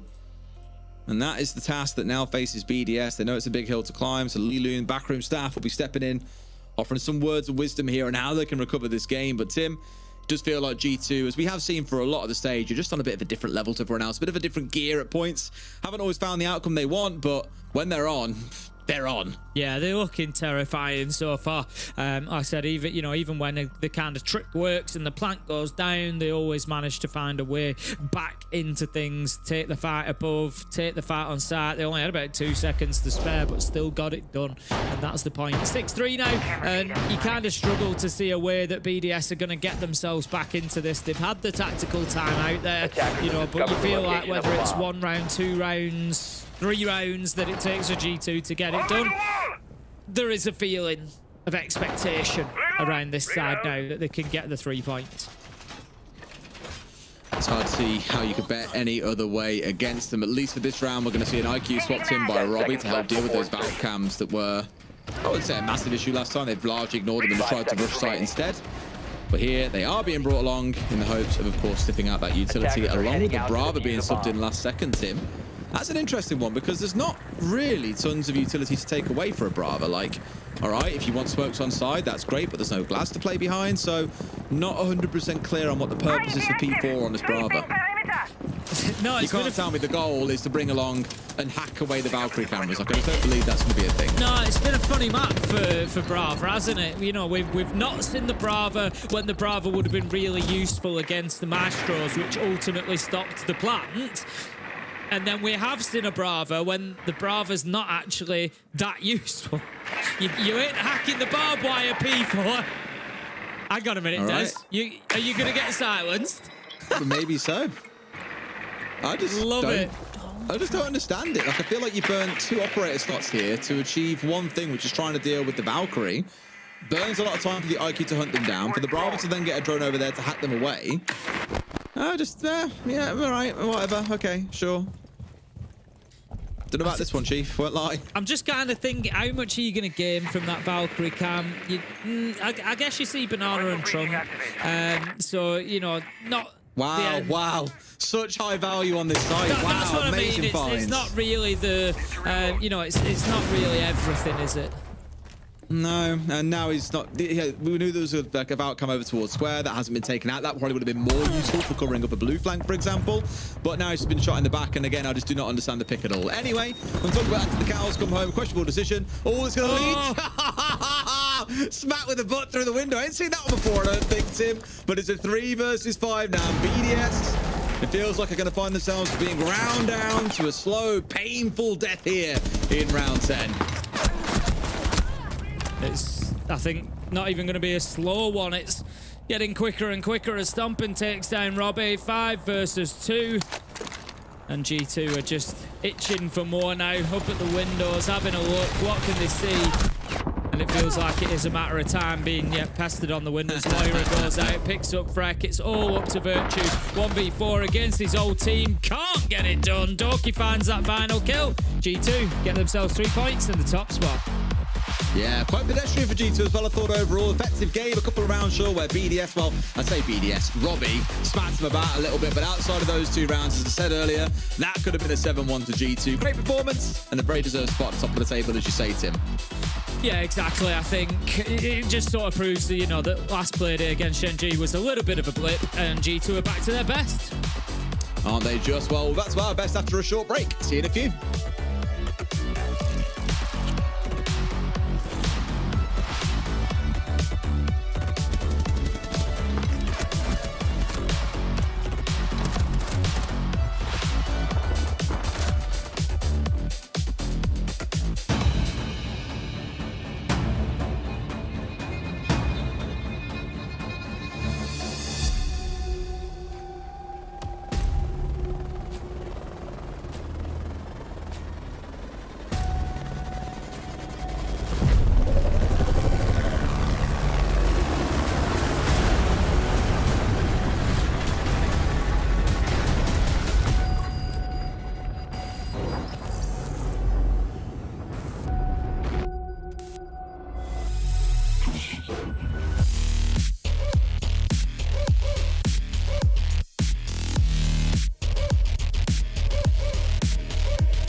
Welcome back, ladies and gentlemen, MBs, to EML G2. Victorious with grace of stomping in a few moments here and there, but we have our victors on the line with us. Bringing up is the man himself, Doki. Lad, nice. That was fast. I wasn't ready for that. It was. I mean, were you seeing things clearly? You usually talk first. Yeah, we've changed Be things up, yourselves. Jack. We now bring you in first for the big reactions to the victory. That's Right, guys, welcome back to the desk, everybody. It's me, Doki. Yeah, my job is safe. He's got a career in talent as soon as he's done playing. Not on this side of the chair. Anyways, Doki, congrats on the new glasses. You're looking great. Don't lie, I look like I'm 12 years old. Well, I looked like maybe like 14 before. Now What's the difference to the usual, buddy? Yeah, nice one. You shaved. I would say you shaved, and that was a big impact. Not the glasses. Okay, thanks. Appreciate that. Very good. looking nice and clean. Anyways, here, Doki. But you know, it's good that you go in here today. You get a clean win, a quick one. I mean, what happened the last play day, and how did you recover to come in and smash on this next play day? Well, touch on the last play day first. I think they had a great map choice in Charlie against us. It was a permaban, and they just like fully countered us. So obviously we didn't put the effort in that week to prepare Chalet because we just didn't expect it. We weren't scared to play it. I think we could have won the game. We're good at Chalet. We're comfortable on the map. But definitely props to Gen G for that, to be honest. Yeah, they outclassed us there. Well played. And I think they showed a good showing against Falcons today. Again, BDS, they didn't want to play us on layer. So we went bank. Yeah, fun. Looking at this map, Doki, I felt like the operator bans was such a good play. Like, I feel like the Echo and Clash bans were really nice, especially against BDS. They crutched those a lot. And I could see the abuse of that in the calls from Alemao. Like some of the executes were really good, playing with the OSA as well. Was it all part of the game plan to try and deny what they were crutching in the late round to have proper execute? Yeah, like we said, we were going to ban Valk. Because BDS rely so much on info and they retake a lot, they play really good with the Valk. But we said, you know what, like let's change that. Let's ban the Echo first. If we lose 3 rounds because of Valk, we can ban Valk. We didn't. It was easy. So I didn't need to ban Valk. They played into our game plan. So yeah, it was good. Hello, Jack. Hi, Jack. How you doing? Was you surprised it was bank? I'll be honest. Like I consider Who takes G2 to bank? I consider G2 one of the best bank teams. You know, last stage you broke Falcon's record on bank of that unbeaten record. VP. Like VP as well. You know, you started their downfall on that map as well. I was very surprised to see it, to be honest. I don't know, maybe because of scrims, they beat us like 3 times in a row in scrims quite convincingly on bank, so maybe it was something to do with it. Was that you guys trolling or? Probably. I don't even keep track anymore. Nah, but I mean, I don't know their full map pool, but maybe they didn't have so much of a choice. Yeah. They banned the club. Mm-hmm. Yeah. They banned the club against G2. Which is your permaban. Yeah. Yeah. So yeah, I guess. I mean, yeah, I don't know. I can't speak. I can't speak. I mean, you're getting closer and closer back to the top there. What's the game plan for the next 2 play days? We have match going Wolves. We just need to lock in. If we play the way we're playing, we're going to beat them both. Just need to make sure what happened last week doesn't happen with another team. So we'll be more ready probably coming into this final week and then into playoffs next week. I think that's us confirmed for playoffs now, right? With the 16 points. Honestly, after last stage, I'm not saying anything. All right, but probably. Guys. Yeah, more than likely. Since you're bad at your jobs, probably. More than I'm gonna tell everybody it's probably. Nah, but we're playing for top 1 and 2. That's what we want, so we can get the easier path to the major. So gotta win these 6 points.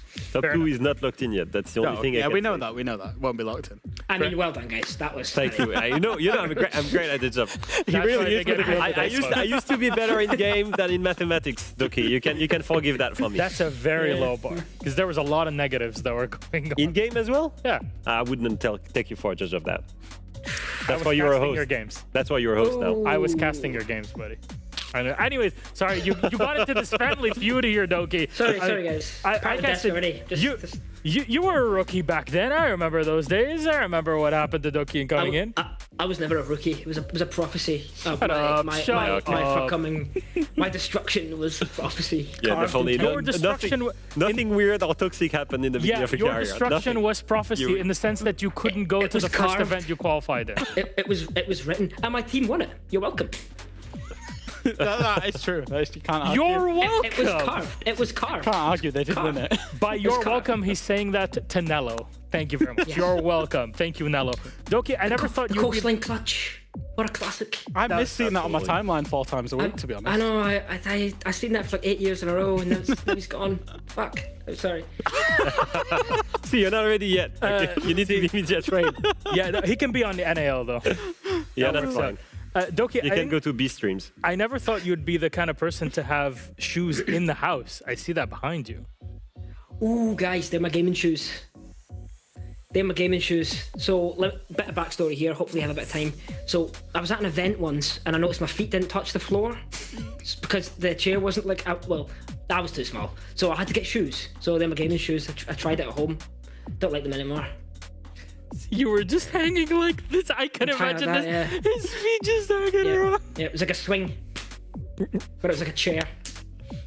Doki, you have just made our night. Thank you very much for joining us, Doki from G2. Congratulations on the big win. We hope to see you tomorrow next game. You know what it's time for, guys? What is it time for? Well, it's I was gonna say to tell us to buy the G2. No, he's a big Wild fan. He's It's time to watch Wild. okay. It's my favorite time of the day. I love watching Wild. I love it. I love it. There you go. That's all the endorsement you guys need at home. Doki, thank you very much. Have a good night. See you later, guys. Always fun to have Doki on, and we got a little bit of background. We got to reminisce. We got to talk about our game and how successful G2 were. Yeah. Jack, we got the whole package from the man himself. Yeah, we got the whole package from the man himself. It started with a 4K in the first round, and then G2, G2 then just continued their demolition of BDS. BDS taking them to bank. We tried to find some positives for it in the map veto at the start, but really there were none because G2 are probably the best bank team in the world, if I'm being honest. I think, it's a map that Alamau clearly understands perfectly how to IGL, and they're not scared to face anybody on that map. It was a good banning phase from Romelio and Cameraman, who did get blindsided last week, and I think Doki even, commented on that as well. And from there on out, it really only looked like there was one team in control, other than insane clutches and insane individual performances from Robbie to keep BDS in it. It's basically what happened, right? If Robbie doesn't go crazy and doesn't get a couple of multi-kills, I think we see a 7-1. The side of G2 clearly controlled, especially the attack side. Yeah. The main thing for me, I will say it again, the Echo and Clash bans abused by Alemao's calling, whether it was execute based on the glass, the blitz, or the ying, whether it was on the back of the Osa, his calling was perfect, the executes and the plants were going down, despite the entry kills being a little bit over each side. Yeah. I will say this. Overall, G2 had the better game plan and the better execution, and it's a pity when you know that the BDS banned Clubhouse, and it was G2's perma ban. Yeah. So they let them go on to bank. Yeah. And yet still, things faltered there. It's teamwork on one side where it's in more even spread versus... Robbie has more kills on his side alone at the entirety of BDS together. Yeah. That tells the story. It is still a shooter at the end of the day, and that's what we got here on bank. 7-3 for G2, but on top of all of that, teamwork itself, but it seems like there's a lot of pocket strats that G2 can always pull here and there in Alamau whenever they're needed to win. Yeah, we've mentioned it a couple of times. Let's take a concrete example, and that's going to be on round 3. Now, this is going to be an attack on the top floor of bank, and this is something that you guys can reuse with your rank stack. You will only need 4 players and an Osa. So now the biggest thing is you're going to pay attention to the bans because there will be abuse here. The fact there is no clash means that no one can retake around janitor, around stock to pressure someone in square. The fact that there is no yokai drones because Echo is banned means that the denial of the plant is becoming that much harder. Let's see how they use this Jack, and it starts with that Riora on those windows, closing off that meeting door. Yeah, exactly. So the Riora goes in, Doki actually ends up dying, and then Alamau is on the Osa. He's going to walk in and start the plant into sight. Now, with the Riora closing out the door and Alamau planting, there is actually only limited positions that BDS are actually able to deny this from. The first position is going to be if they swing the banana hallway here to try and deny the plant through a long angle. Then they could try and swing into janitor to try and deny it. They would have to go deep. Third one would be stock and going down the stock hallway. And then the fourth one would be any vertical. Now, actually, BDS, as mentioned by the casters, are running a 4 bulletproof strat. They have no C4s, so they're not going to go on the vertical at all. So the main thing here, because meeting is closed, you only have theoretically now 3 or 4 ways to deny the plant. Let's take a look at what G2 is doing here. Blaz is all the way hidden in ATM. In this corner, he can see all the way to anyone jumping in banana, and he's perfectly safe from anyone else. So he can kill anyone that jumps in banana and deny that at the same time. Stompin, upside down on CA window, has a direct line of sight onto Janitor rotate. So if anyone comes here, he can kill them. And at the same time, if you can help me, Jack, that player in square, that's Loira, he can watch towards Janitor rotate. He can watch towards anyone below. He can watch towards anyone outside of stock. And he can actually also watch banana if they slip past Blaz as well. And so you're gonna see how this plays out. Pay attention to Frank here. Jumps in banana, gets killed straight away from ATM. And that continues, Jack, here.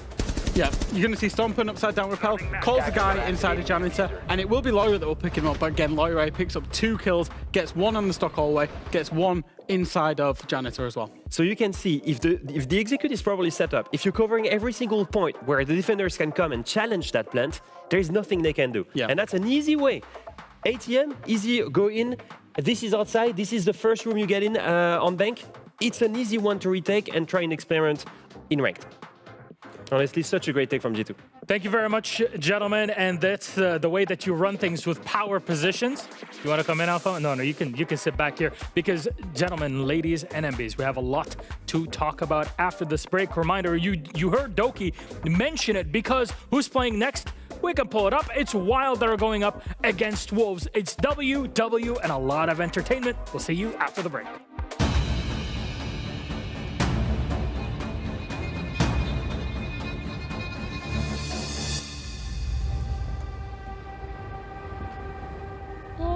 Au-delà des mers, là-bas sur le ciel clair, il existe une cité où séjour enchanté.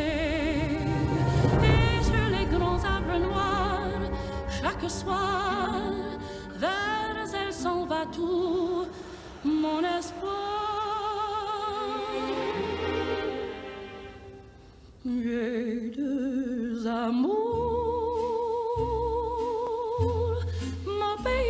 Paris, toujours, mon cœur est ravi.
Welcome back, ladies and gentlemen, to our fourth matchup of the day. We're always having fun here, trying to get things rolling. And gentlemen, all together,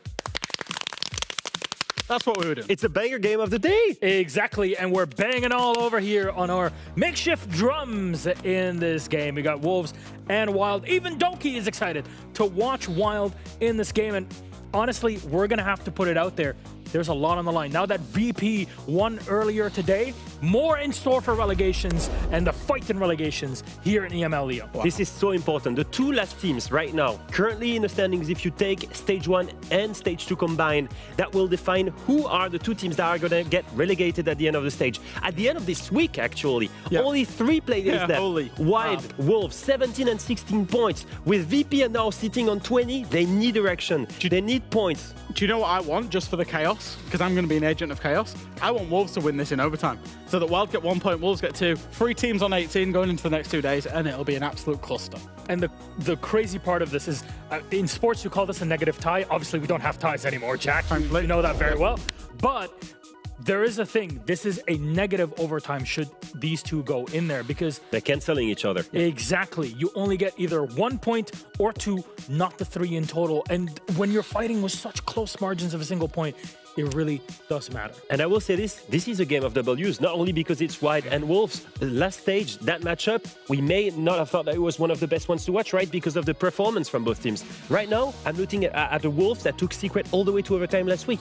I'm looking at a Wild that has beaten Falcons. I'm looking at 2 teams that have drastically improved. And that is something that I'm excited about. Not only for relegations, because I believe that these 2 teams have improved tremendously and somewhat deserve to be in Tier 1. Well, friends, let's take a look at our first W of the evening. It's, of course, Wolves and what they have to offer, because watching Leader and Creeds, especially on the squad, has been absolutely phenomenal. Yeah, it's a team that is, it's always hard for them, right? It's always difficult. They like to make it hard for themselves. They will lead in the first part of the round. They will make it happen, and then somehow they will find a way to throw things away. That's been a consistent pattern throughout Stage 1, throughout Stage 2. They have the right lineup. They had the right ideas, but they like the late round execution, Jack. Yeah, I've got a theory that's maybe on a bit more of a macro level than that. I've got a theory that Wolves are like boxers, you know, like your famous boxing films that you've seen, you know, the Creed, literally Creeds, but also Rocky, if you want to reference that, is that they need to get hit before they start hitting. Now, Wolves on a Monday, not particularly hot. They've not looked pretty good. But Wolves on a Tuesday, they've picked up all of their points on a Tuesday. They won the first Tuesday, they played it of week 1, the Tuesday of week 2, and then the Tuesday of week 3, they did actually lose, but they picked up points off Secret and should have won, but for Juma 1 versus 2 clutch in the very final round. So yeah, what we're looking for today is actually Wolves to not be Wolves on a Monday. We need Tuesday Wolves to appear on a Monday, which would break the cycle. But yeah, it feels like they need to get hit, they need to get whacked on the Monday, and then they come back along. Mental is a big thing with that team, and Kendra has spoken about it for a long time. It also explains the nervousness, the nerves hitting in the late round, the problem that they have in closing rounds where they're in a mad advantage. There is a mental thing with these guys. They need to start believing in themselves, starting to play well on the very first day of the week. And commit from like the very first round. Well, they're used to winning on a Tuesday of all days, but Wild on the other side are going to prevent that today here on this Monday, because again, listening to these guys, their comms, their leadership in the back, how quiet, how calm, how serene and stoic they've been, has been so great. They're obviously on the up. Yeah, you just live for the Rando Sando timeout. I love you love listening to them. I even texted him on day 1. I said, my man Rando, your voice is incredible. I just want love and war, just being completely, or like War and Peace, being completely read out by you. Yeah, he needs to be a voice actor. His voice is so nice. But yeah, anyway, moving on from that. Well, I think the improvement has been significant. It's been dramatically improved, their stages, and it's in their performances. We might still not be seeing it in terms of the points, but the performances are really showing that they've got substance to compete at this level. I think, but for a little bit of experience, a little bit of adaptation, they would have accumulated more points across the stage. That will come. The big fight for them is in that relegation fight, and should they stay in it? Exactly. It is tough, as we just saw it, because it's an interchange fight. They also will be playing other teams that are still in that relegation fight through this Super Week. It does not get any easier. It is key for me because we're looking at a team that has played some of the biggest teams in this league, and despite all of that, has managed to climb back the points that they lacked in Stage 1. Right now, they're playing against Wolves. Tomorrow, they will play against Matchco. We're looking at two teams that are the weakest in the league. It's the moment for them to shine a bright light on their gameplay. After beating Falcons, come on, you tell me you're going to lose to Wolves and Matchco? It's the moment for them to realize that miracle and make it happen. Believe in themselves and make it towards the 2026 season, proving everyone wrong. Everyone was putting them, me included, out of the league this year. It's massive for them if they stay in it. And that for me is the biggest victory of all, even before making playoffs. Today is the biggest game. Today is probably the game that will determine their fate, and that's probably, you know, because they're against a direct relegation rival that they're similar points on. But again, tomorrow on Matchco, even if they get 6 points, you know, between today and tomorrow, Matchco lose both, they can even get close to them as well, and, you know, stay in the league, and that is massive for them. That's why it's so important to get, 6 points today and tomorrow. Even if you lose against Secret, if you secured Monday, Tuesday... They've got 2 grand finals today and tomorrow. Pretty much, and that's maybe the opportunity for them to keep wearing their sunglasses at night, even as you see our map, though, for the series. Which will it be? We'll bring it up for you on the screen to see. We're going to go to Chalette. I am excited. I am excited because I've seen Wolves perform on that map. In fact, Wolves should have beaten. They should have beaten Secret on that map a week ago. On a Tuesday. On a Tuesday. Tuesday. But come on. They should have won that. It was against a Secret that bounced back and that was really strong. Why am I excited also? Because Wild has been playing amazing on that map. They've won it twice. And actually, that map was where their only points came from in Stage 1. That was, you know, the only map they could play in Stage 1 and where they found success. So they're going to a comfortable map. Gentlemen, let's not dilly-dally. This is a big game for both of these squads, and we are ready to go. Let's send it then to our casters. Ace and Des, take it away. It's a dramatic game coming up here, isn't it, Tim? I love that word. Honestly, Leo, you've really done something special for me today. Dramatically. What a word, Tim. What a word. I think you're going to hear that a few more times tonight, Des. Yeah, I think you might just hear it a few more. I think you're right. That's because I'm going to use it. Yeah, me too, maybe, you know. Actually, I might just join in. I think you should. What words are being combined? Like dramatic improvement, and what was the other one? Fantastic? Drastically. Drastic, yeah, good point. Yeah, drastically and dramatic. Yeah, okay. Dramatic. Love that. Yeah, very good, Leo. You're wasted on the French. We needed you in our language. So true. Wolves versus Wild about to get underway on Chalet. We're heading into our bands. Monty, Kaid will be the first 2 to go, and 2 more will follow before we get this underway. Will's Fresh's theory of Wolves just not being able to do it on a Monday night continue to prove true. Wild have been on the up and up. A serious trajectory seems to be ahead of them, and they continue that path. Grim and Azami will round out our bands. No major surprises there. Kaid, I mean, I can take it or leave it on Chalet, to be honest. There's a couple of hatches, I guess. You know, that it'll be easier to open. Basement, if you're wanting to breach walls, but you could... I don't know. I'm not massively sold in the Cape. A sign of history, to be fair, because in the game against Secret, it was banned away against them too. It was one of Secret's bans, their second ban, I believe. Clash and Azami was also what followed back then. So while kind of going toe-to-toe for what Secret did, follow them in lockstep and banning away those same 2. And on the other side, well, it's a similar story. When Wolves last played in this map, they had banned against them Monty, Blitz, and Dockerby. So the Grim, a little bit of a new one stepping into the 4. Nothing else actually normally banned away by Wild on their side. Maybe we'll see that be that with Misipova, but otherwise bans, again, these things generally what you've seen from both teams historically. Anyway, let's get into it though, Tim. We're down in the basement to kick things off, and looking at this lineup from Wolves, well, it sounds like, or looks like, they really hate drones. Vigil, Soulless, Mute. They want no info getting through here. They want to be an absolute nightmare and a headache. It does just scream Wolves to me through and through. Yeah, Wolves are getting aggressive here. Azza's having a look out of the west main window. Creeds is there ready to act on information that he may feed back in. I have the feeling he's going to keep himself positioned on that mudroom for the time being. No, does dip away. Not going to stick with it too long. Fair enough. And basement defense is the one to kick us off.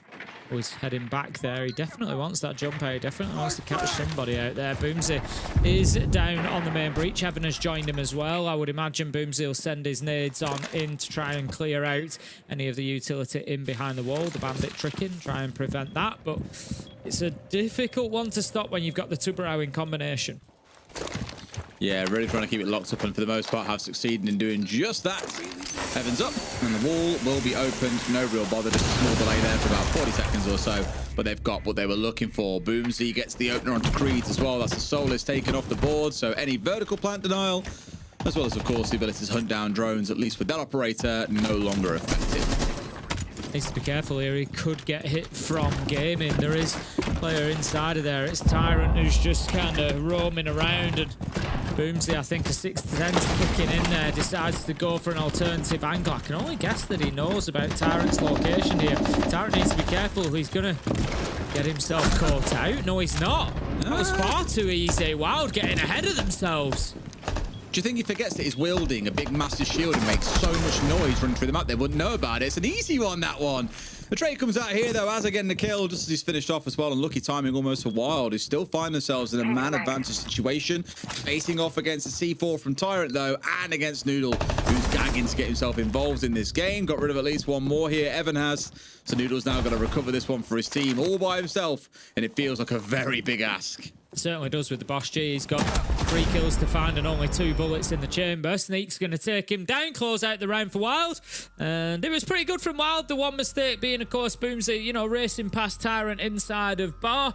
You just need to be a little bit careful of that. It's not the end of the world. You know, the round was won. It's not a major problem, but just need to be thinking about maybe that utility usage, particularly those drones. Make sure that they've got a good, clear picture of where everybody is ahead of them. They don't want to be losing key operators like the Blackbeard too easily. But other than that, very, very good from Wild. They controlled the map well, and they got themselves in, got that initial kill onto Creeds. Apart from that issue around Bar, and were then fully in control and able to just push Wolves back and back and back onto site until they had absolutely nowhere left to go. So that's going to head us into round 2.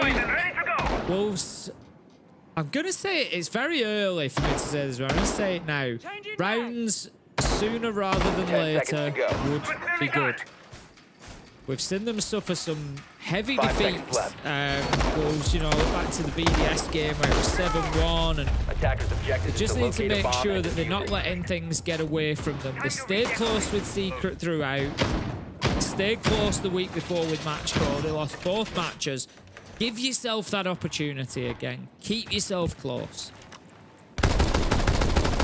We'll see if they can get it to him, because like you say, on the board sooner rather than later feels like the play. Did I just see right? We got like 4 I thought we had 4 shotguns being run around then. I was about to have a heart attack, but no, it's all good. Mainly secondaries. No need to panic. We are all good to carry on from here. Seeing what Noodle can do as well, of course, being on the Jaeger, definitely more of a floating gun. Once that bulletproof's down, once those ADSs are in place, well, you're then free to go and do whatever the hell you please, and you can leave others who have got C4s, for example, to play in those more aggressive spots where you dropped those ADSs. It looks to be that Bathtub is one of those positions, and by the looks of it, Boomsy's got a sniff onto what's going on. I forget which player it was that I saw playing this spot. I want to say it was Mowgli, who sat here for a solid 2 minutes and finally got rewarded with the Zuke near the end of a round last week. It's one of those I'm watching out for, and I'm just like, how long will he play the patience game here and hope to be able to collect Noodle? Yeah, we've seen this a couple of times, haven't we? It needs that teamwork, it needs that combination, because at the end of the day, Noodle ain't going anywhere unless he is forced to. He knows exactly what the position is going to be when he gets himself into that spot. Creed is once again who's going to be that entry death, though more than likely he's been downed, but not out. Maybe he survives. Maybe there's an opportunity. Maybe they kill somebody else first, so he's not the entry death. That's exactly what happens. Tyrant taken down, Creed's down, effectively 5 versus 3 as it stands. So yes, not the entry, yes. So all he wanted was there to try and waste a bit of time until someone else went down. Tyrant falls, Azza follows, Boomsy's on for a 2 in the round. This is a virtue, Tim. He's found himself a 3rd. He's just honestly marching on forward. I think he falls in the window there and just taking Noodle out for free. That is a very, very cozy round, and really no fight being offered by Wolves, because, you know, like you said, Tim, after round 1, you want to see him resist a little bit earlier on in the game, but they're offering nothing so far. Wild looking very comfortable. Yeah, Wolves just weren't at the races in that round. Simple as that. You know, every time there was a challenge, Wild came out on top of it. It's like they knew exactly where the Wolves players were going to be, what the routes were, you know, when they were going to fall back to site, and they were just there ready to cut them off. It looks like great preparation to me. Just, you know, counter-stratting, Wolves and knowing exactly what to expect from them. So great stuff from Wild so far. And if you have a look, you know, so even across the board as well. 2 for Evan, 2 for Sneak, 2 for Mats. Boomsy on a 4 already. You know, really well spread. Everybody, apart from Garen, getting involved. But, of course, Garen is off doing other jobs. So, all good so far for Wild. Looking very, very strong. All right. Wolves, got to fight your way in. We've seen early timeouts throughout the stage from them after a couple of rounds prior. Not quite to be the case here, but maybe we'll see if this one also goes against them. Like, for the longest time, you look at Chalet and people are attacker-sided. Like, you expect the attackers to do well. 4-2 is normal. Kind of balanced at the minute, I think, in the middle of all of our maps, at least across stage 1 globally. I think probably his teams have got more comfortable with it and finding more ways to defend it and be creative. Of course, bans have certainly spiced things up a little bit as well. But it's a problem that Wolves haven't looked particularly competitive so far that worries me, to be honest with you, Tim. And that's why I think we'll see Kendrew step in if this round doesn't go the way they need.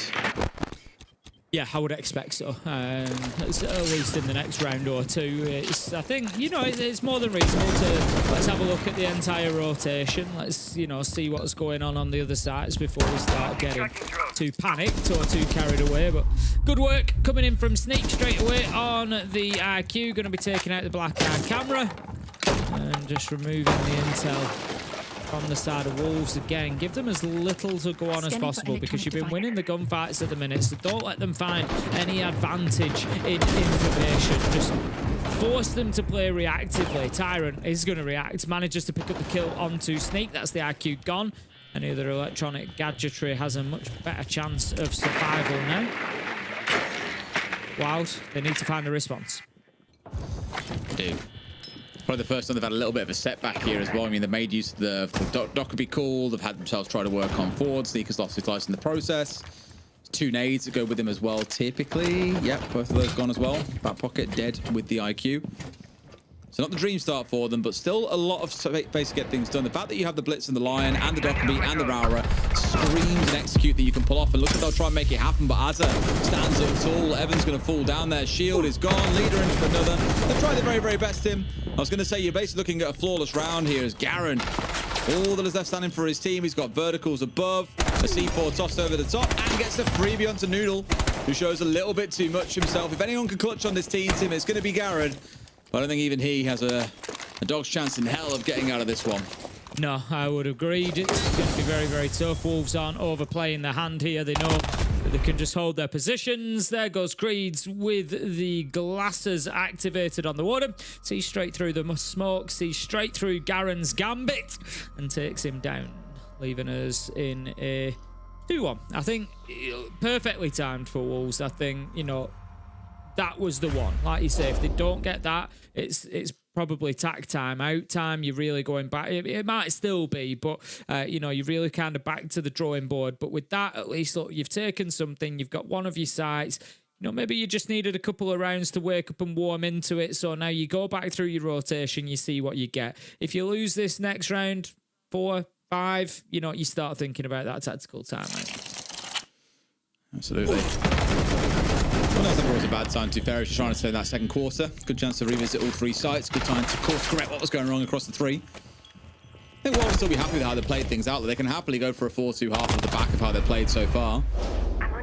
And even though Wolves have shown a little bit of fight back there where they can get something on the board, we're going to need to see a little bit more across these other sites. Going to go to kitchen and dining here, not return ourselves down to the basement. So it's going to mean clearing out this top floor first, getting the verticals opened up, and then probably looking to go in for a plant team unless we can see some craziness like we saw out of Freck in our previous game, making a plant happen right under everyone's noses and no one had a clue anything was going down. I doubt we'll see Boomsy try and do the same sort of thing. But crazier things have happened. Yeah, they certainly have. Just having a look across, the fact that we've got the Ace and the Hibana on board. Yes, we've got rid of the Thermite, but we've still got the 2 hard breaching options. So I would expect to see, I think it's in response to the mirror coming along. It makes it a lot easier if you can do that at range. So I would still expect to see office wall and fireplace wall into dining, getting opened up. I think it'll be fairly standard, but Boomsy is definitely one to watch because where is this knock going to show up?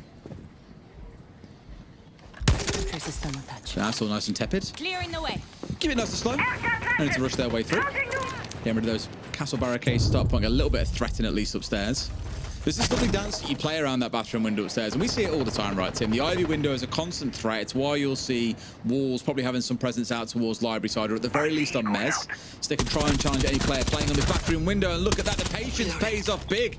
Boomsy getting himself a freebie as Creed hops out, expecting to find someone there, and no one is there. Baited. Creed's respect gives him the well played there, and it was well played by Boomsy, just knowing that window was open, recognising that the opportunity was there, and just showing a lot of patience. So a minute in, as another entry kill going in favour of Wild. It's something that they've done fantastically well so far, and I'm sure they will have to continue to do so. It's just meaning that Wolves are almost constantly playing at a 4 versus 5. Really, really tough for them to get involved. There's only one round that they've yet had the opening kill, and that's been round 3. Otherwise, not only been all Wild, it's actually been all Boomsy. The other 3 rounds, 1, 2, and 4, have all been his opener.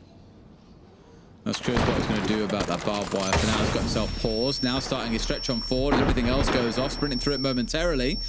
Full flash and sneak somehow has still got in here completely alive, and I was going to say unchallenged, but finally does get finished off. Boomsy also finished at the top of the main stairs, trying to make something happen and paid the price for it. Noodle into a second, making a 3rd in the round. Mats with it all to do, but Wolves most definitely showing in these last 2 rounds that, Tim, they have got teeth. Yeah, they found the response just when they needed it, really. And like I said, you know, sometimes we do get where teams just take a couple of rounds to kind of wake up, to kind of get themselves settled into the game. Looks like that was the case for Wolves, and they are certainly fighting back now. So Matt's just seeing if anybody... He's got time. He can use that time a little bit. See if anybody wants to stick their face into a breach, into a door. Give him an opportunity. 1v3 certainly sounds a lot better than 1v4, but don't think Wolves are going to give him that opportunity. They're too smart for this. I won't give him nothing. Good chance to have a chat, I think, on Wild side though, about things that are falling off here. Like that round in particular we've just seen, and somewhat the prior round, trying to do a bit too much, I think. Like, I think we have a lot of confidence coming from the first 2 rounds, but when you've got 4 or 5 different angles all being pushed at once, you know, it's all well and good. Like, if you can pull it off and win your ones, but as we've seen, we've got players on Wolves now that are very happy to fight back and are collecting kills of their own. It's making life a little bit difficult. So I think maybe here it's a case for Wild of just finding a bit of time to have that chat there as they let the clock run down to 0 about how they get their winning ways back. So that's 2 rounds in a row now they've dropped.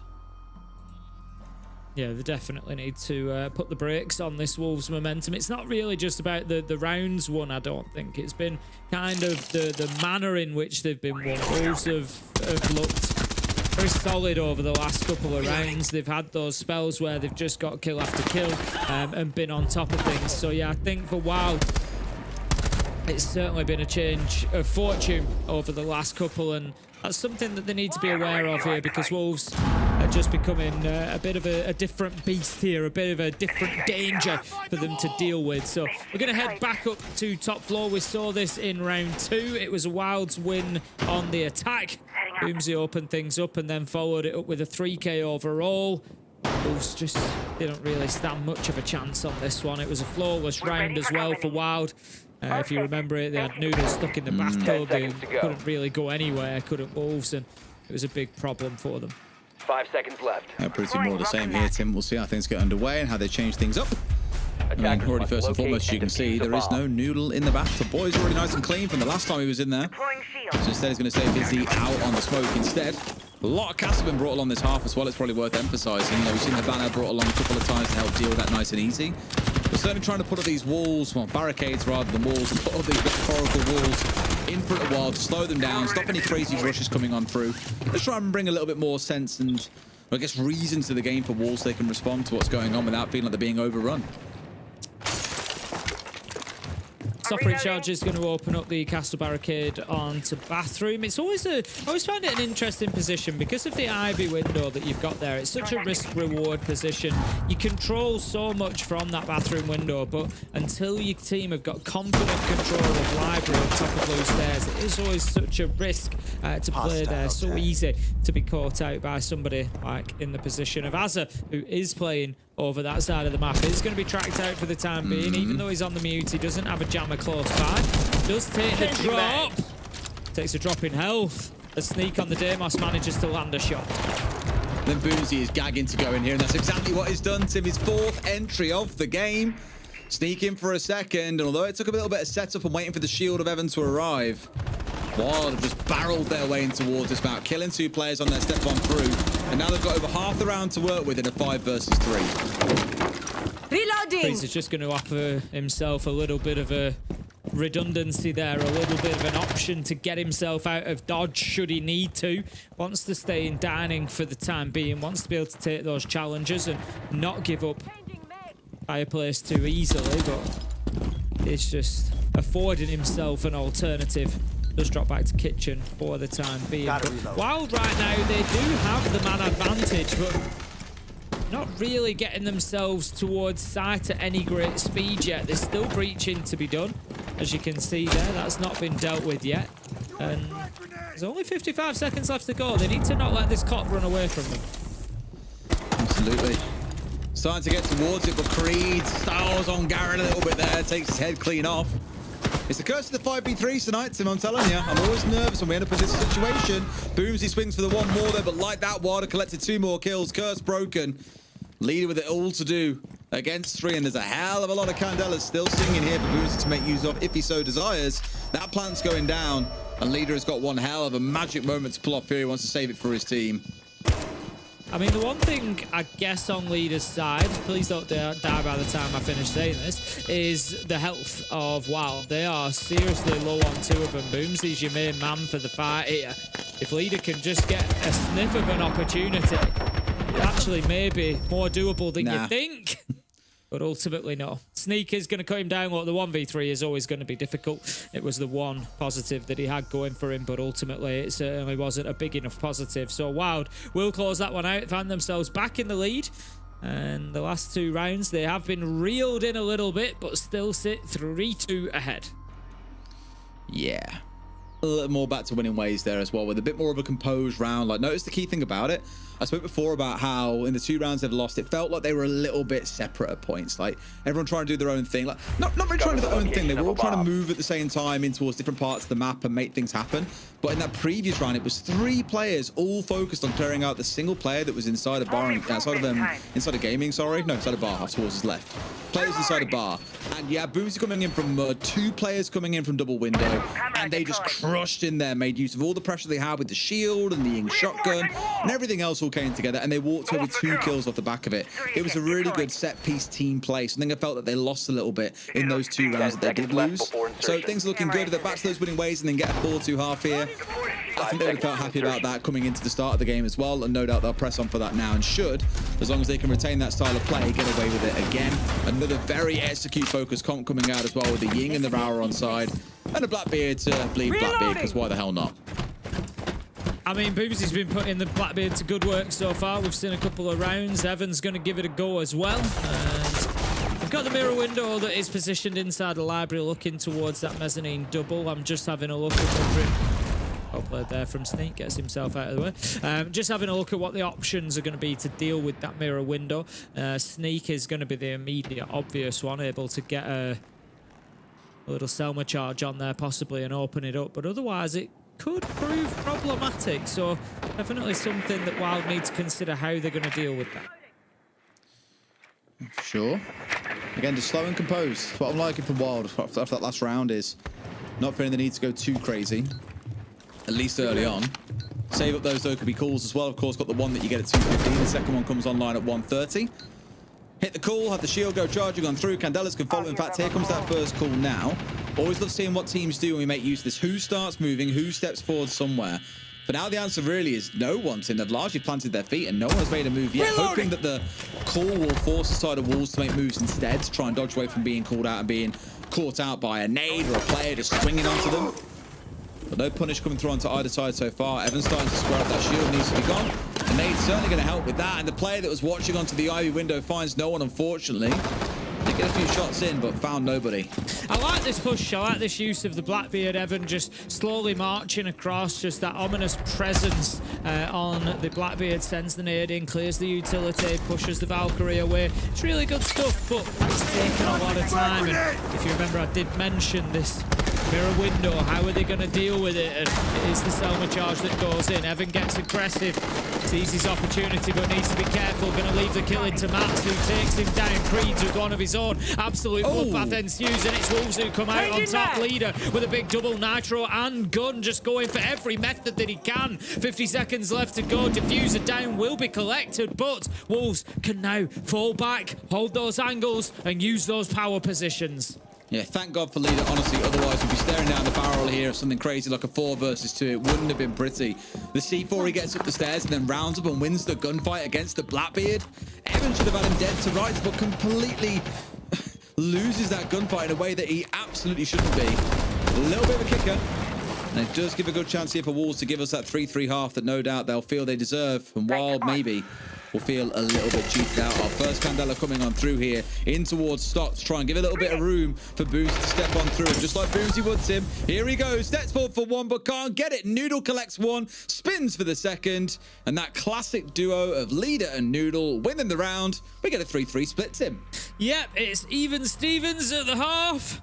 And nobody can take any serious advantage. There's been big performances on both sides. As you said there, Leader in those last couple of rounds, particularly round 6, has done some great work for his team to really keep them fighting here. And I think on balance of things, I wouldn't like to say that, you know, it seems pretty obvious when it's 3-3 on the scoreboard, but sometimes it feels like, you know, one or the other team has kind of stolen the position that they're in, and you know, maybe one's been dominant and just not got the rounds that they maybe should have done. But I don't feel like that's the case here. I think, you know, Wild have won some rounds really well, but so have Wolves. They've come back and had their moments as well. You know, there's a couple of rounds there, round 3, round 4, where Wolves have left, you know, won the round with 3 left alive. So very solid performance from them as well. And we've got a real contest on our hands between these two.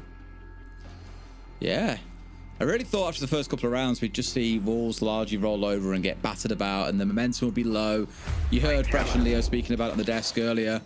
Yeah, when these guys aren't motivated, when the energy isn't up, you see it in the gameplay. It falls flat. They can't really call themselves back, but they've done really well there to get those 3 rounds given how it started. Really good stuff at a time. Maybe if this roster starting to mature a little bit more. You heard the desk speaking about the importance of this game and its impacts on potential relegation.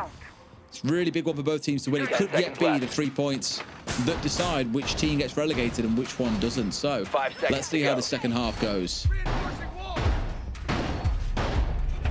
Straight away then, Wild get themselves to bar and gaming. They're going to bring the mirror along. We see a very similar setup to that which Wolves had, but we don't have the support of the Valkyrie, for example. That is not going to be picked up by Wild. Instead, it's going to be the Clash that gets brought along. That's the one to watch. Boomsy is currently in that library hallway. So he's in and around Ivy with that shield, much the same position as we saw Valkyrie playing previously, I would imagine. And that's something for Wolves to deal with. Just looking across their lineup, they do have the Capita, they do have the Nomad, so they've got all the tools that they need to make Boomsy's stay a short one. See, but we keep on stepping, lots to clear out inside of the library. Mirror windows, barbed wire. Is there a player playing in the back corner? I don't believe there is, so I think she's pretty good. Step forward and the aggression comes on through already, then towards office. Maybe going a bit out of turn, they might feel here, but no, it's still a kill that comes on through, and that's exactly what Wolves needed to get this round moving. They can force these players back in towards bar gaming now. Expecting a flank, but I guarantee you now, as there is no one there, we of course had the beautiful thing called outlines. I can tell you there is no one working up that side of the map just now. That is yours, and you may do with it whatever you please, because Wild have all got themselves boxed in towards site here, have really withdrawn themselves after losing Evan, and happy to sit and play behind the mirror windows and everything else that can help them hold on. Garen knows that he's got to keep his position intact for as long as he can do here on Mezzanine, because he is the support for Sneak. He is the support particularly for Max on the Warden, who's going to be forced away. Creeds does pick up Garen, and that's the Mezzanine cleared out. That's top floor in the possession of Wolves. They can start now with the verticality. They can make it difficult to play in storage. Noodle is going to pick up Sneak, and it's just kill after kill at the minute. Wolves look like they've found another gear. They have, absolutely, yeah. And you might find Matt's getting one here to break the flawless round, but there's a kill to follow straight after. Really good from Wolves in terms of the initial play they made on towards the player inside of Office to crush him out.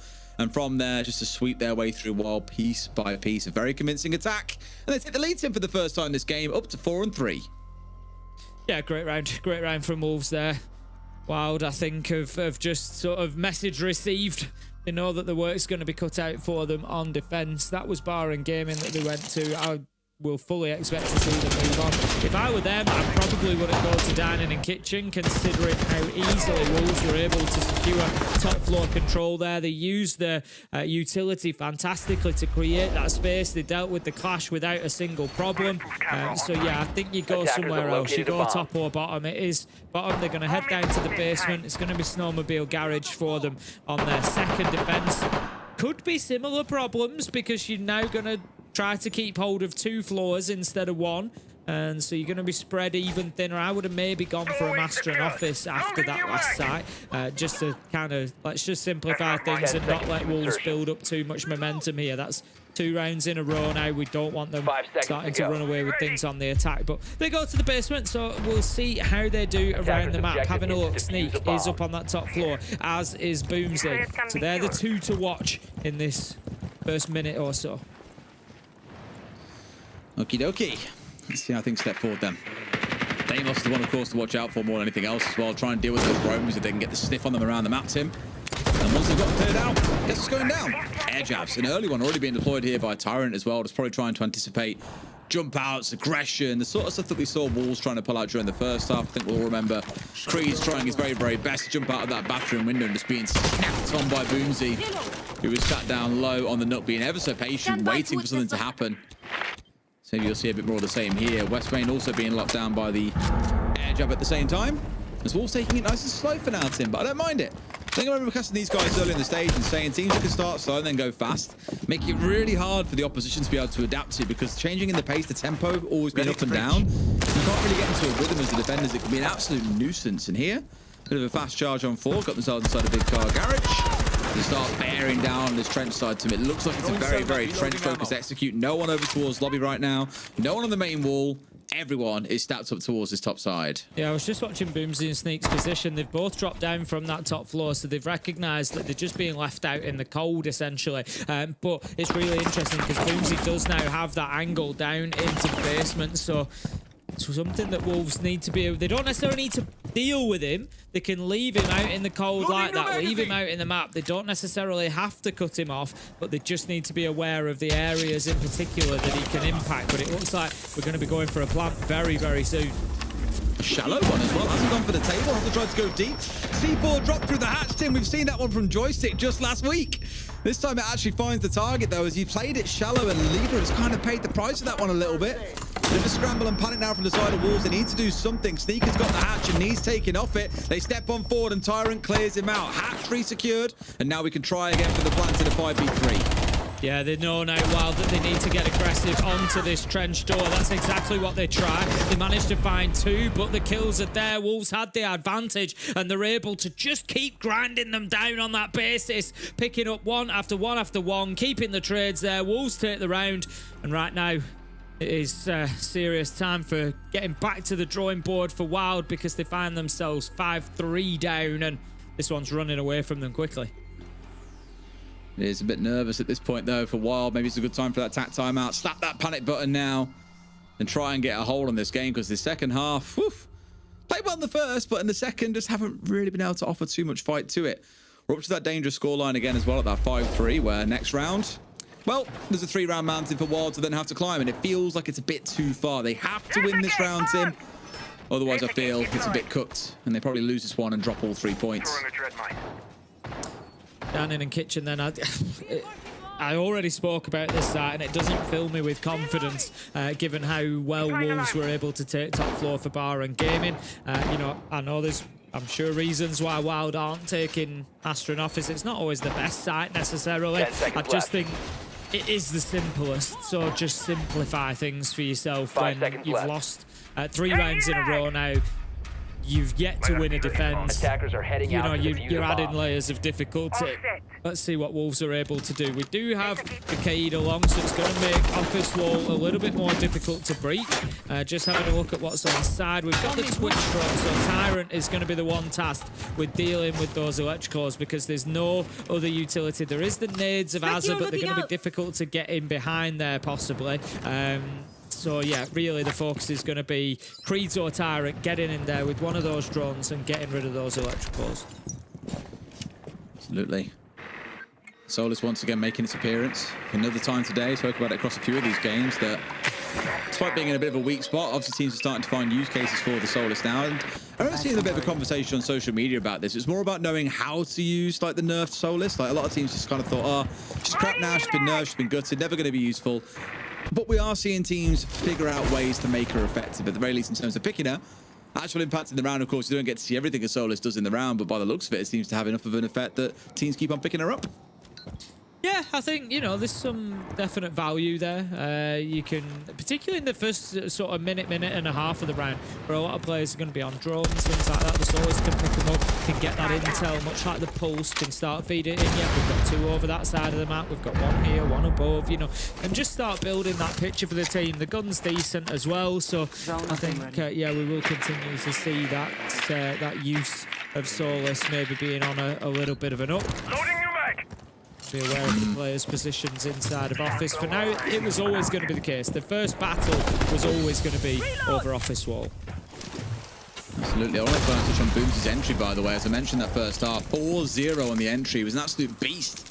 But in the second half, Evan has been the entry death 2 times in a row. So where the team started out so good on the entry, securing it in 5 of 6 rounds in the first half, they haven't yet to get a single entry here in the second. I say that, Tim, and Sneak steps up and finally secures one for the boys. Now we have Wild in a man advantage situation for the first time, and we're going into our last 60 seconds. Yeah, Wild really needed that, but if you want another stat, the only team yet to lose the round where they've got the entry kill at Wild. They lost round 4, they lost round 6, both under those same circumstances. 2 versus 3, though it's looking pretty good for them at the minute. Tyrant is low health, just gonna sell themselves a little bit there. Evan manages to hit the deck and escape.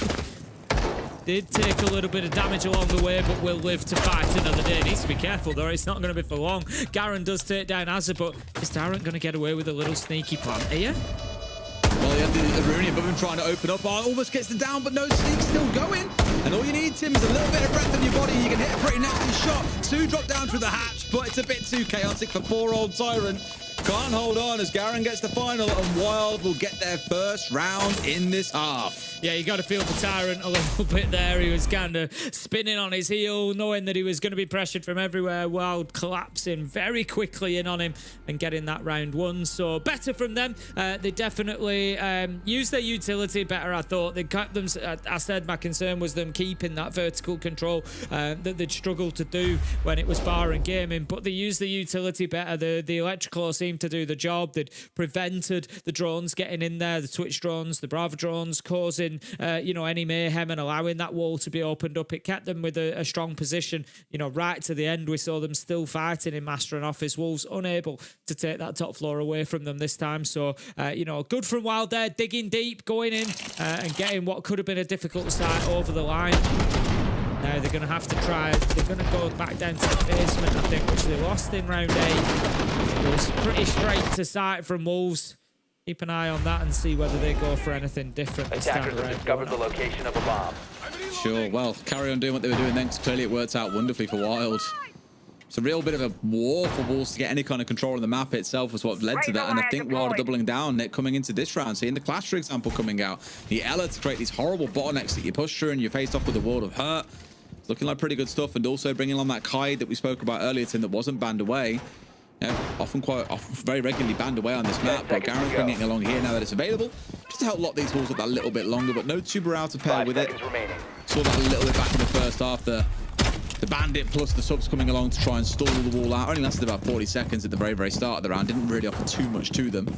So maybe it's a case of not wanting to over-invest. Both those electricals in Black Pocket, I was going to say, surely at some point they've got to get deployed out here. And sure enough, one comes out, and I imagine the second one will go in towards Trench. Just keep this wall locked up nice and tight. The question there always being the electrical wall and how they're going to control that. In goal, the Boogie drones to begin with. This is the power of Ram on this site. You can do all that vertical work without ever stepping foot inside. Tyrant is going to pick up Boomsy as well. Boomsy, as you quite rightly said, there's not enjoying the same success on the entry. If anything, it's getting even worse as he finds himself taken down now. And he's been a little bit quiet after that first half. Sees himself sort of stagnating on 8 and 8. Could do with a couple more of those big rounds. We saw him have a 3K back in round 2. Was very, very strong on the defensive side. Sorry, on the attacking side. Could just do with that translate into this second half. I've now got the control they need on the ground floor. I think still one player lurking, skulking around here, and I believe it is Evan sat at the top of the library stairs. Indeed it is. And got Sneak, quite literally living up to his name. He's up above them at this point. Tibbs now worked his way down towards lobby and probably rejoins his team, but could be a little bit of a headache if they don't choose to try and clear him out. Like, you expect a player to be up here ready to challenge. That's a pretty safe route back towards side, drops through the hatch. Can I even challenge on towards 90 if he so chooses? Right idea is there is a player skulking around the other hatch. This could be great, but no, a bit of a pre-fire gives away his position. And now he's hot property, whoever that is on front door. I'll be keeping a very, very close eye on Miss Azra on the other side, watching out for when he takes a single step wrong. They'll have Sneak's number. Just lost that Toxic Babe canister as well there. Has to get aggressive onto the door. Noodles played that really well, forcing the smoke to get aggressive with the shotgun and then punishes him when he does. Garen manages to take him out in a trade though. 4 versus 3, make that 3 versus 3, but Wolves have got the answers. They're able to get the trades. Clash is the last problem that they haven't solved. And probably will struggle to solve now that he's got into a more comfortable spot as well. But of course, the Clash can't do any damage with that electric these days. It's just about the information. C4 comes over. They do get rid of Evan, but the C4 finds his man. 45 seconds to go. I've already said before, if anyone can do it, it feels like it's Garen. But this is asking a lot of him. Seen a couple of those big denials with Nitros coming in as plants are going down tonight, and we can add that to the long list. Again, Hazard tries to get in, put the plant down. Really, it was a little bit of a bait. See if they can get Garen to take this fight. He knows he's going to have to. He's coming around with the shotgun, though. There's always a possibility. There's always a chance he gets one. Oh, no. Can he find a second? He's very low health, 1 HP in a dream. But it turns into a nightmare. Des Wolves managed to get the round.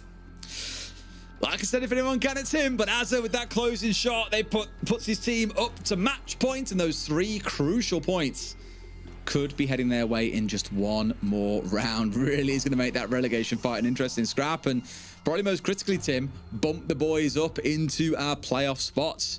You know, given how Wolves looked at the start of the stage, things were a little bit rough. Got battered about by Fnatic on day 1, narrowly scraped to win over Genji, battered by BDS on day 3. It was a weird one, and I wasn't quite sure what we were going to see of them, but if they win this one, they go to 11 points. They jump up into 4th place. That's crazy to think, given how things have gone for them, but that's the situation we find ourselves in. And while with their tack timeout now, is it too little too late, or is it just in time? Yeah, it just shows what EML is like this stage. It's so tight, so competitive.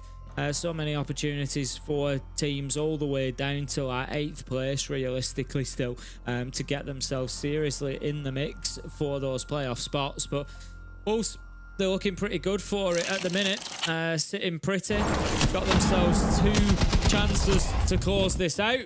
And WoW just haven't been able to translate the attacking form that they have onto the defensive half. Wolves have been playing a real team game. A lot of trades, which is always a really good indicator of that. You just think if Garen takes a little bit less damage in that fight, maybe he can do something with it in the second. But no, he was shut down. But yeah, Wolves very, very good on that team play. A lot of trades, always keeping themselves with a man advantage. They've really turned around the entry battle as well. You know, we talk about that so often, and you probably think, well, you know, how do you do that? It's often about teamwork. It's about, you know, players feeding those entry players with intel, giving them information, giving them every advantage they can when they're going into those gunfights. And if you can kind of reset your mental around that and say, look, come on, we need to focus around the beginning of the round, we need to find these kills, you can do it. You can turn it around. The first half was 5-1 in favour of Wild, and now in the second half they only have the 1. And Wolves really, really benefiting, converting every round that they get that entry kill in the second half. All right. Now or never for Wild, time to fight back. The game is over. Leading heavily here into that anti-drone setup for the side of Wild. maybe realizing that a lot of the aggressive play we've seen coming out of Wolves has been largely information informed, you know, spotting where there are players that they can punish collectively. Denying away information via the Mute and the Mozzie, probably a good way to go about doing that. At this point, though, Creed's having a free roll in towards site here, quite literally, with the Twitch drone, getting rid of that main Goyo canister on the front door of site itself.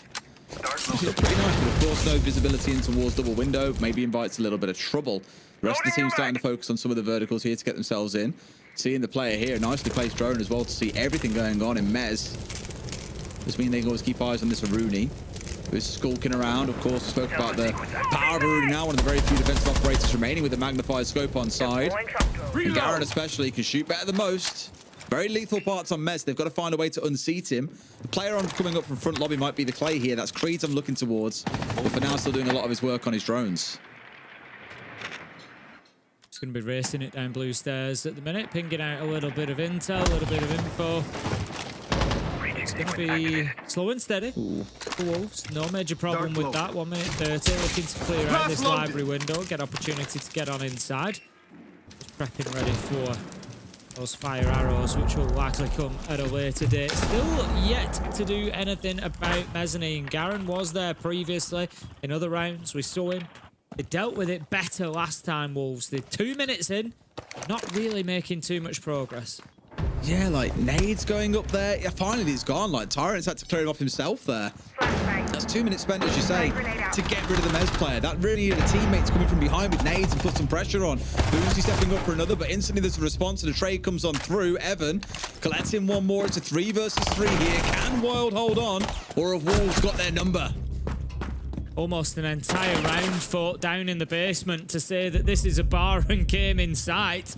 There's not much going on up above. Mats is going to take a ton of damage. It just takes 1 tick from the arrow. The fire does the business. Creed picks up the final one. And in that second half, it really felt like that was the outcome we were going to get. There's Wolves pick up a full 3 points and catapult themselves up the table.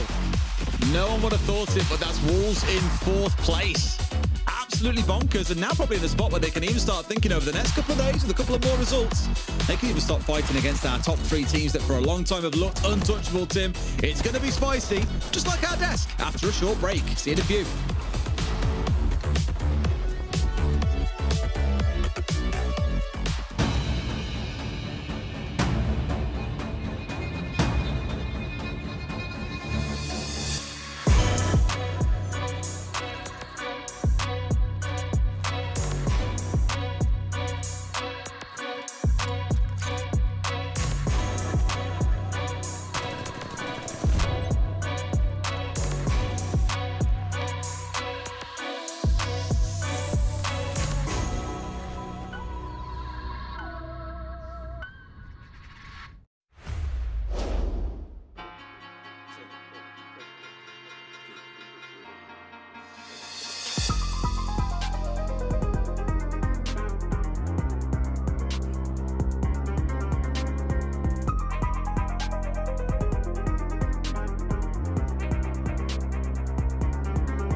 Welcome back, ladies and gentlemen, to EML. Yes, Wolves are victorious in an incredibly important matchup for their shots here at relegation. So let's have a chat with our winners. Joining us is Leader from Wolves Esports. Now, Leader, thank you very much for joining us tonight. Congratulations on a massive win against rivals here, Wild. Now, it's no secret that there's a lot of pressure with the relegations on multiple teams here in EML, including Wolves and your squad here.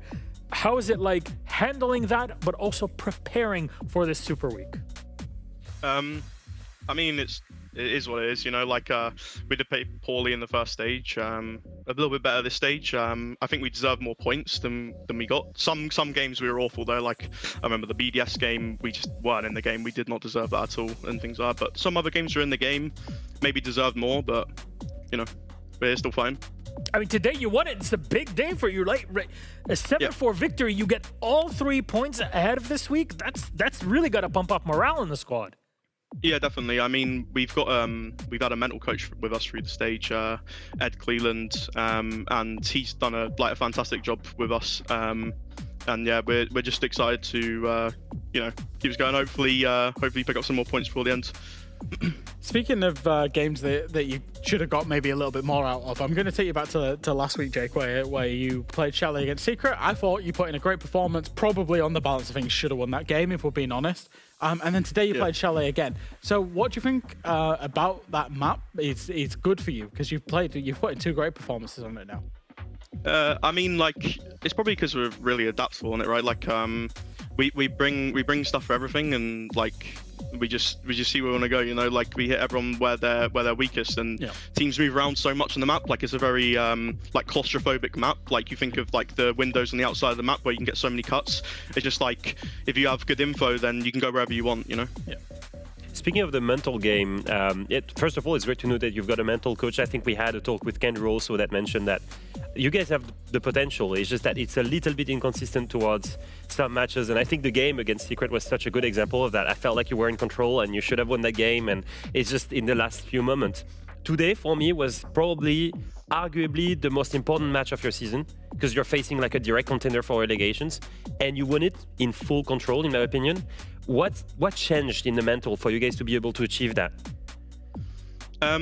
I mean, like it's just all the extra activities we're doing, you know, like in scrims as well. Like before, like we'd kind of we'd have a bad scrim day, and then it's like all doom and gloom kind of thing, you know. And everyone's like, I mean, you guys know you've been inside teams before, but having that guy to just like bring up the vibes and get us doing extra activities that we wouldn't do together, you know, things like that. It really helps from outside the server and it, like translate into the server, you know. What sort of activities do you guys do in that case, actually? We actually did a funny Rocket League session one time, and that's good. That's really good. Fun. That's good. Go and play. Go and play the games. I was go thinking and like have fun. Scribble or something as well. Yeah. That's also hilarious. But maybe focusing more onto the rest of the journey, the rest of Super Week, you guys are playing G2 and Falcons, 2 of the strongest teams in Europe, to try and make it out of the relegations and you know make it next stage. How do you prepare for those games mentally in that game that is going to be obviously David versus Goliath on paper? Yeah, I mean, having the underdog mentality is always a good one. Like, I mean, I've had that countless times in my career, like at events as well, and done very well against top teams in the world. So it's always good to have the underdog mentality, and you know, the pressure's always on them. So, Jack, what's the line about the games not being? The game's not played on paper. There you go.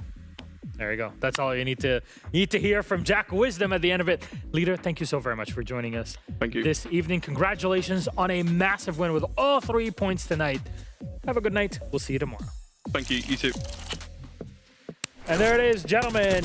Wolves victorious. 74 performance. And really, we even got to see sitting outside, just waiting in the nook to snipe Creeds jumping out the window. Yeah, that was crazy. I just realized that this might be the last time we see Leader in interview in a really long time. Because it's gonna be 2 really tough games tomorrow. But I will say this: Wolves, they've showed exactly what we expect from them, what we expected from that roster. It was a roster on paper that made sense with the right talents. And I think today they showed that everyone can step up and play the right game. I think the difference was okay, it was a great defensive half. The real gap was created in attack. At the moment where they went into attack, I felt like the game plan was so well done.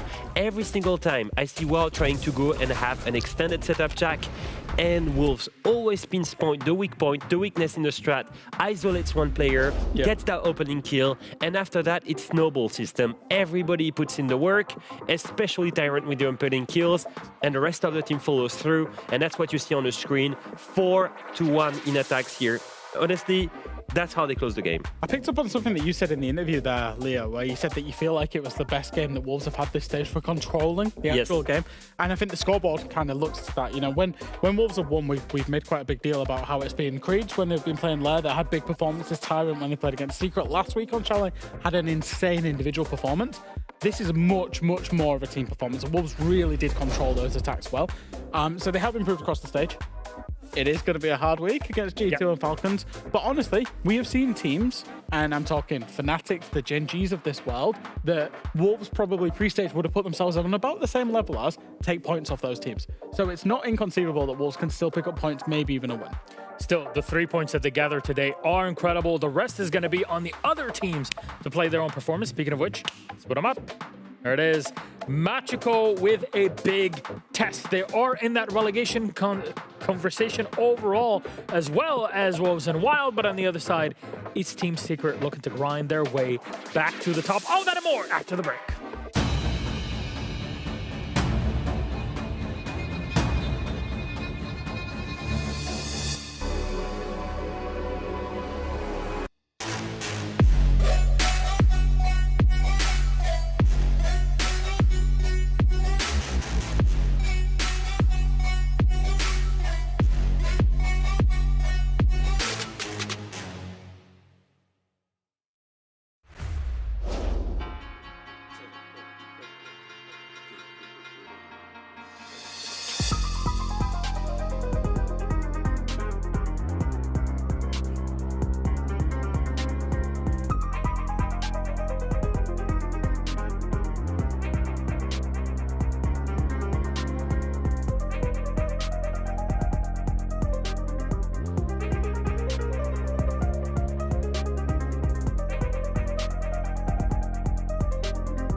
Welcome back, friends, to EML, and it might be our final game of the day. However, there's a lot on the line in this matchup.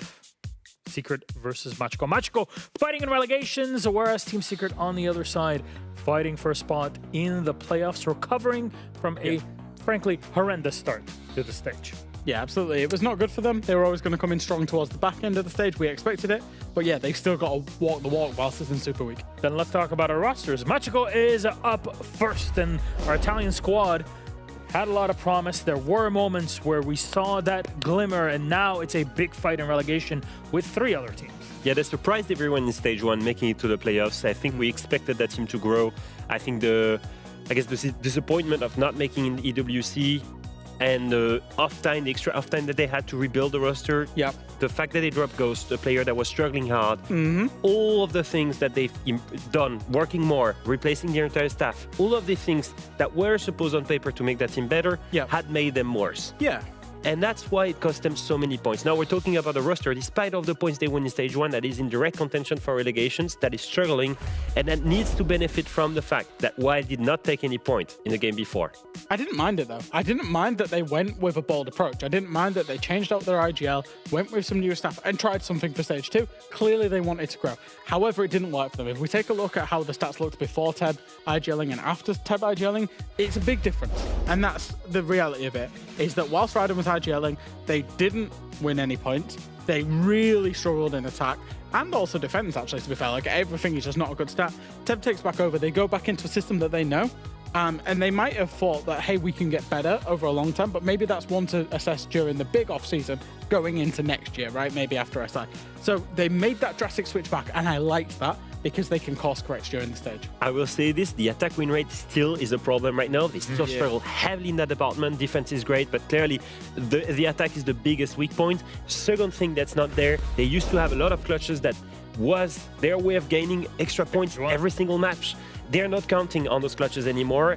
It's kind of luck, to be honest. The clutches, you never know which way it's going to go.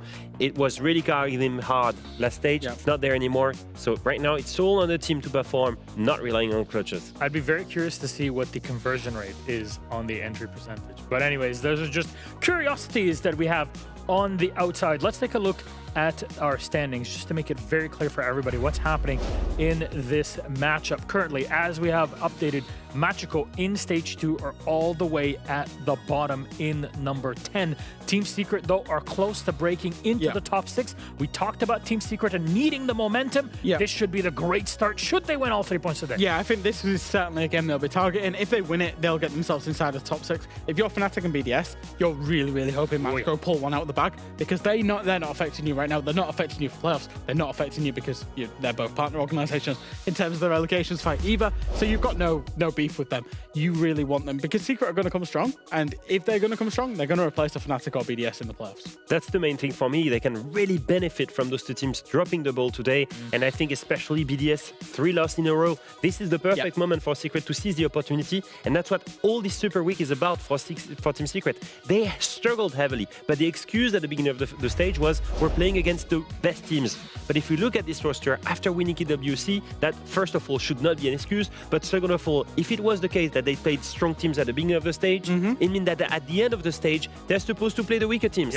So now is the moment to get not only 3 points today, but in total 9 points across this week. Secret's actually really funny because they're kind of the opposite of Machiko. Machiko did big course corrections mid-stage and changing IGL to try and get better. Secret just said, trust the process. This process got us to an EWC Grand Final victory. It got us over the line in an international event. It got us over the line against some teams that we were consistently getting beat by, even inside of Europe, being G2 and Falcons as well. They trust in the process, and I'll keep saying it, I will expect them to come strong this week. There's a lot on the line here for these squads. Again, though, what is our map for this series? Let's bring it up on the screen to see. And we're going to go, oh boy, to Cafe Dostoyevsky Jazz. Yeah, so I kind of like this map for both teams. I mean, both teams have actually played at this stage. Both teams have played it against Fnatic this stage, and both teams have lost it against Fnatic this stage, because, of course, Fnatic are Cafe merchants. But yeah, so both teams actually like the map, and it should suit them. If you think about how these teams play, they like the shields, they like the executes. Cafe's really lending itself to that at the minute, especially with how you can get around the map quite quickly on the repels. The shields are strong, lots of execute utility. So I think it'll be a very entertaining Cafe at the very least. Yeah, that fits really the Savage cause as an IGL, right? Especially in attack. I think that in defense, though, it's a good start for Matchco. As a reminder, almost a 70% win rate in defense, right? They really need that lead. And when we spoke about mentality, just how much it matters in a BO1 to be up 5-1, to be up 4-2 when you start the attack side, your weak side, it's very important to have that mental comfort of being like, hey guys, we're in the lead. We can actually do this even if we're on our weak side. The game will be literally determined because Secret will be strong on their defense no matter what happens. If Secret get a 3-3, this game's done, in my opinion. Pretty much so. I think Matchco got dealt the best case scenario for their Cafe. Maybe it'll be time for them to close things out and upset against Secret, but maybe it's Secret that will run away with all of our points today. We'll have to see. That's an ace, please. Take it away. Thank you very much, Milos. Indeed, we shall for our last game of the day. Tim, a good one to close on as well. You know, Secret, a team that we've seen having to fight their way up a Matchco. As the guys have just said on the desk there, since their RGL changes, started to see some success. But is it enough to bring down the reigning EWC champions? Well, seems like the social vote doesn't quite think so. But who knows, Tim? Crazy things have happened. Yeah, I mean, I think it's a reasonable expectation to say that Team Secret should be winning this one, and that Matchco are going to have to, you know, make significant changes in order to so well and good beating Virtus.pro, who've been, you know, up and down at the best of times, but Secret seem to have found their feet again largely. Got that win against Wolves, good win against BDS, 3 in a row when you look back to Gen G. They've really started to pick things up and get themselves back in towards playoff contention. They know what's on the line, and they're certainly not going to be giving up any points lightly.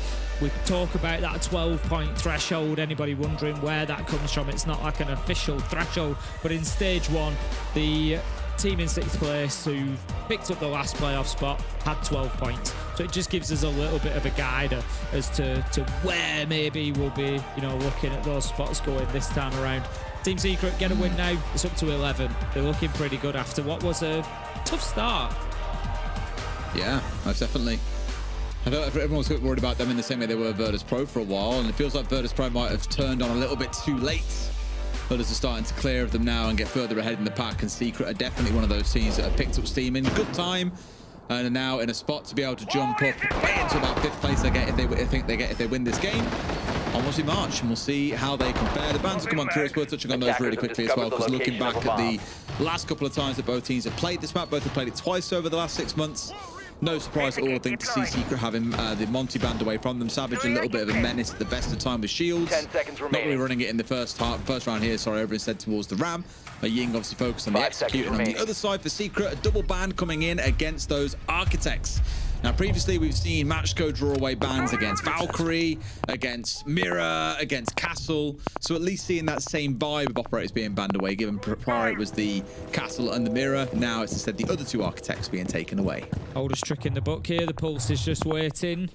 As soon as the repel, they must have seen that movement, the drop of the heartbeat, surely. And how about that? Forget hearing the Claymore, forget the drop of the heartbeat. Jim's just going to shoot him through the barricade, job done. First shot with a pistol as well, not even like a spray. Just one shot and he's got his man. That is so unfortunate for Akri. Poor sod. Just when he thought he might be able to go with a little bit of luck and give his team some breathing room at the start of this round, he's been chewed up and spat out by good old Lady Luck, or in this case, bad luck.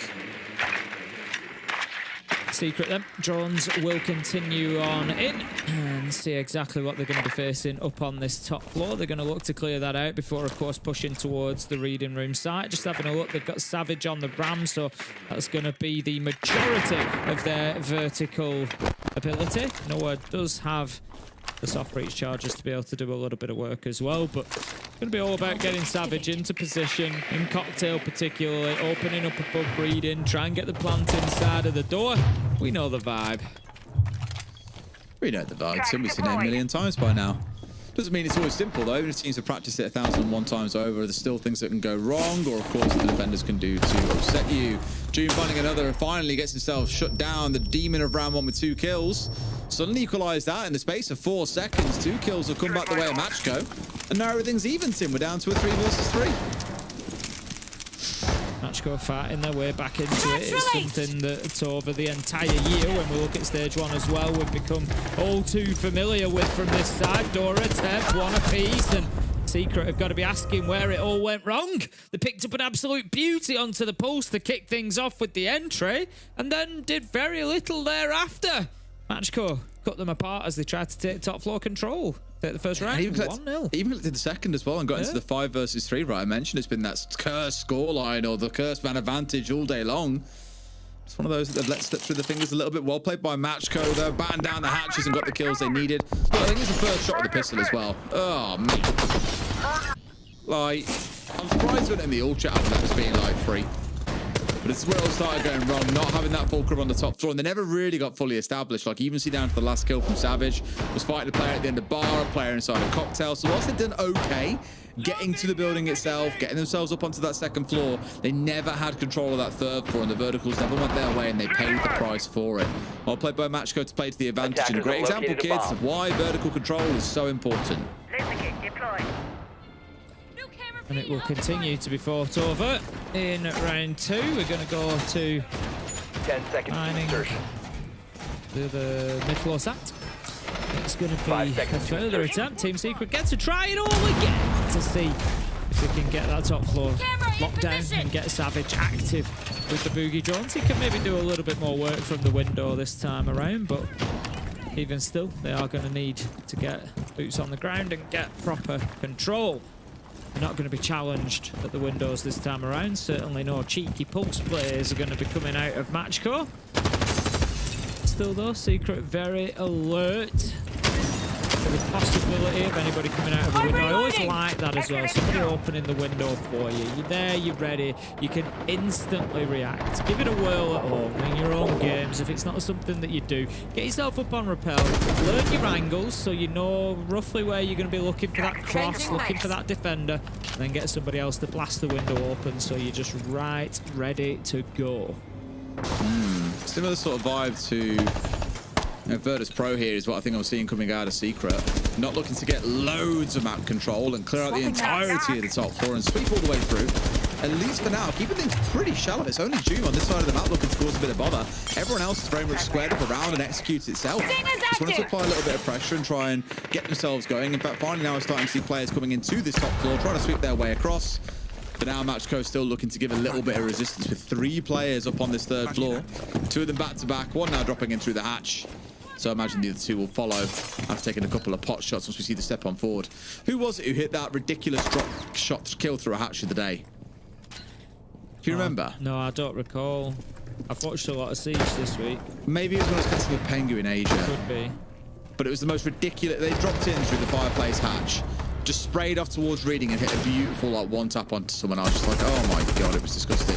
Bit of a freebie step across here there for Mowgli, who's throughout the stage struggled to get himself like going to the same level that we saw of him historically before he was on his previous team of Wolves. Here finding himself shut down after getting that first kill coming in. Yet again we're down to a 3 versus 3. Can Secret find a way to battle back in here? That definitely helps for sure. Noah getting a kill.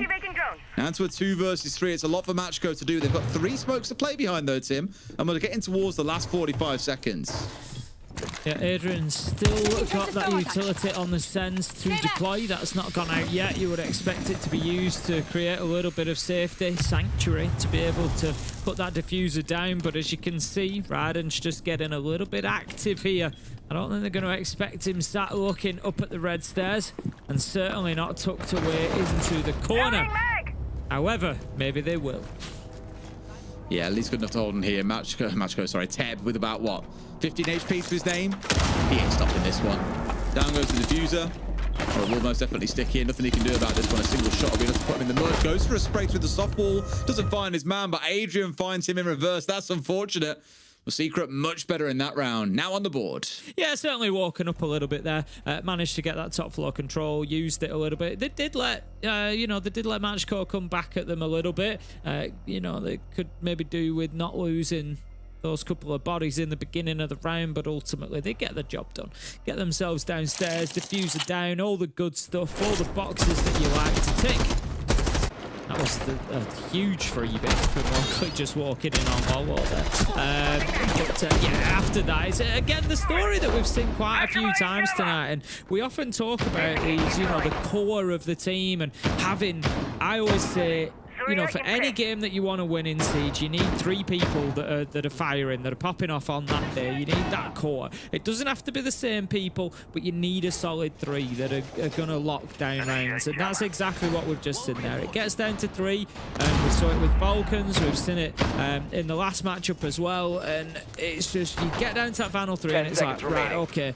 Doesn't matter if it's 3v3, 3v4. We've even seen it 3v5. Just that ability to get it over the line on the day, and if Team Secret can continue that, I think it's something that really grinds teams down, because you kind of know yourself when you're up against it. You think, oh, it's that 3. You know that it's going to be difficult. You know that just because you've got them down to, you know, a 4v3, that you don't really have an advantage.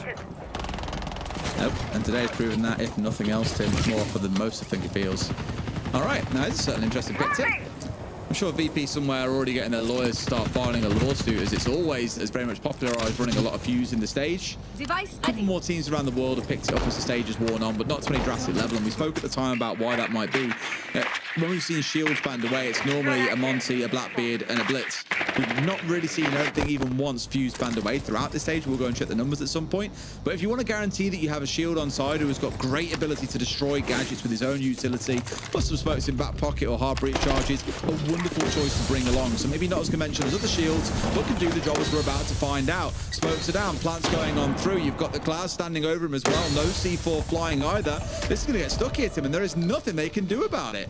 Yeah, I think Matchco obviously just really didn't see that one coming at all. Nitro goes out far too late from Raiden, doesn't find its target either, and I would expect Team Secret to have at least one up on the skylight by this point, or at least on their way there. Savage manages to pick up Teb.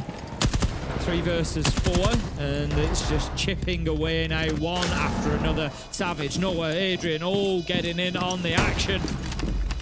Nice little shot to the feet from Akwi, takes down the shield, takes down the fuse. Interestingly, they've chosen not to get up to the skylight, but still get the job done. Nice post plant from Secret there. And yeah, Team Secret looked different in round 2 and 3 than they did in round 1. And I thought we might have more of a match on our hand than we might have been expecting to begin with. But Matchco look a little bit out of their depth now. They do a little bit. I feel like Secret has kept things really, really simple in that round as well. You know, not much about the acronym KISS, keep it simple, stupid, is all they've really had in mind. A couple of smokes going down, glad to give the cover. A little bit of pressure to stop anyone swinging from Cocktail, for example, and they just had everything under lock and key. I think the movement of the Glass, by the way, from showing when he was originally playing on that new Balk and then swinging across to play inside a Cigar, was he was expecting some kind of pressure. But nothing really came. There were no C4s coming over. No one was stepping out from Cocktail, for example. It was just a little bit pedestrian almost for Team Secret then. And Matchco, I think, were paralysed by the fear of what was going on Skylight. Of course, the Glass also presenting a lot of threat. The player that was holding piano to make sure there was no flank coming on through. Yeah, we saw the desk earlier on, Leo and Fresh both brilliantly break down when a G2's executes and how these angles were held at long range. They were covered so no one could easily get a flank off. It was a very similar sort of vibe there, but up on that top floor of Cafe. So really well done by Secret. Kept it nice and simple and straightforward, and Matchco did not have a way back in. Yeah, that's 2 defensive they've now lost in a row, and I start to worry about what the next 3 rounds could look like if this keeps up. Yeah, we go back to Reading Room. It was the start that they won back in round 1. Interestingly, they've chosen not to go to Kitchen at all, instead favouring the top floor over Kitchen. Always an interesting choice. But, 5 seconds left. Yeah, Reading, I feel like it was a round that was there for Secret to win in some ways. They had the great start to the round, and then they just never managed to get that top floor control, but we've now seen them do that a number of times really well. So yeah, I think Matchco are going to have the work cut out for them here. I think, you know, maybe it was a round that was won on a couple of gunfights in round 1, and it's always difficult to double down on that against a team like Secret. Sure. All right. See if Matchco can turn things around. I think being a little more aggressive might have to be part of the game plan. Of course, you're not always guaranteed that privilege on a map like this. You know, times of old, I say times of old, it wasn't really that long ago. You maybe run like an Azami, for example, inside a piano, but with so many DMRs in the game at the moment, it's very, very hard to play an Azami that aggressively. And of course, in this game in particular, she's banned away. So you can't really afford to do that. Maybe in that case you turn towards playing a mirror inside a bathroom and trying to contest it towards piano more aggressively. Well, as we know, this exact window here, white window, can often be a hard point to hold away from. This sort of thing happens. You just get pressured out all the time. And then they rush you, Tim, just like this. They've already charged their way forward. And Dora almost going down as well, down about 10 HP. But Noah comes off worse for wear in that fight. Secret have just absolutely blitzed their pants off here, Tim. 4 versus 3. And that's all inside 70 seconds of the round starting. Yeah, that's brilliant from Secret. Like I said, it felt like round 1 came down to a few gunfights that went against them, and we're seeing that this time the gunfights have gone for them. I actually really like how Dora played that. He knew that the aggression was going to continue from Dora and punished him for it. It's a shame for him that he's lost as many HP as he has, but otherwise, you know, a good decision from him and a good time to fall back. Secret just trying to force a little bit of movement there. Mowgli sending in the nade, doesn't get what he wanted, but Secret are looking in pretty good shape here. 1 minute 15 left to go. Adrian's got the diffuser on reading door. Akwi does manage to hit June with the nitro. Matchco getting themselves back into this one. They've got time here, and here comes that retake upstairs. Tell you what, how is he not dead? He literally threw him on white stairs there. Mowgli, I want to say it was, but didn't quite get the punish, didn't manage to shoot him in time. But now there's that constant fear of what if he comes up again, and I don't have tracks to do that. It's largely going to pin Mowgli in place while he keeps an eye on that flank. That leaves everything down to the other two to make something happen. And that's a good choice by Matchco. It just starts spreading Team Secrets thin. It starts, you know, you're using their numbers against them, and we like to see that. They stood right on the door here, ready to go in, but as you can see, just so concerned here is Mowgli about the flank coming up those stairs that he just dare not back off, and that's really smart from Matchco to have removed those. He's getting a little bit of time, mind you, here. Could he try and do something a bit crazy? I don't hate this. Goes to the spray, but no, gets down in the process. Not good. Adrian now slightly exposed. Dora going up above as well. Savage has got to do something here to help his teammate out. Hits the deck instead, and sure enough, gets a little bit of a freebie, but the vertical has been taken. What's Adrian going to do? Except die. Apparently he runs like a rat, and he keeps himself alive. It's only Dora left standing now as they got the down into Akwi as well.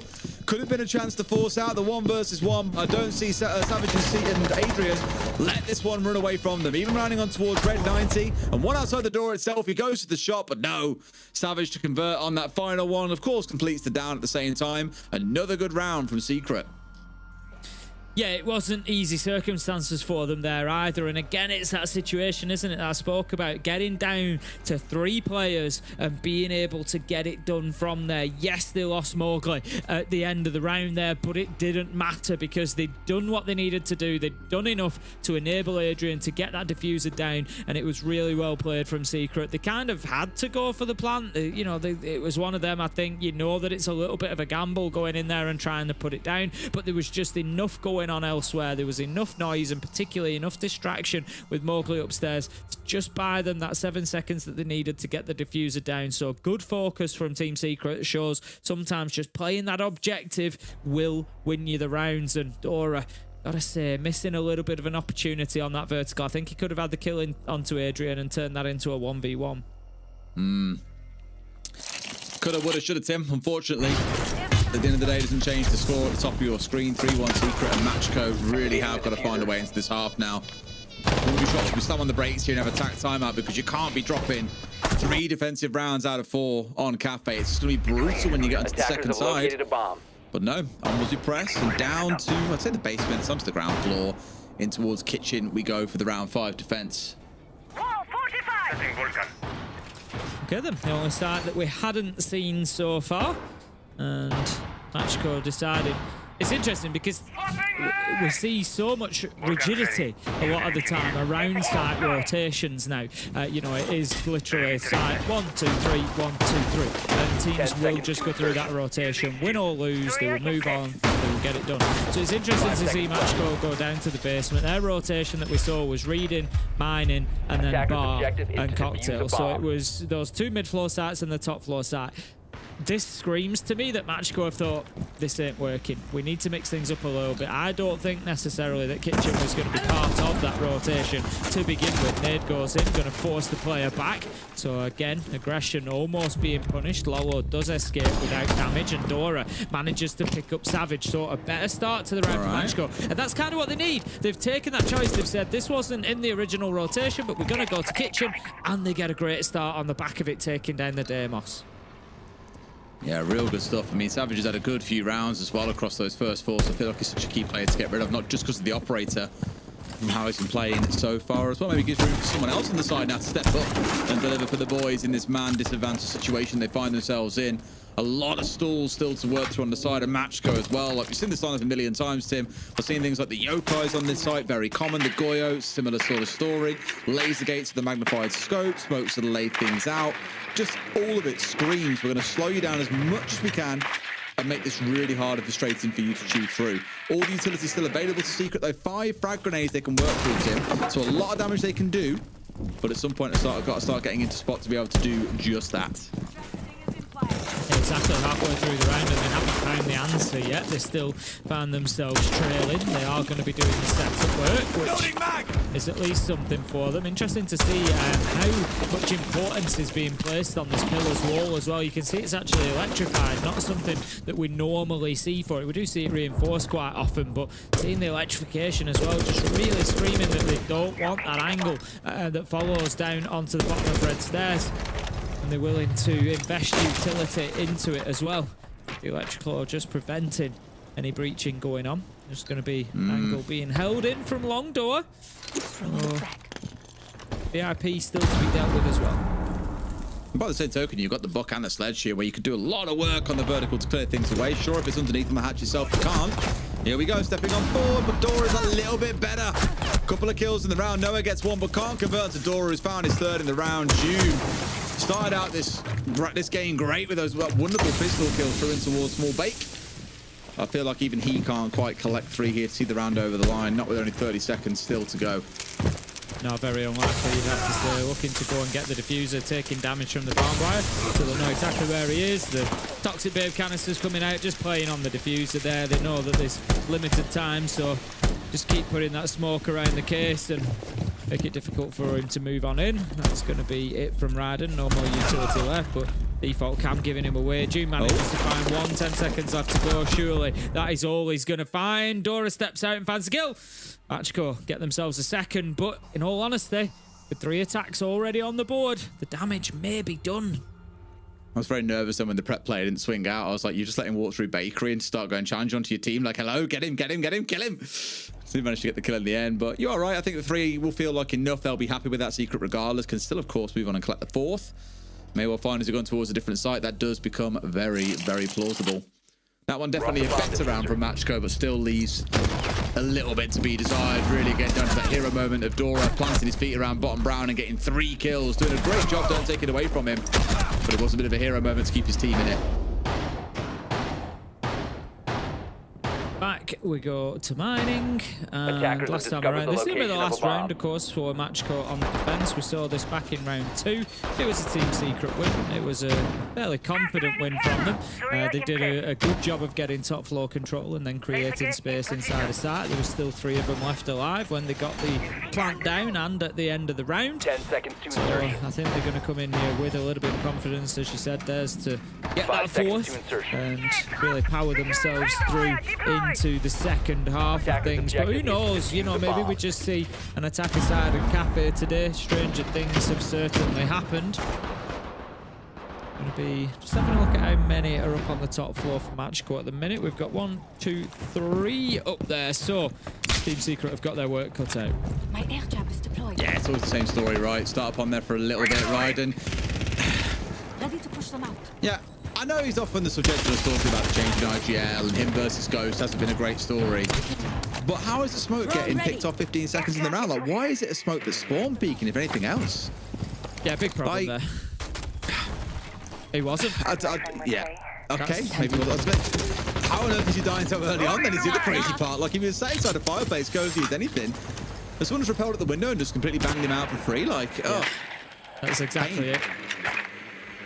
That's exactly it. Somebody has got up there quickly and took a spray either with intel or without, but in towards Fireplace, and they've got their reward. They've got their just desserts as Raiden does get taken down, like you said. So critical, those 3 Toxic Babe canisters, 30 seconds of denial, all lost, all gone, and Raiden reduced to sitting on cams for the rest of this round. Absolutely. Well, at least you can do that for the boys with the Valve cam scattered out. That's, of course, going to get hunted down by Mowgli running around on the IQ. Vertical, no doubt, part of the game because we got that Ram on side once again for Savage. Didn't really have a chance to make any use of it last time around. He was left fighting for his life in a 1v3 up on the top floor. If you recall, it wasn't good.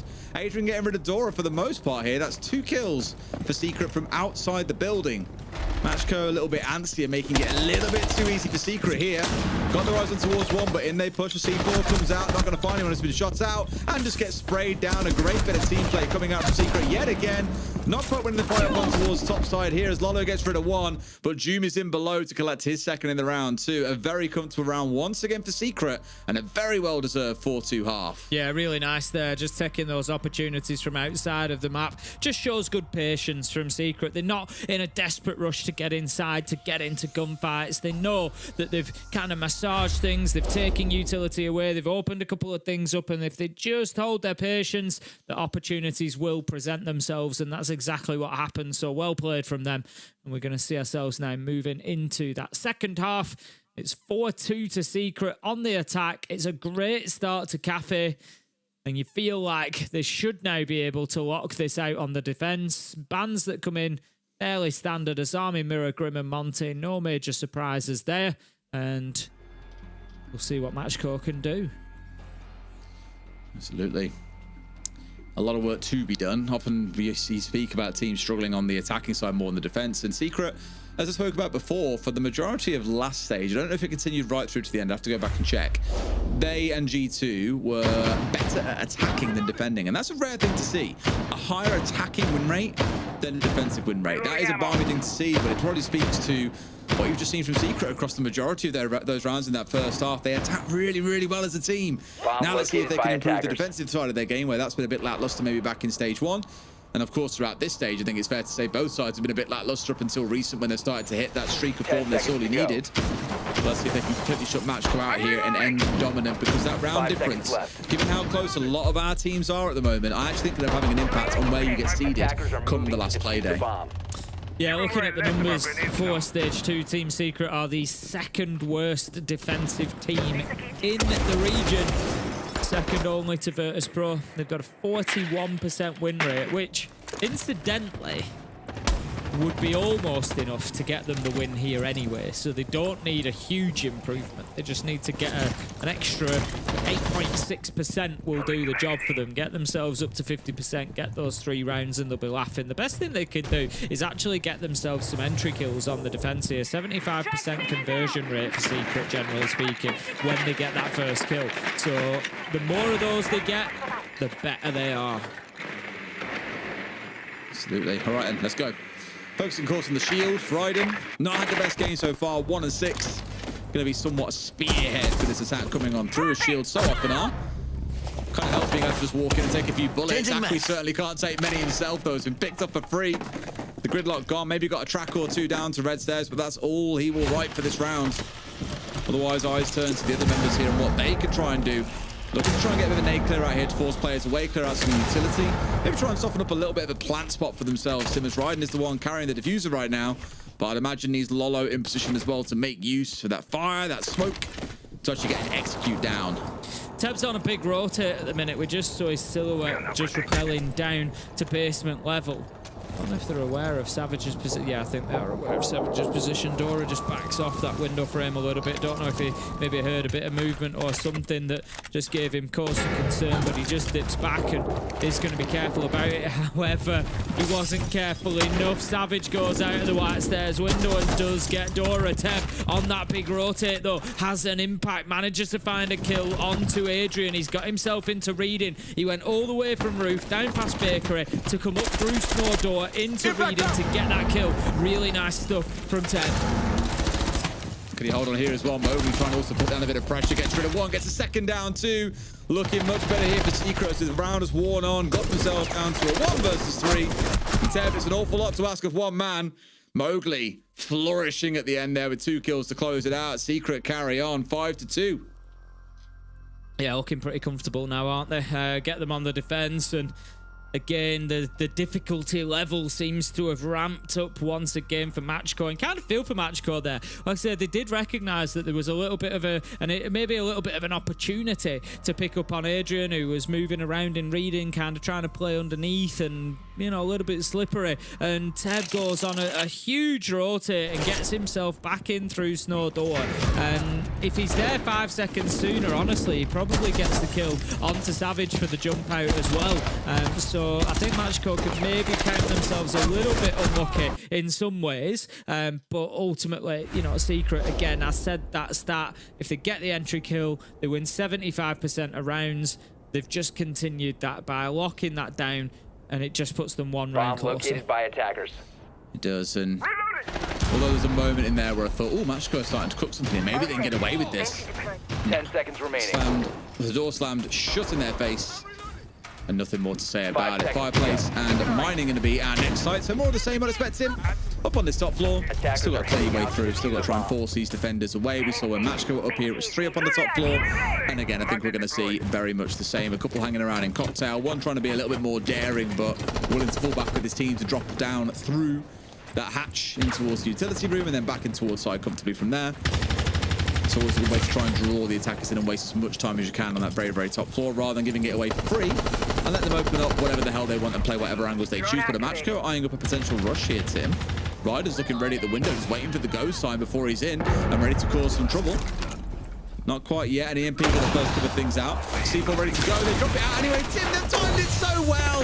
Who cares about your EMP? Stuff that up your backside. 2 kills come through, make it a third. That rush has been shut down entirely. Nothing to be said. They read Raiden like a book. I mean, the question is there to be asked. Did Team Secret time it well, or did Matchcore time it poorly? I think there was, you know, maybe a little bit of both things going on there. One EMP before the window's even been smashed open. Why is the Nitro already going to be out there? You know, why are they going to be, you know, ready waiting for Blitz to jump in through the window? It's a reactionary Nitro. You've got to be EMPing after he's going in there. You've got to be, you know, waiting for them to be able to realize this is what's going on. And as the diffuser's going down, you're piling the EMPs out to stop any Nitros. You know, just one solitary EMP before he goes in the building. I kind of feel like Matchcore maybe got what they were asking for there. Secret, they were alert to the danger, alive. They responded fantastically. They get a flawless round and put themselves onto map point. 6-2. I wouldn't be shocked, honestly, if they heard the EMP rattle against the window frame, and that was what prompted the C4 to come 100%. out. Like, you saw him take a slight step back there to not get caught by it, and then was like, yeah, cool, a second one tossed out. Like, there was no second EMP to follow, like you're saying. It does feel like they sort of cost themselves a little bit there. Better safe than sorry when it comes to EMP use. They've paid the price now. Secret, single round away, and they will fly up the table. They'll take that delicious round difference they'll get from the game of +5 as well.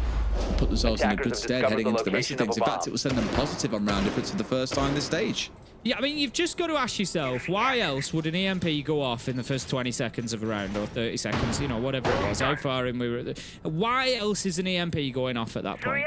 There's only one answer, and that's because somebody's going to jump in through a window and get aggressive. So, unless it's next to a breach that's electrified, which guess what, it wasn't. So, you know, as soon as that goes off, you might as well have just knocked a hole in the barricade and shouted him through the window, Secret, we're going for a rush. Like, you know, it just literally screams to them. It's telegraphing what you're going to do, and that's, you know, the last thing that you want to do on a rush like that, unless EMP after EMP is following. That's, you know, that's the next stage. Yeah, if you're going to do that, fine, but you've got to have a second coming out. You've got to have a third coming out. I think they were maybe trying to save him, thinking, you know, yeah, we're going to need him when the plant is going down to stop the Nitros, but no, it was... Look, let's look at the positive side of it as well. I know I can be critical of Matchcore there, but let's look at the positive side of it. It was a good read by Secret. The EMP goes off and the reaction is there. Just give it a second. Is there a second? No, there's not. Bang. Perfectly timed throw. So, you know, both things can be right at the same time. Absolutely, Tim, and I agree with you that they were. However, Secret, they've been right far more times than Matchcore in the game. It's why they're at 6-2. At least here, Matchco got themselves focused on a full clear coming on through with a lot of vertical destruction, and we've got that fuse on side that we spoke about back in the first half. Can do a lot of damage to any utility downstairs. Although, truthfully, Tim, there's not a ton of utility to work their way through. It's not those Goyo canisters and loads of barbed wire. There is some barbed wire, but I imagine it's scattered out towards stairs and things like that. So, in terms of actual efficacy on the site itself, Fuse, at least his gadget isn't going to be for that, but of course he's here mainly for that hard breach to ensure they can get that hatch open. He goes down and Fireplace stays closed. That'll be a real stinger. Oh, if Pulse fancies the jump out here, there's an opportunity for Doom if there's no Claymores down, which looking across, there's not going to be because they haven't brought anybody, he won't know that. He knows there's somebody led prone up on that bakery roof and knows that there's a good chance they're on drone, which I think it was Raiden, and he is. So if Doom gets himself out of that window and sends the Nitro up there, then there's going to be a big problem. Yeah, it's Raiden's actually moved. Everybody's inside now, but I think for a second there might have been an opportunity there. I mean, he's still got a full read. You can see him walking around at A at the minute, right? And they'll start heading over towards B. I expect giving more info on who's where and what the current setup looks like. But all they have to listen to is where's all the death coming in from above, Tim? And right now, a lot of it is indeed around Fireplace. Going to have this one frozen off. Can they get rid maybe of the fuse? I imagine not. Here comes that gadget as well to at least try and clear away, and it might be down below. Again, not a whole lot of utility can clear, but I think it does get rid of the Zoto counter. In fact, no, it just expires. The second one goes off as well. We can play this merry dance all day long. At some point, Fireplace will get opened up, and then eyes will turn towards the defensive capabilities coming out of the other side. Another one going to have to come on through here. So really using it to sort of try and counter out those Zoto canisters, but 3 C4s are waiting for the attacking side of Matchco here, Tim. This is going to get ugly. We're in. I can't believe how well Adrian's done with that. We'll come back to that, but the throwing of those Zoto canisters was perfect. Doom gets the first with a Nitro. As she said, the diffuser's going down, though. Dora is going to stick it secret now on the fight back. 4 versus 3 as Mowgli manages to pick up 10. Make it a second, make it a third as Savage picks up Dora. 4 versus 1 in the blink of an eye, and you feel like it's all over. Akwe has got a job to do. Doom's already on the diffuser. There's no chance he gets there. He's going to be covered off, surely. And there it is. The vertical kill comes in. The cover is there from Savage. And that is going to be a serious performance from Team Secret. We were a little bit worried about them at the beginning of stage 2, but they have certainly shaken off whatever it was that was slowing them down. And they are back to full force. I'm perplexed though when they've got a Nomad on side. They've let Mowgli get up brown stairs and kill 2 people for free, Tim. Like, what's going on there? But that feels like the story of the day. Matchco, a couple of questions to ask Secret. A lot of applause deserved. They played incredibly well. Take the 3 points. We'll go to a break, and when we come back, the desk are going to analyse this game for you. See you soon.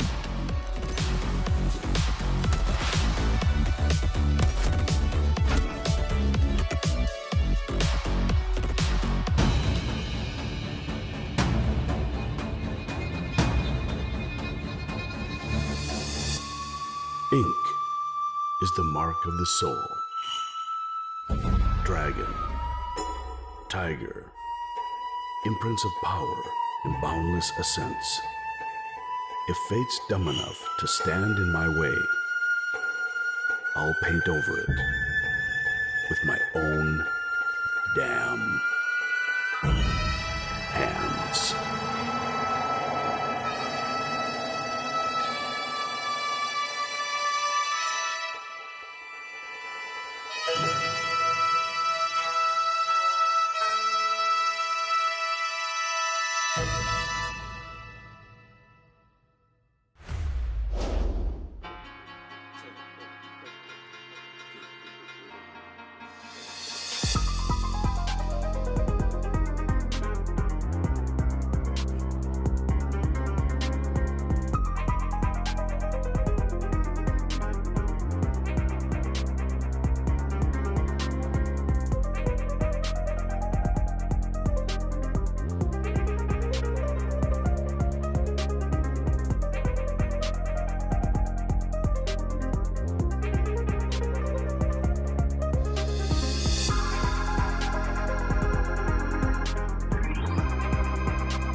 Welcome back, ladies and gentlemen. NB's Team Secret secure a massive victory over Mexico today, 7-2, with all 3 points. Standing by is the one, the only Mowgli, joining us from beautiful Morocco. You can say it. Long time no see, Mowgli. Huh? Yeah, long time. Well, how are you? Good. I think I'm maybe not as good as you. I think after that victory, I don't know how you're feeling right now. Yeah, I'm just feeling amazing. Like we just play good as a team. That's all. Like, do you feel like there is one moment where all things click back? Like one moment where the whole team bounced back from the beginning of the stage? I think it's the BGS game. Yeah. Like it felt so easy, you know. So we were like, oh my god, we are back, you know. Mowgli, as an entry fragger, I just want to ask you about how you're feeling on a personal level. Like when things are not going the way, then they weren't going like your way, but also the team's way at the start of the stage. How hard is it for your confidence and your mental when that happens? Yeah, this stage was a bit hard for me, not gonna lie, like on a statistic way. Like, but you know, like I'm just trying to play as much with the team, you know. Yeah. And if the team is gonna play good, I'm gonna play good. So you know, it's just like trying my best to help the team. And if nothing is working, I try to, you know, like have good energy and have a good mental to bring back the team. Yeah. Because you know, like people think I'm funny and kind of stuff, you know. So. It can help a lot, and yeah, just after that, like if we can click as a team and individually as well, it's just like we are the goats when we play like this. Nice. From maybe if you could satisfy my curiosity in this case, but when there are these moments and sometimes weeks of frustrations, what do you do as Mowgli to kind of let that frustration outside of scrims and competitions that you do, to come back into game, into your scrims, into your theory sessions, fresh and ready to go? I just said in my mind, you move on, like next round, next game, next every time, you know. Like that's useless to, like you can be frustrated and even angry, you know, but it has to be in the moment. And if you can reset after that, like that's okay. Like we are all humans, you know, even if you're angry, if you're frustrated, like at least if you can reset after that, like no one's gonna say anything to you. So yeah, I'm just trying to every time go next, and that's working. Mashallah, mashallah, what a guy. Well, you know, Mowgli, with this, it's great success for you and the team today. There's still a little hump before you get over and into playoffs secured. How does the rest of this week go for you? Because those big teams are out of your way from the beginning. Yeah, like we are facing bad teams, you know, on the paper, but we will like play against Marco, you know, like just play as a team as much as we can, and just react good, play good as a team play, crossfires, all this kind of stuff, you know, to make sure like we secure much points as we can and just go to playoffs, and after the real show is coming. Very good. Very much looking forward to your matchup tomorrow. Mowgli, congratulations on a massive win for you and Team Secret. All 3 points your way. Is there anything you'd like to say to all the viewers out there? Did they teach you the line?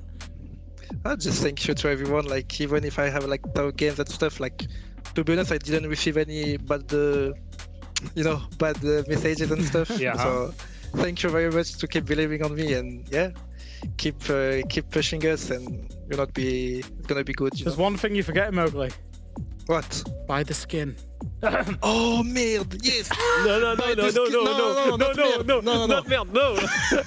No, the skin. Yeah. He's so good. Legion skins, guys. I forgot. Let's go buy it now.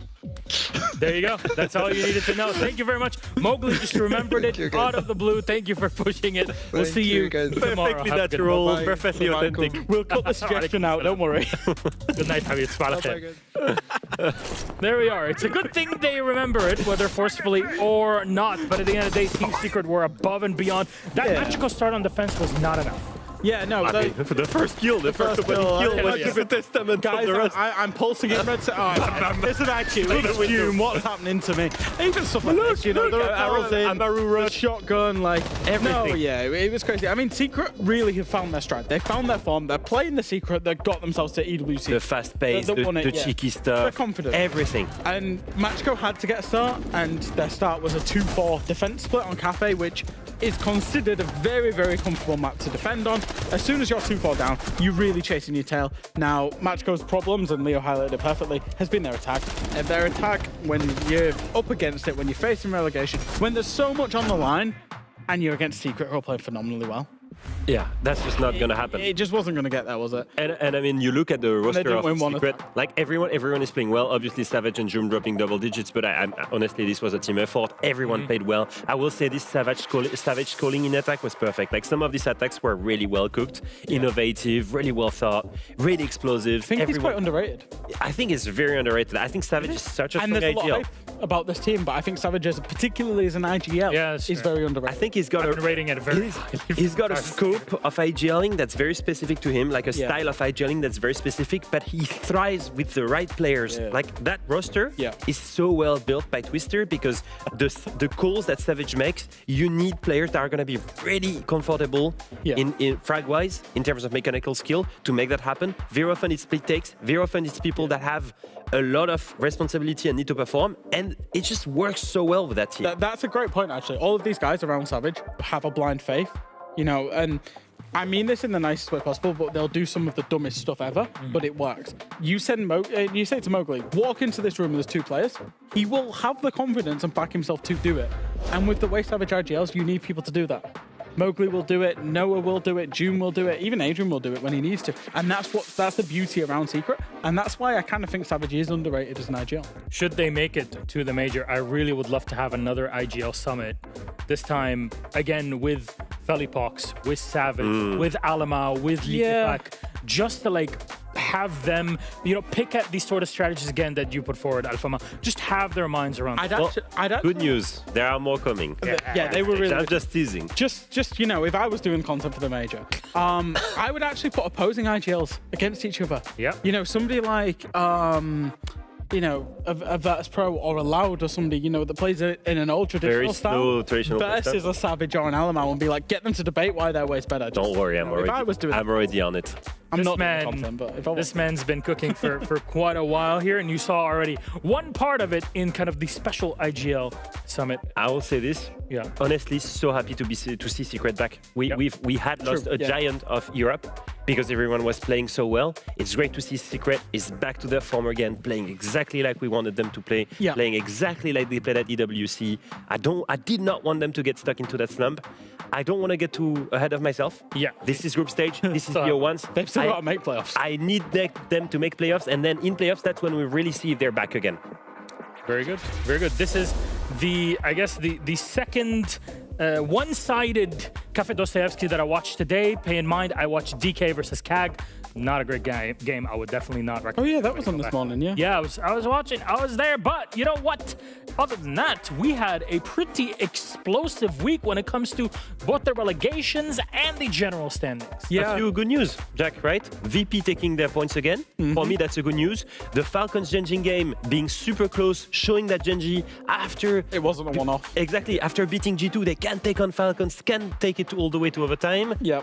I mean, G2 does the works, right? Wolves upsetting Wild. In my opinion, Wild was the favorite there in that matchup. Yeah. And then Secret back on their riding horses. So overall, a pretty good showing for some of these teams. Yeah, absolutely. And as we move into the leaderboard, I've got some good news if you're a Falcons or a G2 fan.